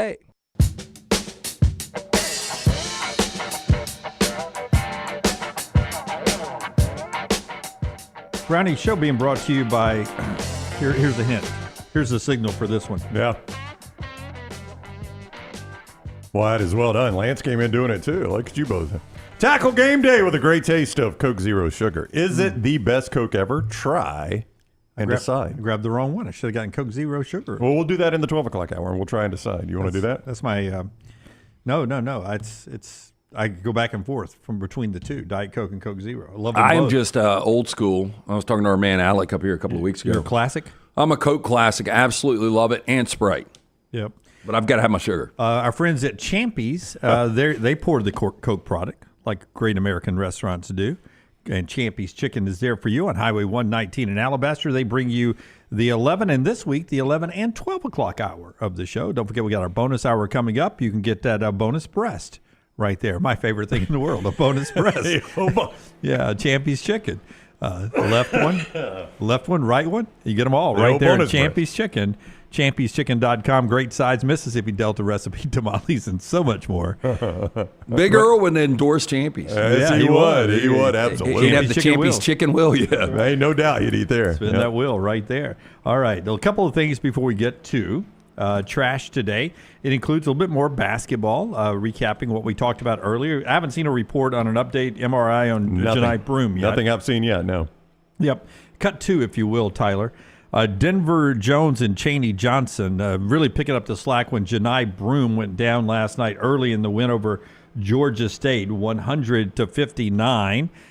And the depth of this Auburn team flexed its muscle last night, and they'll get a chance likely to do that against Purdue coming up this weekend, 3:30 here in Birmingham. Here's Denver and Chaney. I mean, to be honest, I'm really not surprised. I see Chaney day in, night out, you know what I'm saying, the gym, putting in work. I see him with his trainer all the time. So it really no surprising, but honestly, it just goes to show us that how deep our team is. Like, one person goes down, Chaney makes a big step, end up with 26-8. You know what I'm saying? It just goes to show that how hard Chaney works is starting to show his course. Yep. So big win last night for Auburn, Purdue this weekend. For Alabama, they're in action tonight against 4-8 North Dakota in Grand Forks, North Dakota, playing the one-time smaller school that has jumped up, playing at this level in North Dakota. But this really is all about Grant Nelson. Cut forward, Tyler, if you will. Grant Nelson is back in his state. He's from where? North Dakota. Devil's Lake. Devil's Lake. I knew he was from North Dakota. Played at North Dakota State before he came to Alabama. So being so close to home, Grant Nelson, I would imagine he's had to find a few tickets for family members. Grant, you mentioned your family. Have you kind of made any plans? Do you know how many of them are planning to be in attendance? And then how do you plan on helping your teammates, maybe more from the South, acclimate to the cold weather up there this weekend? Yeah, I mean, well, I got 9 siblings, and they all got families, so it's like crazy amount of people. They gave me like a link of my own tickets to send to them, so grateful for that. And then, I mean, the cold weather, I think one day it's supposed to be like almost 0 degrees. So I told the guys bring a coat, bring some gloves, whatever they need to stay warm. 9 siblings, so you know how you stay warm in Kill Devil Lakes, North Dakota. You know what you do in wintertime up there. Only one way to keep warm, apparently. He's got a Devil's Lake suntan, doesn't he? He does. He does. Grant, skin tone, I should say. Grant hadn't seen the ball of fire in quite a while, has he? He's the translucent hope. Yep. I mean, this is really cool of Oates to do this. It flashes back to the old Dean Smith era where he used to take guys back home or back near their home to play a game. This is a long way to go to do that, though, and I credit Nate Oates for doing this. It's a really cool tribute to a guy that has meant a lot to your program. I mean, Grant Nelson, Alabama does not make the Final Four without his play. I thought it was one of the coolest things that Dean Smith used to do for North Carolina, and he was the first I remember. I'm sure somebody maybe did it before, but, you know, growing up a North Carolina basketball fan, and now I don't care. By the way, somebody texted me. We were talking about Hubert Davis earlier, big Carolina fan. He's like, gotta go. Yeah, he's getting a lot of heat. But I remember when he signed Pete Chilcutt. And Pete Chilcutt, right outside, I think it was Uniontown, right outside of Tuscaloosa, did the home and home with Wimp back in the day. And I just thought that was one of the cooler things. You know, when King Rice played at North Carolina, they'd go play St. John's, you know, inner city New York, wherever these guys, was one of the things in the living room. Hey, not only get a great education, win a championship, go to the NBA, we're also going to come back and play in front of your family and friends. And again, I'll point out, I think he goes for 22 tonight. Trayson Eaglestaff. Keep an eye on Trayson Eaglestaff, North Dakota. So your total for him, your over-under is 22 on Eaglestaff. 21.5, I'll take the over at 22. You want the under on Eaglestaff? I am laying the 25 with Bama tonight. So tell you. What's your Grant Nelson total? I don't have a total. I just got in North Dakota. I haven't looked at Bama. You had the scout. You had the scout on this one? Scout on North If you go to Dakota. mybookie.ag, if they do player props on this game, which they won't, I don't think they have them up it this probably early. would be like 15.5. You'd probably be able to get a steal because you know they're going to probably run a good majority of the offense through him tonight. Yeah, they do have. And you know Grant Nelson's going to get all the calls in North Dakota. Yeah, their He'll go to the line a lot. Their same game parlays include team totals and things like that at mybookie.ag for this game particularly. I went and checked it earlier because I was going to jump on Eagle. I got to read it again. Trayson Eaglestaff. Yeah, you're going to jump on him, the guy whose name you just had to look up again? Yeah. I have the North Dakota scout here. So Eaglestaff. Watch him. Really good off the dribble shooting threes. Who y'all putting on him? If I was in charge, I'd probably go with the big guy. No, I'd have a Stevenson on him. Oh, you put Jaron Stevenson on him? I think he's a guy that ends up being a tough defender on the perimeter. All right. So I'd throw Stevenson on him. Stevenson on Eaglestaff. Yeah. We've already got college hoops started up this morning. Do we really? My gosh. All day. New York Butcher Shop bringing you part of the show today before we get to trash. Tell us about the great folks at New York Butcher. I reached out to our friend Jim yesterday. He's helping us out with some stuff up here. And just a great dude. I mean, look, if you're looking for just a regular meal that you want to cook up for the wife tonight, you can pick up a couple of those fillets, pick up some of the meatballs. We did spaghetti and meatballs a couple of weeks ago. Anything you want, this guy, they can actually get it done. Rare quality, well-done service. 2 locations. Don't forget about the holidays, too. Those spiral hams, you're going to love that. Any of the chicken dishes, tenderloins, they've all got it right there. One-stop dinner shop, 2 locations. Cabo Heights, Highway 119. Get in and see Jim and the guys at the New York Butcher Shop. Tell them the guys from the next round sent you. Would you rather have won $510,000 in cash last night with the Bucks in the NBA Cup over Oklahoma City, or $10 million in crypto, which is what Scheffler and McElroy won, beating the Live guys last Not night? $10 million Bitcoin, but $10 million worth of crypto. Yes. I would have rather won the $10 million worth of crypto. Even if I don't get my full $10 million out of it, it's going to have to drop a lot for me to only get $500,000 out of it. Yeah. You said $500,000 was the other prize. $510,000 cash or $10 million in crypto, Scheffler and McElroy. Well, I mean, can you cash your crypto immediately? You can. You I can. think that would be my route. That would be my route to go. I don't think now for those guys. I wouldn't do it yet because what I'm reading is Tax break? That soon to be inaugurated again, President Trump's about to do something with crypto that's going to help the crypto market and to make it skyrocket. Oh, yeah. Every time we get this massive public tip on what to do with finances, it normally goes the other way. Yeah. Well, I think economy's about to get good, but I don't know. The tip. I mean, how many people would go out and actually get crypto today if they really thought it was going to blow up? Well, like that? I mean, one of the things he could do. Well, regulations would be one thing, right? Address regulations in the crypto market, and somehow having the government back. That's what I was going to say. Crypto market. If the government uses it as backing the way they do gold or silver, and they use crypto as a backing, its value will go through the roof. And that's what's about to happen. Yeah, I'm told. that's the report. Maybe an explanation of what crypto is. Well, I mean, it's a. I still don't know. It's a digital currency. I don't, but I hate that I don't have any because everything I'm reading is that one of the first things Donald Trump will do as president is that they will set up like they do with gold and to put a backing behind crypto. And well, why would you not buy low right now and just it's wait not for necessarily it to... low right now. Yeah. Bitcoin's has been at or beyond an all-time high for quite a while because they knew it was coming. Yeah, because people were buying in advance. Tyler's itching to talk about this. Are you a crypto guy, Tyler? I do not own any, but I think it'd be a good idea. But, yeah. Brown's got a ton of it. it. I misread Tyler there. I thought he was itching to talk about it. Brown's got a ton of it. He's about to. I do not. He's about to cash in, and it'll be another reason for me to hate Brown. He's about to cash in on crypto. He's held it all these years. You're not a jealous guy, are you? Yeah. I am when it comes to Brown. I wish you told me to buy some crypto. Yep. Wish you'd gifted me some, Brown. Well, I mean, sure. Just you have been on the crypto bandwagon for a long time. You've given out advice, and now you gave out. This is the most definitive advice he's given on crypto, right? Who, Jim? Yeah, that's absolutely right. Can I get this back in crypto, please? I owe Jim $200. I gave him $200. Now he wants it in crypto. Yeah, you asked in cash or Venmo. I should have said crypto, please. Crypto, please. Yes. Would you even know how to do that? Like if he wanted $200 in crypto, I could transfer crypto to him. Yeah. How much do I get for $200?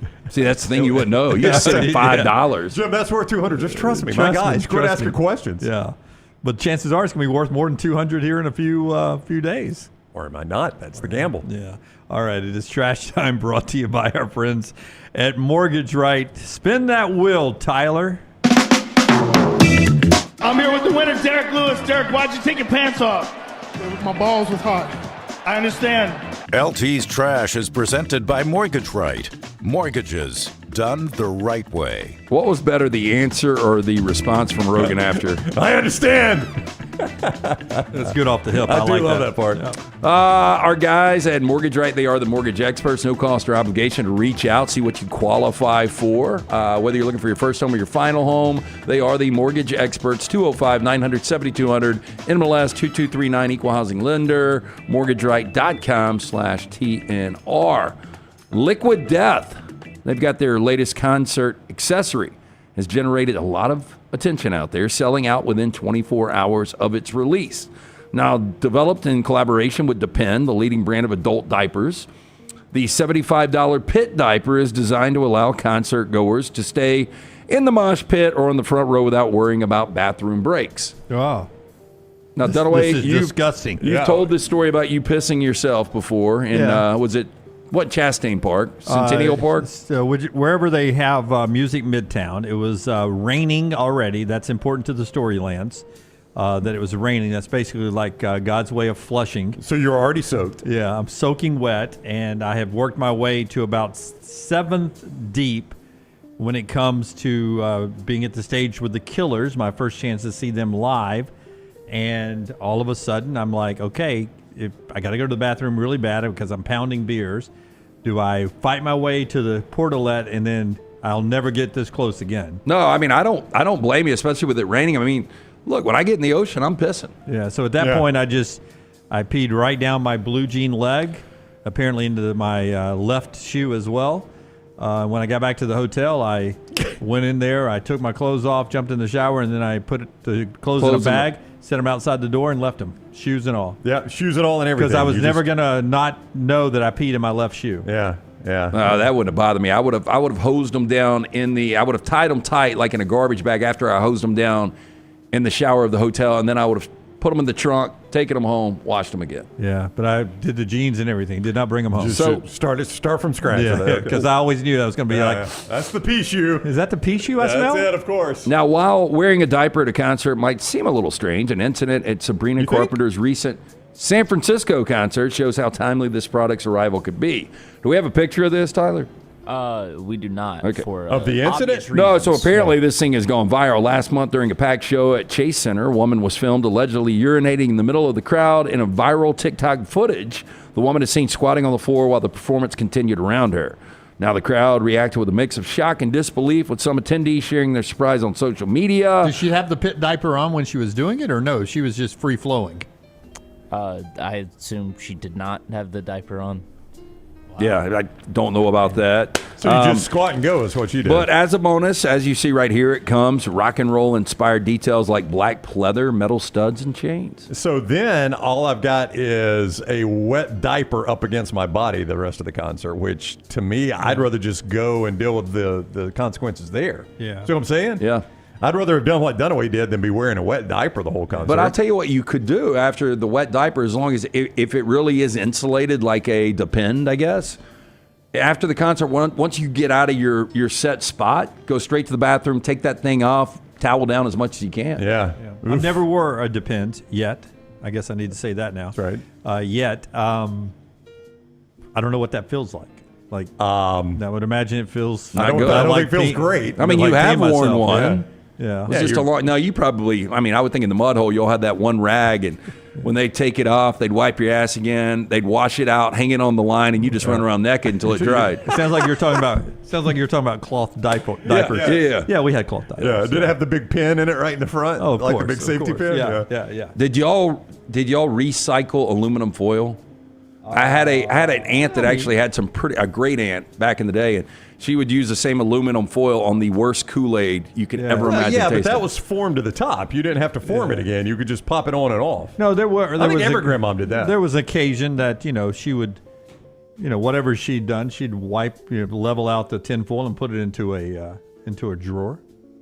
So yeah, we recycled a little bit of that. Never know when you need that size piece again, right? Yeah. In a plea deal, D's Nuts has been sentenced to these penalties: years probation, $463 fine, and an order to maintain, quote, absolute sobriety, according to court records. Absolute. D's Nuts Kroll, D-E-E-Z, Nuts Kroll, K-R-O-L-L, His 43 years old. So proud. He looks like a duck hunter. Arrested, that's an itchy ass neck. It is, yep. Arrested earlier this year following a violent confrontation with his daughter and her boyfriend inside of their home in Green Bay, Wisconsin, which, according to this story, about 4 miles away from the frozen tundra of Lambeau Field. It got a little Aaron Rodgers in him. Now, from Lambeau Field. At the time of arrest, a cop noted that D's Nuts, quote, appeared to be highly intoxicated, was naked when he brandished a BB gun that resembled a pistol. Uh-oh. Now, pictured in that mugshot right there, Kroll pleaded no contest to disorderly conduct while in possession of a dangerous weapon.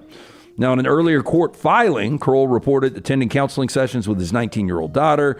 He legally changed his name from Derek Lee Kroll to D's Nuts, D-E-Z, like Des Nuts Kroll, in April of 2011, noting that the reason for the handle revision was, quote, I, without a doubt, hate my name, all caps. 6 years later, September of 2017, he petitioned to change his first name from Des, D-E-Z, Nuts, to D's, D-E-E-Z, explaining in a handwritten court filing, quote, it was not spelled right.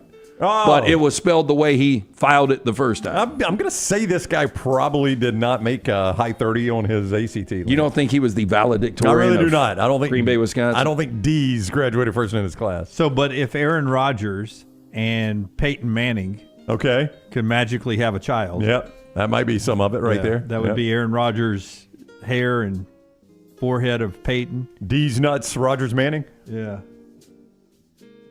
Guy's a punchline to a lot of jokes. He is. Do you like Wendy's, Jim? Yeah, sure, Brown. You do? Wendy's Nuts. I tried to set it up for you with a straight face. Wasn't it? We heard from a bunch of people Saban loved D's Saban Nuts. loves D's Nuts jokes. Yeah. That's what I've always heard. I wonder if he does it on game day with those guys. I bet he does. Hey, Reese, you like these? I got ligma disease. Reese. Michelle What's Lefebvre, 48 years old, lives in British Columbia, Canada, studied birds in university.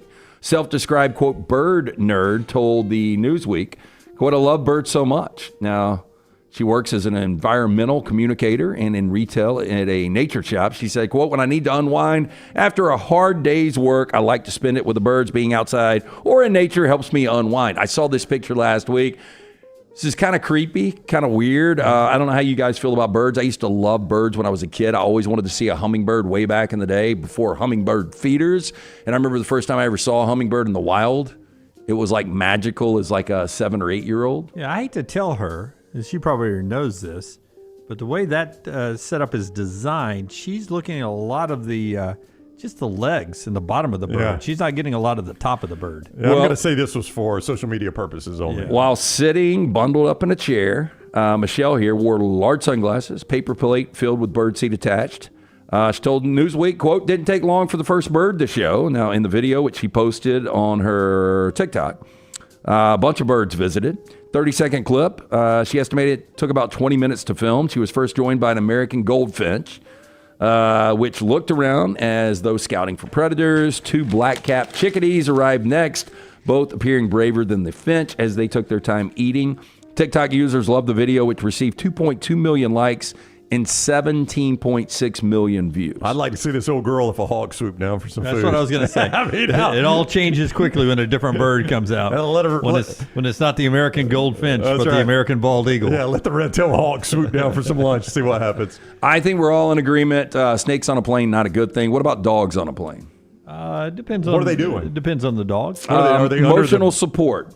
Oh, so they're up in the plane with me? They're not in the undercarriage? They're well behaved and trained. Yeah, I mean, if they're not licking all over me and really trained to be support dogs. Yeah, I got no problem with it. Well, you know what's not well behaved and trained? Kids. Yeah, that's and true. I would much rather have a dog next to me on a plane than a kid that is crying and yelling, not even close. If it's a well-behaved dog.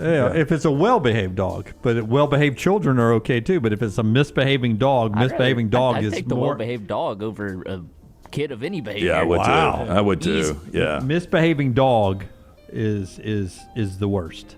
No, misbehaving kid is the worst. I'm with Lance. I'd rather have a misbehaving dog than a misbehaving kid. Now I feel like I could wrap the dog on the head if he's misbehaving. And we're back. Brown's back agreeing with you. There we go. So, gigantic Great Dane accompanied its owner onto a small jet for a recent flight. Well, now this is a game changer here. That's now, a big dog. one cabin crew member's grimace made it clear the K9 wouldn't be receiving much love while flying the friendly skies. You see she just looks like a bitch to begin with. The flight attendant behind the dog. Oh, the flight. Yeah. She was. I mean, she's thinking that if this dog pees or poops, I've got to clean it up. That's not true. All she's got to do is like, hey, look, here's the deal. This is your support animal, but you're cleaning this up. That's right. Now, one content creator, quote, have we taken this support animal thing a little too far? I'm going to say yes on this. The viral video fetched 4.8 million views from a split virtual audience who debated whether the flight attendant overreacted or if the Great Dane here, which can reach 175 pounds, should have been created beneath the plane. Yeah. I mean, you guys know I'm a freak, especially Lady Bird back in the day. Never, ever. The only reason she had what do you call it? To run at the beach. Yeah, well, that was it. Yeah. So we had the emotional animal card, but like never took her to a restaurant, never took her to a grocery store, never went on a flight. But I would tell Bully you, and Chili don't have them because I wouldn't even. I can't even take them to places you give a pet deposit. Yeah, you'd be afraid they'd open the door. I mean, they're awful. Yeah, awful. They'd open the door. They'll watch you. That guy's flying upside down. They don't know what's doing. My brother-in-law, that's exclusively his type of dog. Great Danes? They've had multiple ones. They have short lifespans. Yeah, that's why I don't get it. Like Kelly Hunter was a big Great Dane, but you fall in love with this dog and you've got at most 6 years. Yeah, 6 years is about to run. And he has told me at Thanksgiving, the one that he has now, who's just lost, he usually gets 2 at a time, but like in the last 18 months, lost the partner. He says this will be his last one because it's so emotional. They lose them every 6 years. Wow. So why is their lifespan? Because they're so big? Big dogs usually have shorter lifespans. Yeah, I mean, that would be the equivalent of 7'6". Yeah. And dude, let me tell you, these dogs are huge. And, I mean, they lay on the couch and they take up the couch. But when they're standing, they want to feel touched. Like petting, you have to really pet them hard so they can feel it. But they lean into you. It's sort of their way of hugging you. and they'll sit there and lean into you, and they push so hard and they weigh so much. I really had to stagger my stance just to support them leaning into me. That's how big these things are. Wow. It's like a horse. Oh no, I've seen them. They're massive dogs. Yeah, loving dogs though, loving, and they don't hurt little dogs at all. Like we took little Angus and Charlie up there, and and Angus and Charlie would be like little dogs barking at them, and they just like, basically nudge them occasionally, and that's about it. Yeah, Angus wouldn't want to be around Chili. Chili does not like dachshunds at all. Yeah, I would try. I hope to keep them apart for the rest of their lives, because I can understand if I'm a bigger dog, that very easily could be extinguished pretty quickly. The chirping would need to stop if I was a big dog. I even try to control Angus when he's around the big dog. I'm like, dude, let him stop barking. Let him. I put the bark collar on. It's like, let the big dog be, man. He's not bothering anybody. Let him be. All right, that's Trash, brought to you by Mortgage Right. Yeah, our friends at Mortgage Right, the mortgage experts, proud to partner with those guys since day one. Mortgage is done the right way, 205-900-7200 or mortgageright.com. I remember a whole hour coming up to talk college football playoffs and a lot more. No Dan Wetzel today. He's had something pop up. He'll join us on Friday for our bonus hour as well. Brownie? So you quickly reset the Netflix story because I've got the other shoe has dropped on this. I don't know what the other shoe is, but Netflix spent all season long traveling around in the Southeastern Conference doing like the Formula One or the golf full swing documentary on SEC football, and it is coming out, as we told you earlier, in the summer of 2025. So here are the schools that did not participate, according to our guy Brett McMurphy. We know Auburn did. Because he says they did not. So I don't know how to explain that, because I know EG and Little T had to sign a release. I'm aware of that. He says they did not. So either his sources are wrong or that was something entirely different for Netflix. Okay. Alabama did not. These are ones that did not, according to Brett McMurphy. Alabama, Auburn, Georgia, Oklahoma, Ole Miss, relatively significant that they're not on there, and Texas. According to Brett, those are the ones that did not participate. Wow, those are the ones I would want. Yeah. I know. That's why I read the list. I mean, Georgia, just because of what, it's dynasty-like program. Texas, because I knew they were going to be good. Alabama in the transition from Saban. Those are, and Lincoln and Ole Miss. Yeah. Those are the four that I would want to see. I mean, Ole Miss, to me, of that list, is the most disappointing one. Man, if you could have just done a Joey Freshwater off the field, or even on the field, in the football offices, off the field, back in Tuscaloosa, that would have been a must-watch for anyone. Of course, I will note that, Alabama did not agree. I don't know when they started this, and DeBoer was already on the job, but former Saban assistants, Georgia, Ole Miss, and Texas all said no to this. You would imagine Nick Saban probably wouldn't have been crazy about it. Yeah, I would say no. Yeah. All right, that is our show today. One more hour continues with overtime coming up on the other side. So hang in there after a quick timeout, brought to you by our friends at Bud Light and Roback. Don't forget, for the holidays, use the promo code TNR20 and get 20% off at roback.com, roback.com. And Bud Light, easy to drink, easy to enjoy. Follow The Next Round on Twitter, Instagram, and Facebook at Next Round Live. Jim Dunaway, Lance Taylor, Ryan Brown. A legendary coach once said, "It's not the will to win that matters. It is the will to prepare to win." Hi, I'm Bobby Humphrey, Vice President of Business Development for Bryant Bank, and I can tell you that our Bryant bankers have the dedication and the experience to put together a financial game plan that is right for you. At Bryant Bank, we specialize in community banking and offer personal and business loans, checking and savings accounts, mobile banking, and treasury management services. Stop by one of our 18 offices across the state of Alabama to find out what unbeatable service and legendary results are all about. There's only one Champy's world famous fried chicken. Poor boy's tenders, full fried chicken plates, and a little bit of the Mississippi Delta with chicken on a stick and hot tamales. On your way to or from the big game on Highway 119 in Alabaster, stop by Champy's Chicken. Storm season is here. Make sure you have a plan of action in place right now. Greg from Pell City and Storm Restoration Roofing should be your first call when storms hit. Insurance companies love working with Storm Restoration Roofing because of Greg Nelson's name and reputation in the industry. When storms hit, call Greg Nelson. He's local, 205-542-3531. He's the home of the free no-cost roof inspection. Greg from Pell City on Facebook, 205-542-3531.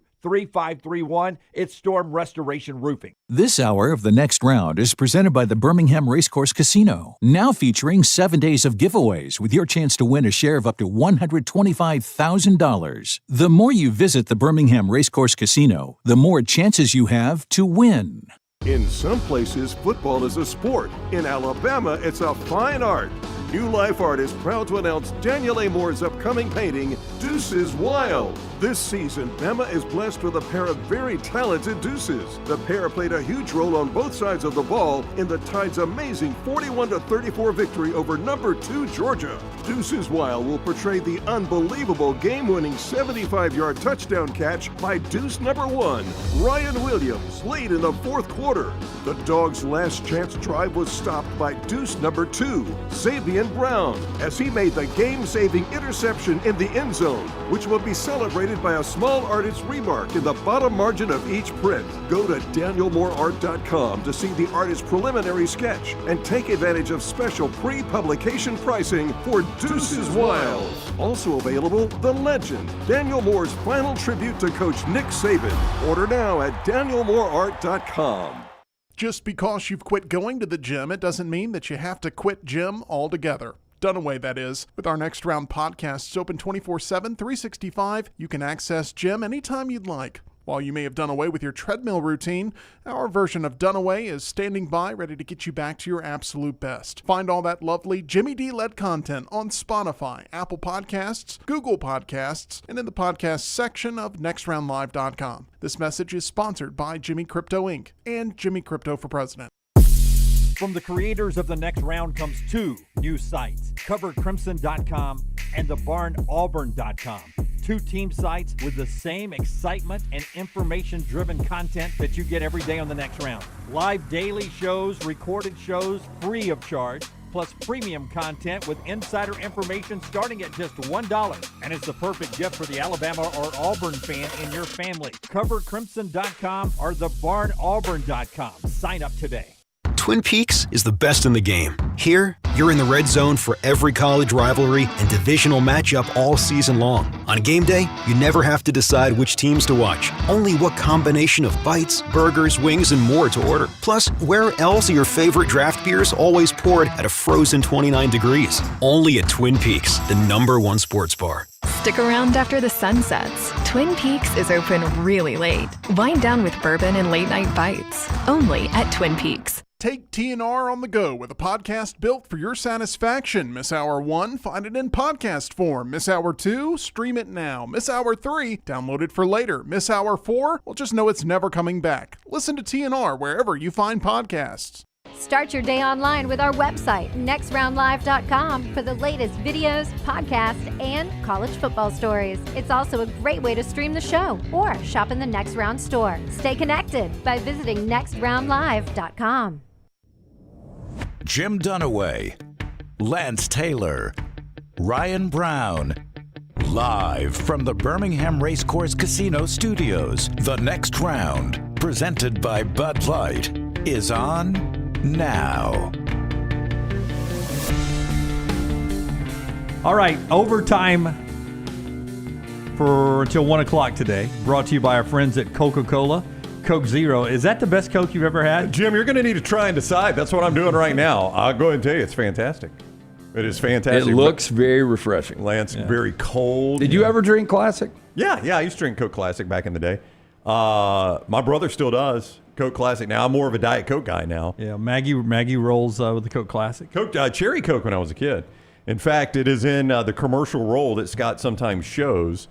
Coca-Cola came to one of our school functions or something, and they gave out a bunch of shirts, and there was a cherry Coke shirt, and I wore it back to school, but it was picture day, which my mom, Vicky Brown, wanted to kill me. Because back then, I don't know if you prepaid for the pictures or whatever, but we had these stupid pictures of me in a cherry Coke shirt. And I'm like, that's not stupid. It's cherry Coke. Yeah. So, but I used to love cherry. It first came out. I don't know the year cherry Coke was launched. You may, because it's probably been a trivia question or something before. I'm just remembering because my first job was in the summer of 1984. I was going to say and that was 84. a big time treat for me. And I think that was the year. It was either 83 or 84, but I'm going to go 84. 1985, it says on Wikipedia. So when that picture was made, that was probably the first days of cherry Coke. I loved that when I was a kid. Cherry Coke was fantastic. I couldn't stand it. You didn't like cherry Coke? No. Oh, I loved it. I don't like cherry anything, though. It goes back to when I was a kid. What about Cherry Pie by Warrant? I like that song. Yep. Wrote it on a pizza box. Do you know that? I did not know that. Yeah, I've heard that story before. Yeah, I've heard that. I mean, it's not deep lyrics. No, I don't think She's it was my cherry pie. Yeah, I don't think it was Shakespeare, but no, they wrote it in a hotel room on a pizza box. They wrote the lyrics. That was so accurate, you're probably going to get dinged. Yeah. We'll get shut down for I that. was just listening to it on the way down to the Floribama last week. I was listening to one of my playlists, and that was on there. Yeah. She's my cherry pie. I heard an interview this morning when I was driving in with it was on his wife's podcast, Jelly Roll, who says... Is Jelly Roll on the podcast, or it's just his wife's podcast? It's his wife's podcast, and she was interviewing her husband, Jelly Roll. She got him as a guest. And he says his goal is to be on the cover of Men's Health in spring of 2026. Like, he has set that as a personal goal for his life. Jelly Roll? Jelly Roll, that he wants to lose so much weight. He's already down 100 pounds. Okay, so Men's Health can't say no. No, with heck our no. society now, because Yeah. if you don't lose enough, we're going to be fat shaming. But he says he is going to be on the cover of Men's Health and sometime in the spring of 2026. It's similar to your promise. Hey, good for him. Love for him to get healthier. We had to see Gary Player naked in ESPN, so yeah, I don't have a problem with How this. could I? Yeah, Gary's in great shape for his age. What But do he you? did cover up his 7-iron, though. He did. Yeah, he had a head cover with on. a globe, I think. Yeah. What do you Humble think? brag. What do you, I do not see your South Africa. What do you think? I wouldn't even need the Southern Hemisphere. What do you think Jelly Roll topped out at? That's what I was getting at. What do you think he told? He said he topped out at this weight, and he's already down 100 pounds from that weight. I say he topped out at 520. I wouldn't say that high. I'd go 473. 550. Wow. He said he topped out at 550. Yeah. And he's down to... I can relate, man. I hit 200 the other day. Yeah, I it was feels like, a lot like 550. Are you kidding me? He's down 100. Boy, he's probably had shits bigger than you. Probably so. Probably so. What is his goal? To be on the cover of Men's Health. He didn't set a weight goal, but he's just like, I want to be such a weight loss and health story that Men's Health would put me on their cover. So, I mean, obviously you'd have to probably, for him to go from 550 to 250 would be incredible, right? Incredible. That's 300 pounds. I mean, in the 90s, I think I probably had that subscription for about 7 years. Men's Health. Yeah. Loved that magazine back then because it would have great articles. So on the cover, you'll have Jelly Roll, and then it'll have, over in the corner, it'll have 18 tips to please your woman. It will be on the same cover. Yeah, or how to masturbate with both hands. That was your favorite article. Yeah, or the 6 easy steps to get abs. They were always on the cover. Cherry Coke. Oh, I see that. Did you buy Cosmopolitan back in the day, too? I didn't buy Cosmopolitan because that was a way of women to please men. But I was Men's Health, and it would always have something to make me a better lover. Oh, yeah. God, don't say that again. But let me tell you. Did it work? Maggie would say no. By the sounds of it, no. It's always disappointing when you're in bed and you're having to go, hold on.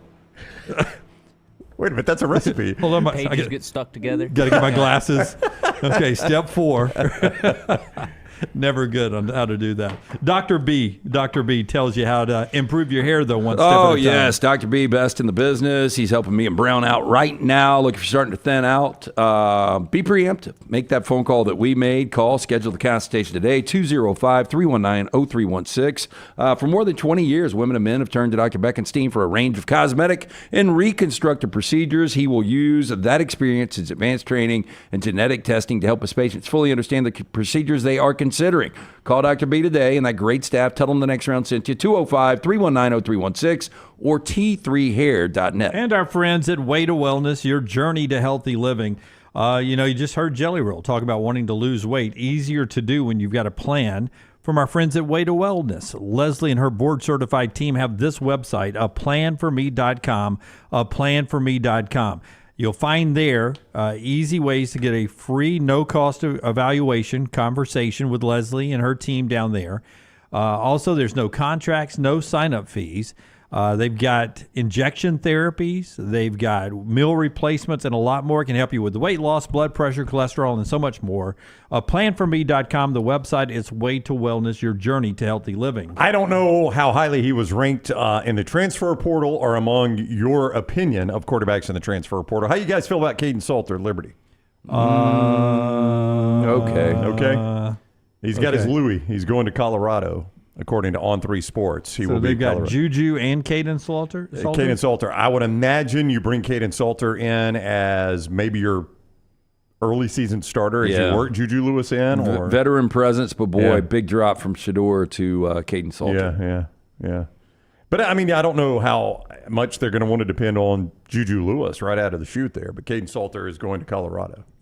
But, I mean, Caden's got to accept the fact that you're leaving as Liberty starting quarterback the last couple of years. If Juju is as billed, there's a chance you don't play. You're back up at Colorado, which is not a bad place to be. I mean, it looks pretty fun out there right now. There are people who always wonder about the state of Louisiana when it comes to government corruption. Their state government. Yeah. Oh, look, I didn't even know what you were going to say, and I guessed it. Yeah. Ross Dellinger is reporting that the state of Louisiana has just won a $10 million settlement from the vaping company Juul. So the state of Louisiana has won this from Juul, the vaping company, $10 million settlement. What was the suit about? I think. Do you have any details? Designed to target children of Louisiana. Okay. I remember the so court underage case. smokers, basically. Yeah, the same state that allowed people to drink at 16 on Bourbon Street forever. $10 million settlement from vaping. Ross Dellinger has learned the state is planning on spending at least $225,000 of that on NIL deals with LSU student athletes. Wow. That's amazing. As part of an anti-vaping campaign. The same athletes that'll just smoke straight up weed. Or, hey, let's just help out Louisiana State University. Here's $225,000 of Jules money. That's right. Not the singer, the vapor.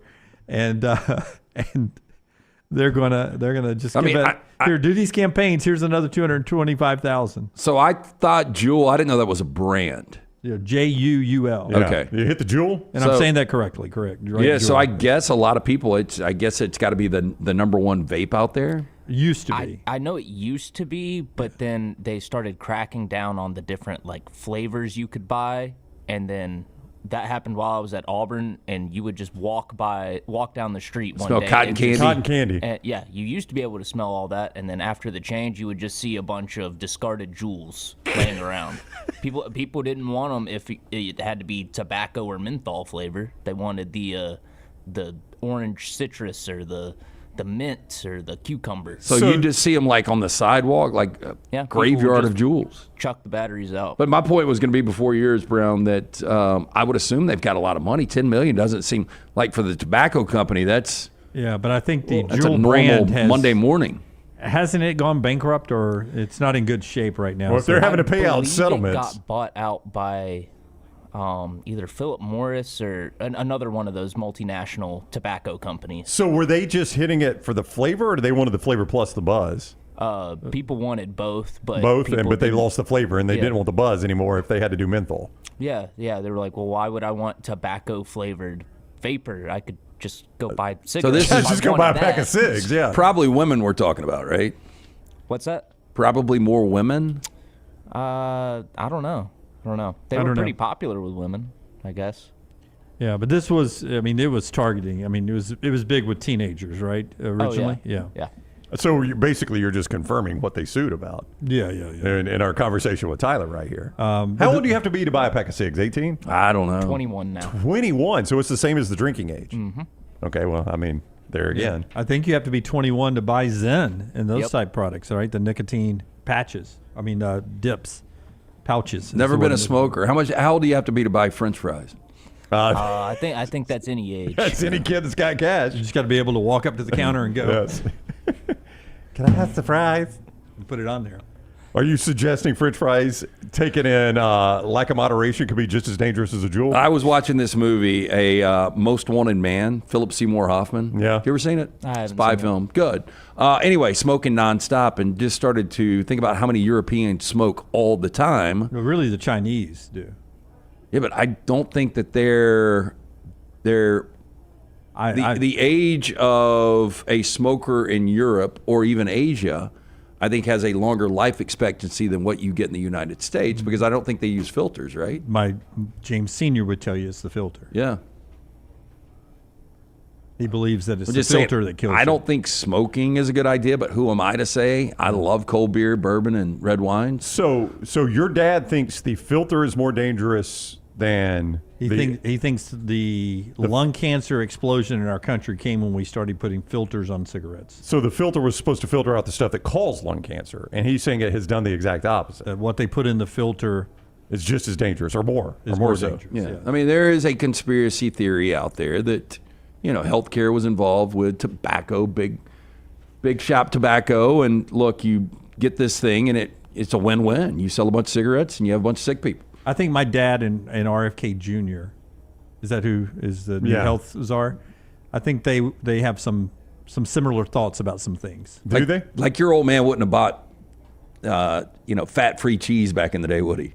No, he would say the cheese is needed to oil those joints. Is healthier the way it was intended. Yeah. He thinks we put too much stuff in our No, food. and you know what? The older I get, the more I agree. Maybe it's just old man. Yeah, but RFK Jr., I believe the same thing, right? He thinks, the way food is prepared in Europe is different than here. The processed foods. That we do a lot of processed foods here, and they don't do that as much in Europe. And right, that is why. I mean, that's why we were talking. If anybody watched our show from the Saturday show, about going to Italy. Yeah, for the colonel that was over in it, Colonel Dan, who works down at the Floribama, and he ran like the Army's operation in Italy. He was the Italian commander, and he said you can eat the pasta there all day long and you don't gain weight. It's just it's a more organic type. I don't know. It's less processed. It's cleaner. It's cleaner. And like you eat and eat and eat and eat, and you eat it here. Pasta is one of the worst things you can eat to gain weight. Yeah, I think it has to do with like the species of wheat they grow over in Europe. They grow like a smaller wheat crop. Can we not over grow there. that here, Tyler? I mean, we could, but we're Americans, and bigger is better, and so that's the one we use. What are you laughing at? No, I was just saying. Yeah, I think we can grow anything here, right? Well, you would think with American ingenuity. So we just choose not to do it. Yeah, we chose a different strain of wheat that you get more out of, but is worse for you. Yeah. So it's too late to go back now. I mean, I guess we could get rid of all the wheat, but well, that'd be a long process. I think. I would tell you to look at our economy and how much of that is based on medicine, pharmaceuticals, hospitals, insurance, and all that. So if we're all healthier and we don't need any of that stuff, what does that do to our economy? It hurts. Well, it hurts that sector of the economy. Yeah. Yes, the healthcare sector is what you're talking about. Yeah, and the medications that it takes to keep us alive. Yeah. I mean, I don't know if you guys have seems gone to be to about 50% of our economy. Yeah, I don't know if you've gone to a pharmacy recently. You typically have a wait, though. Yeah.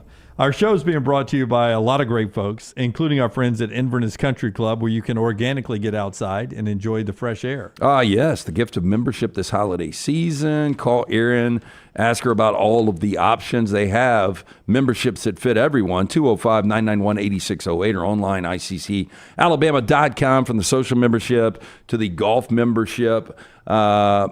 How about maybe you travel for work or pleasure? Ask about the Heritage Plus option, where you can have access to courses at 37 other clubs around the country. We've got friends that actually are members at Inverness, and they take advantage of that Heritage Plus option when they're traveling around for business. Maybe you're relocated to retired. Inverness, great place to network. Best days happen in Inverness. Again, to take a tour of this unbelievable club, call Aaron, 205-991-8608 or online, ICCalabama.com. Speaking of travel, you can see in America and an RV from Johnston RV Center. Show season is coming up starting in February, and they're getting ready for that, which means the 2024's got to go to make room for those 25s. Some great deals there. How about the Shasta 16RE, just $149 a month with approved credit. It is lightweight enough to be towed by just about any truck or SUV. What about the Avenger 29 QBS? Sleeps up to 10, $279 a month with approved credit. Lifetime warranty on everything that is new or qualifying pre-owned. I-65 exit 304 in Coleman, 334 in Decatur, Johnston, RVCenter.com. Now that we have reached the end of the regular season and college conference championship games, the TV numbers are finalized on what happened, and I find this remarkable. CBS used to own a lot of the top 10 with the SEC games. Sure. We would get to this time of year, and you'd have Michigan, Ohio State in there. You'd have a random Big Ten game that happened to be big, Ohio State, Penn State, or something like that Fox had, and then a bunch of CBS games. By the way, Gary and Brad, Army-Navy this past weekend, I think it was the 6th time I've seen them this fall. You don't see them a lot, and I'm about to back that up. By the way, so I'll start this by saying that was the highest Army-Navy game since the early 90s, highest rated Army Navy since the early 90s. Yeah, because both teams were good. That's right. It was 11th on the season, 9.4 million people. Wow, good. 11th most watched game of the season was Army Navy. That is right. Right behind Texas A&M, to put it in perspective. What a great tribute. Your number one game of the year, most watched game of the college football season this year was this includes conference championships, I should warn you. It includes conference championships. I'm going to say that it was, I was going to say until you said conference championship, Ohio State, Michigan. I'm going to go Georgia, Texas, then Ohio State, Michigan.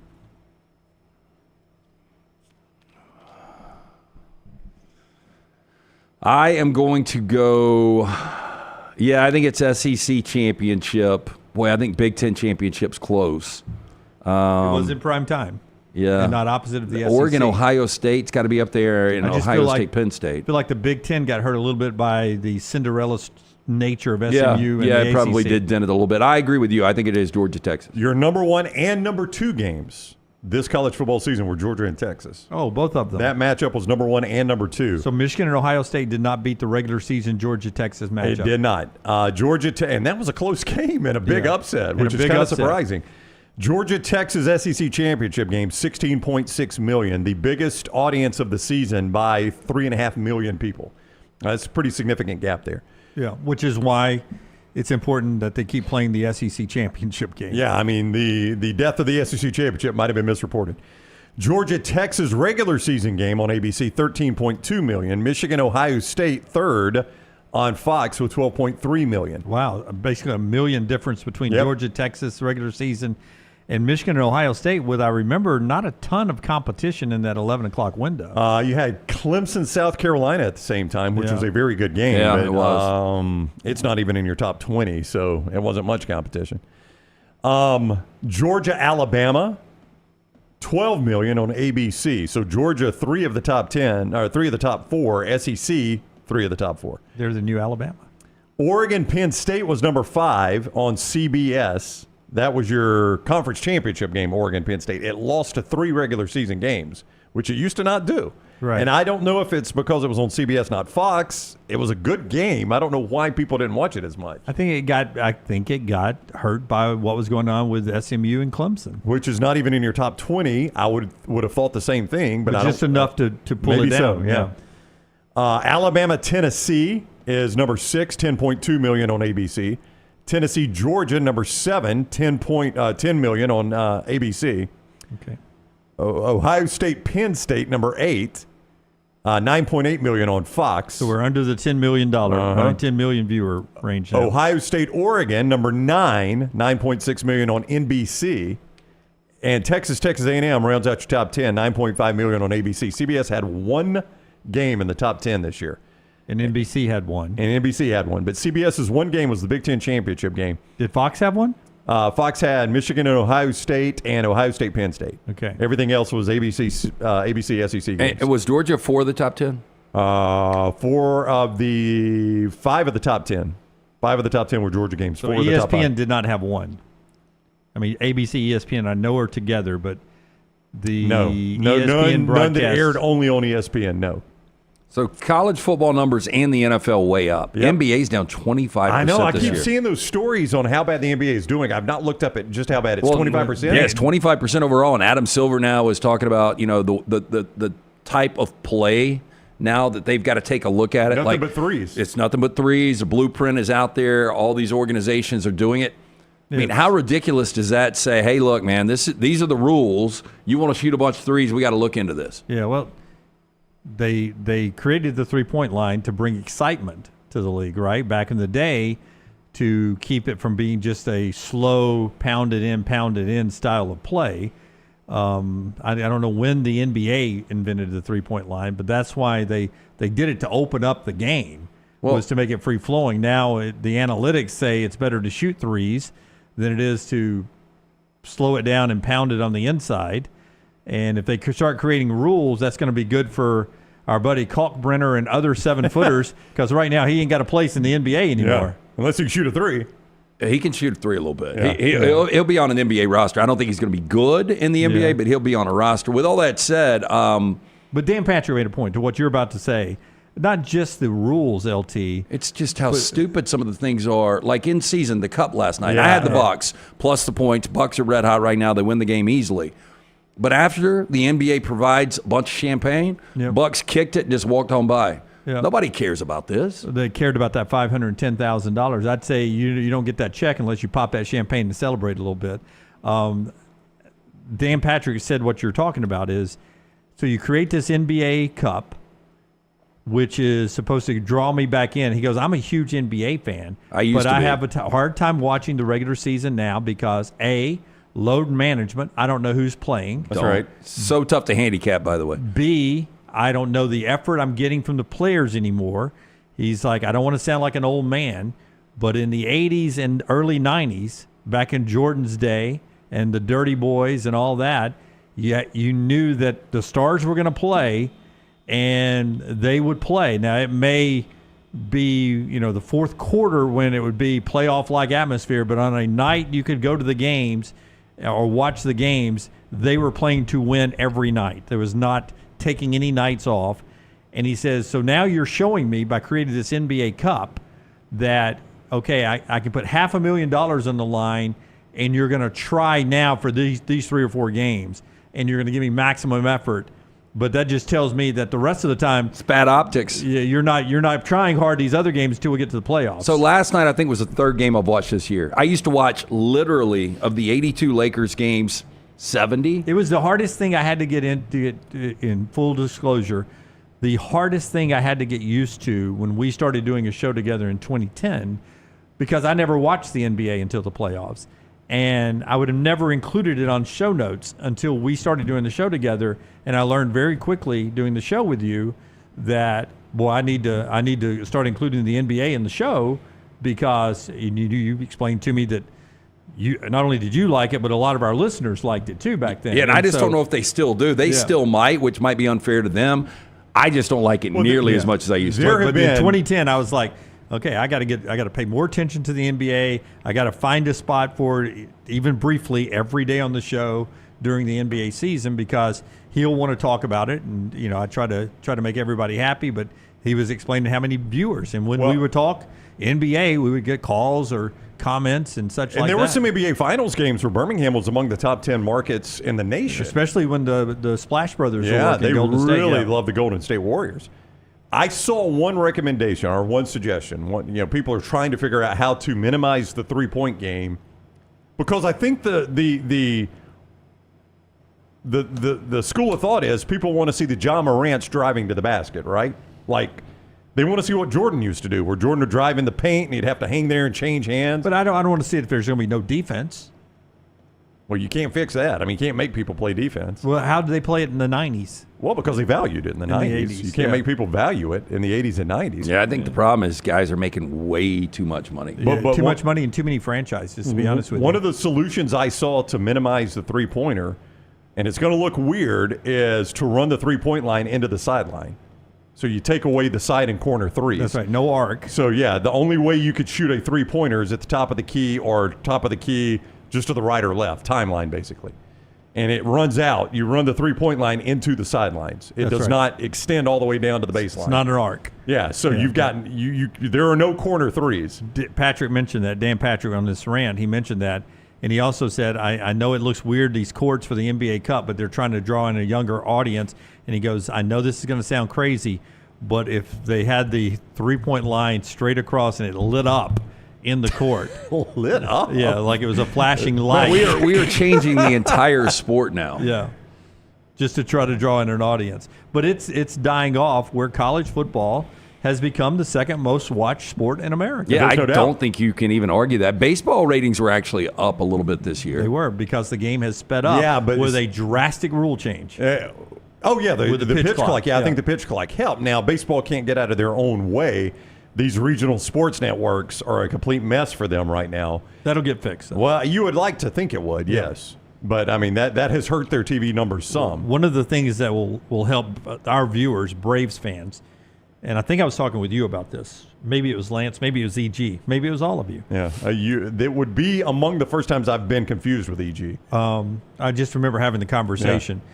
The Yankees own their media rights, television rights. They don't sell them off. They do their broadcast. Right. They own Yes. Yeah. Yeah. Yankees own Yes. The Dodgers own their own, and they are the two biggest money makers. And the Dodgers are in charge of their broadcast. The Yankees are in charge of theirs, and they make all the money from it.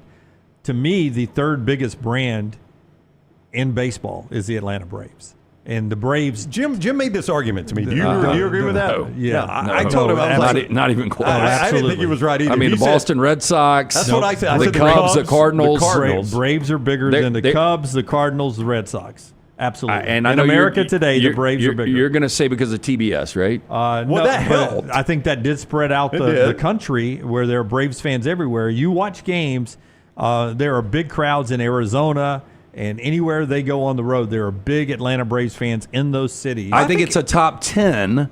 Maybe but even the Cubs back to WGN. I mean, the Cubs are a much bigger brand than the Braves The are. only thing I would say I think are bigger brands than the Braves, definitely. I disagree with you on this. I think definitely Yankees, definitely Dodgers. Right.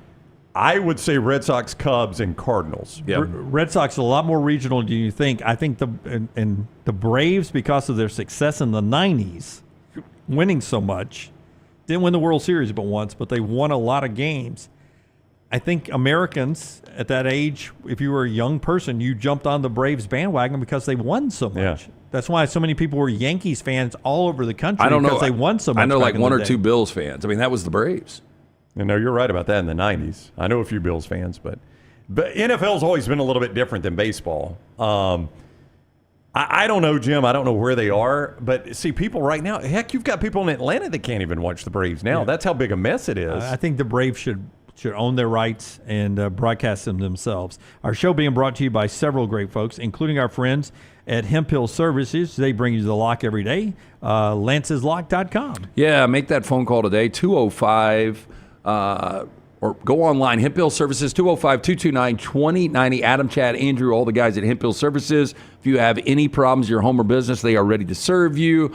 Trusted in Birmingham's trusted since 1954 for all of your plumbing, heating, and cooling issues. Call Adam, Chad, Andrew, the guys there. Tell them the next round sent you. And our friends at Champy's World Famous Fried Chicken bringing you this overtime hour. Champy'sChicken.com, Highway 119 in Alabaster. Poor boy sandwiches, the hand-cut chicken fingers, the Mississippi Delta recipe tamales, the Southern fried chicken, and all the great sides. You get them right there. Lunch and dinner, easy to go. See it online at Champy'sChicken.com or stop by and see Sterling and the crew on Highway 119 in Alabaster. And also our friends at McCurry. It's the holiday season, Brown. Hard to find a car or truck to rent. Yeah, boy, you start finding those rental cars, it gets absolutely tricky. You can depend on McCurry, though, for that car, van, or truck. Rent from McCurry, the local rental company you can depend on. All kinds of vehicles to choose from, trucks, SUVs, passenger vans, easy to rent, in and out fast. Locations throughout North Alabama in Athens, Muscle Shoals, Huntsville, Coleman on 2nd Avenue Northwest, Skyland Boulevard in Tuscaloosa. Reserve your rental today, 256-559-1003.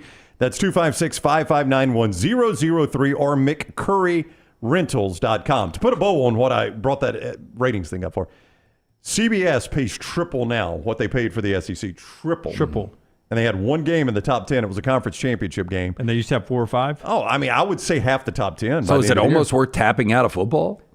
I mean, I really don't understand why they're still in it, especially for that price. And I'm sure Fox would love for them to tap out because it has hurt Fox's Big Noon Kick. Like, you hear the frustration in Klatt's voice some weeks when we say, all right, Klatt, this weekend, y'all got Purdue and Ohio State. And it's because CBS had the first pick that week.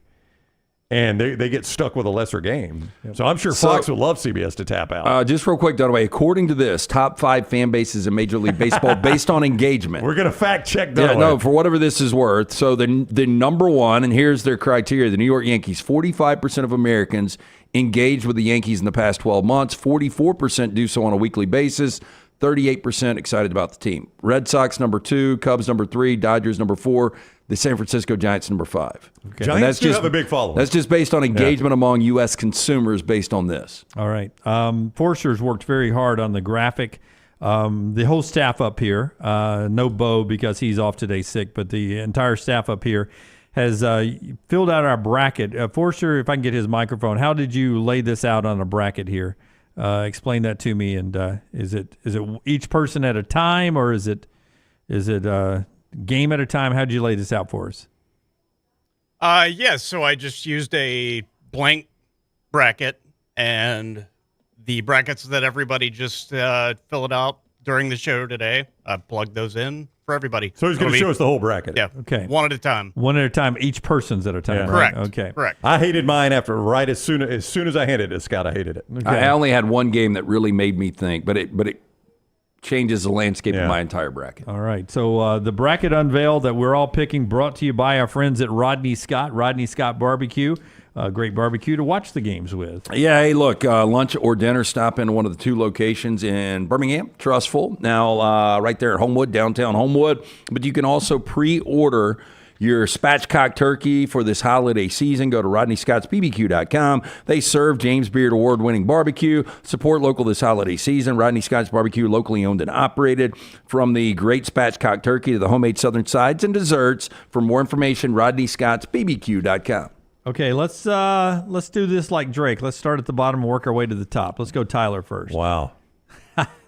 Tyler first. Tyler first. Let's see Tyler first. Here's Tyler's. All right, Tyler. Oh, I love the shot of Tyler up there. Arizona State, Georgia, Tyler. Yeah. Tyler, have you watched football this year?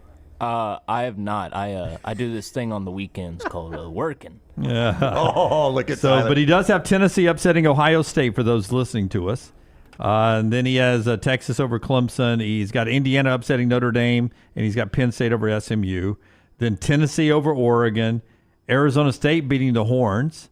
He's got Georgia over Indiana, and then Boise beating Penn State. Then Arizona State, Georgia. Georgia is your national champion. Wow, is Tyler pissing on Indiana? It kind of does look like that. It does look like it, yeah. Yeah, Tyler's got a chaotic bracket. Oh, he does. I think like some the people would chaos. sign up for that. Yeah, that would be a fun bracket, Tyler. I like the chaos you went with, Tyler. Let's go back room. Let's go Tim Melton from the Meltdown live today at 2 Central. 2 Central. Tuesday. I don't know what we're doing with the hands up in the back room there. His hands are down below as well. Formal. Yeah, formal. He likes, Texas and Georgia. I've Little seen that SEC game. flavor. Likes Ohio State over Tennessee. He likes Texas over Clemson. He likes Indiana over Notre Dame, too. He's going with the Mustangs in an upset. And then Georgia and Boise, Oregon and Texas in the Final Four. And then he's got Texas beating Georgia. Melton looks like a wise I do not man. want to see Texas and Georgia. Yeah, again. Melton, we've seen that game twice already. Do you really want to see that again? I'll sign up for it. It was a fun time. I watched the last one there in Nashville, Tennessee, and everyone was really into it. So. But how empty would you be if Texas beats Georgia and Georgia's already won the game twice? I know. Yep. They don't do it in our best 2 out of 3. What do you think SMU pulls the upset, Melton? I just really like the underdog in this situation Okay. to create the narrative that this is what we've needed. More opportunities in a playoff format. It is. Yeah. That would be a narrative Narratives pusher. end up being self-fulfilling sometimes. I agree with you. All right, Forster, to complete the back room here. Scott Forster's bracket here. No Falcons, no Auburn. So let's see what he did here. Texas, Georgia. How original. Yeah, Ohio State over Tennessee. He's got Texas advancing. He's got Notre Dame. There's one Notre Dame winner. Penn State moving out. Then he's got Ohio State over Oregon, Texas over Arizona State, Georgia over the Irish, and Penn State over Boise. Then it's Texas and Georgia, and Texas winning the national championship. So the back room believes SEC wins the championship. The back row of the back room has Texas over Georgia, and like LT says, third time's a charm, Jim. Yeah, it's hard to beat a team 3 times. All right, let's go to let's see, we got those 3. Do we have a read? We do have a read. Let's do a read. Office manager, guy in charge, hands in pocket guy is what Reed is. Reed, SEC bias as well, likes Ohio State over Tennessee. He's got Clemson pulling the upset. Ooh, interesting. Notre Dame and Penn State. Then working their way out, Oregon and Clemson, Georgia and Penn State. Then it's Oregon and Georgia for the championship, and Kirby beats Dan Lanning, not letting the student become the teacher yet, and Georgia wins the national championship. So far, 4 of 4 have got Georgia with a backup quarterback going and playing for the national championship. Yes. 2 have them winning, 2 have Texas winning, and we're all SEC so far.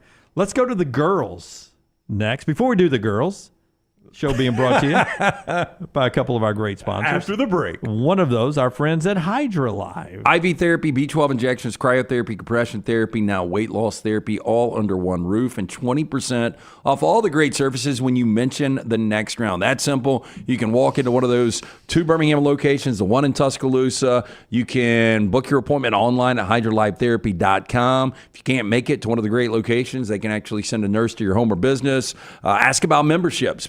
Basically, you recoup that membership fee in just one visit with a free IV bag each and every month. Great stocking stuffer, a gift card from our friends at Hydra Live. For more information, hydralifetherapy.com. And our friends at New York Butcher Shop. All of us swing by New York Butcher all the time. I go there not only for the great food, but I love their wine selection. That's why I go by there. Brown, why do you go by New York Butcher? I like to get either the Duroc pork chop or some great steaks, and it's, I could pick, the filet or the ribeye for me, the filet for the girls, get a smaller steak for my little one.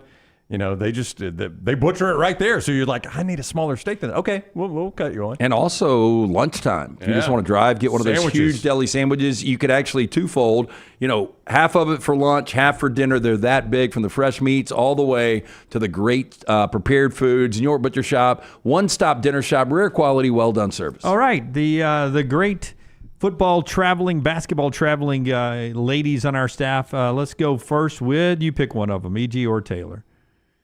Dun, dun, dun, dun, dun, dun, dun. Taylor Corn. Little T up top there, top right side.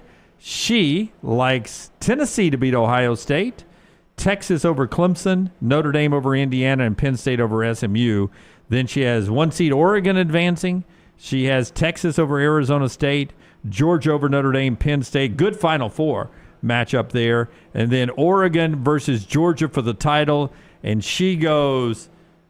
Quack, quack. She takes the Ducks to win it all. That's our first non-SEC champion, right? Yep. Little T going with the Oregon. Ducks. By the way, just for the record, I think I'm right here. Do we have now 5 of 5 have got Oregon over either Tennessee or Ohio State? I believe that is good. Georgia and Oregon have fared best among these. Yeah, but we have 5 for 5 I of had Georgia. Tennessee winning that one. Okay, that's true, well, that's true, okay. So let me pull back.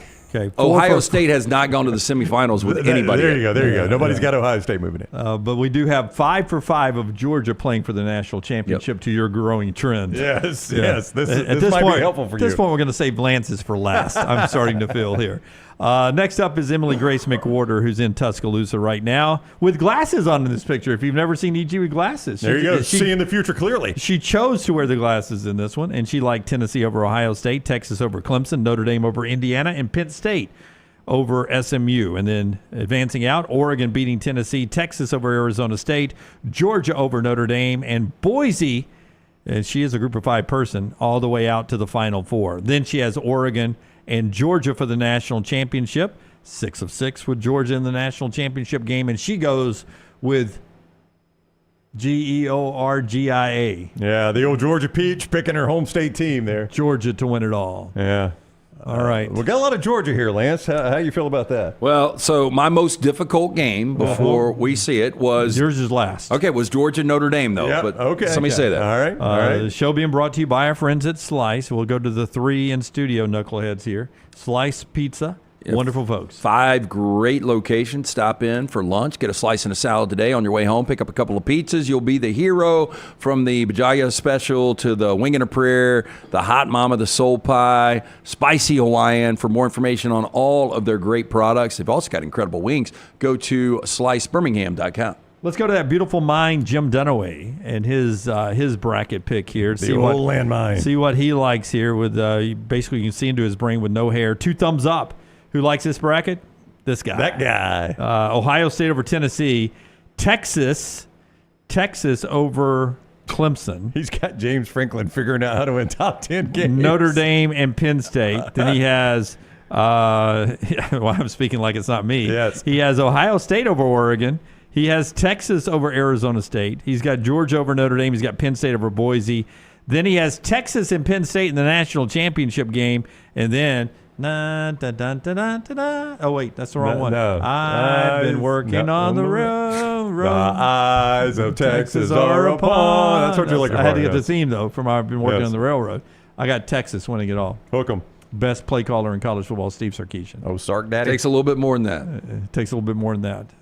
Lance's will be last here. Apparently, he doesn't like the Texas pick. Let's go to Ryan. So, You've got Notre Dame in the national. I picked Tennessee to upset Ohio State. Went a little chalky after that. So I've got Texas coming out of the left side.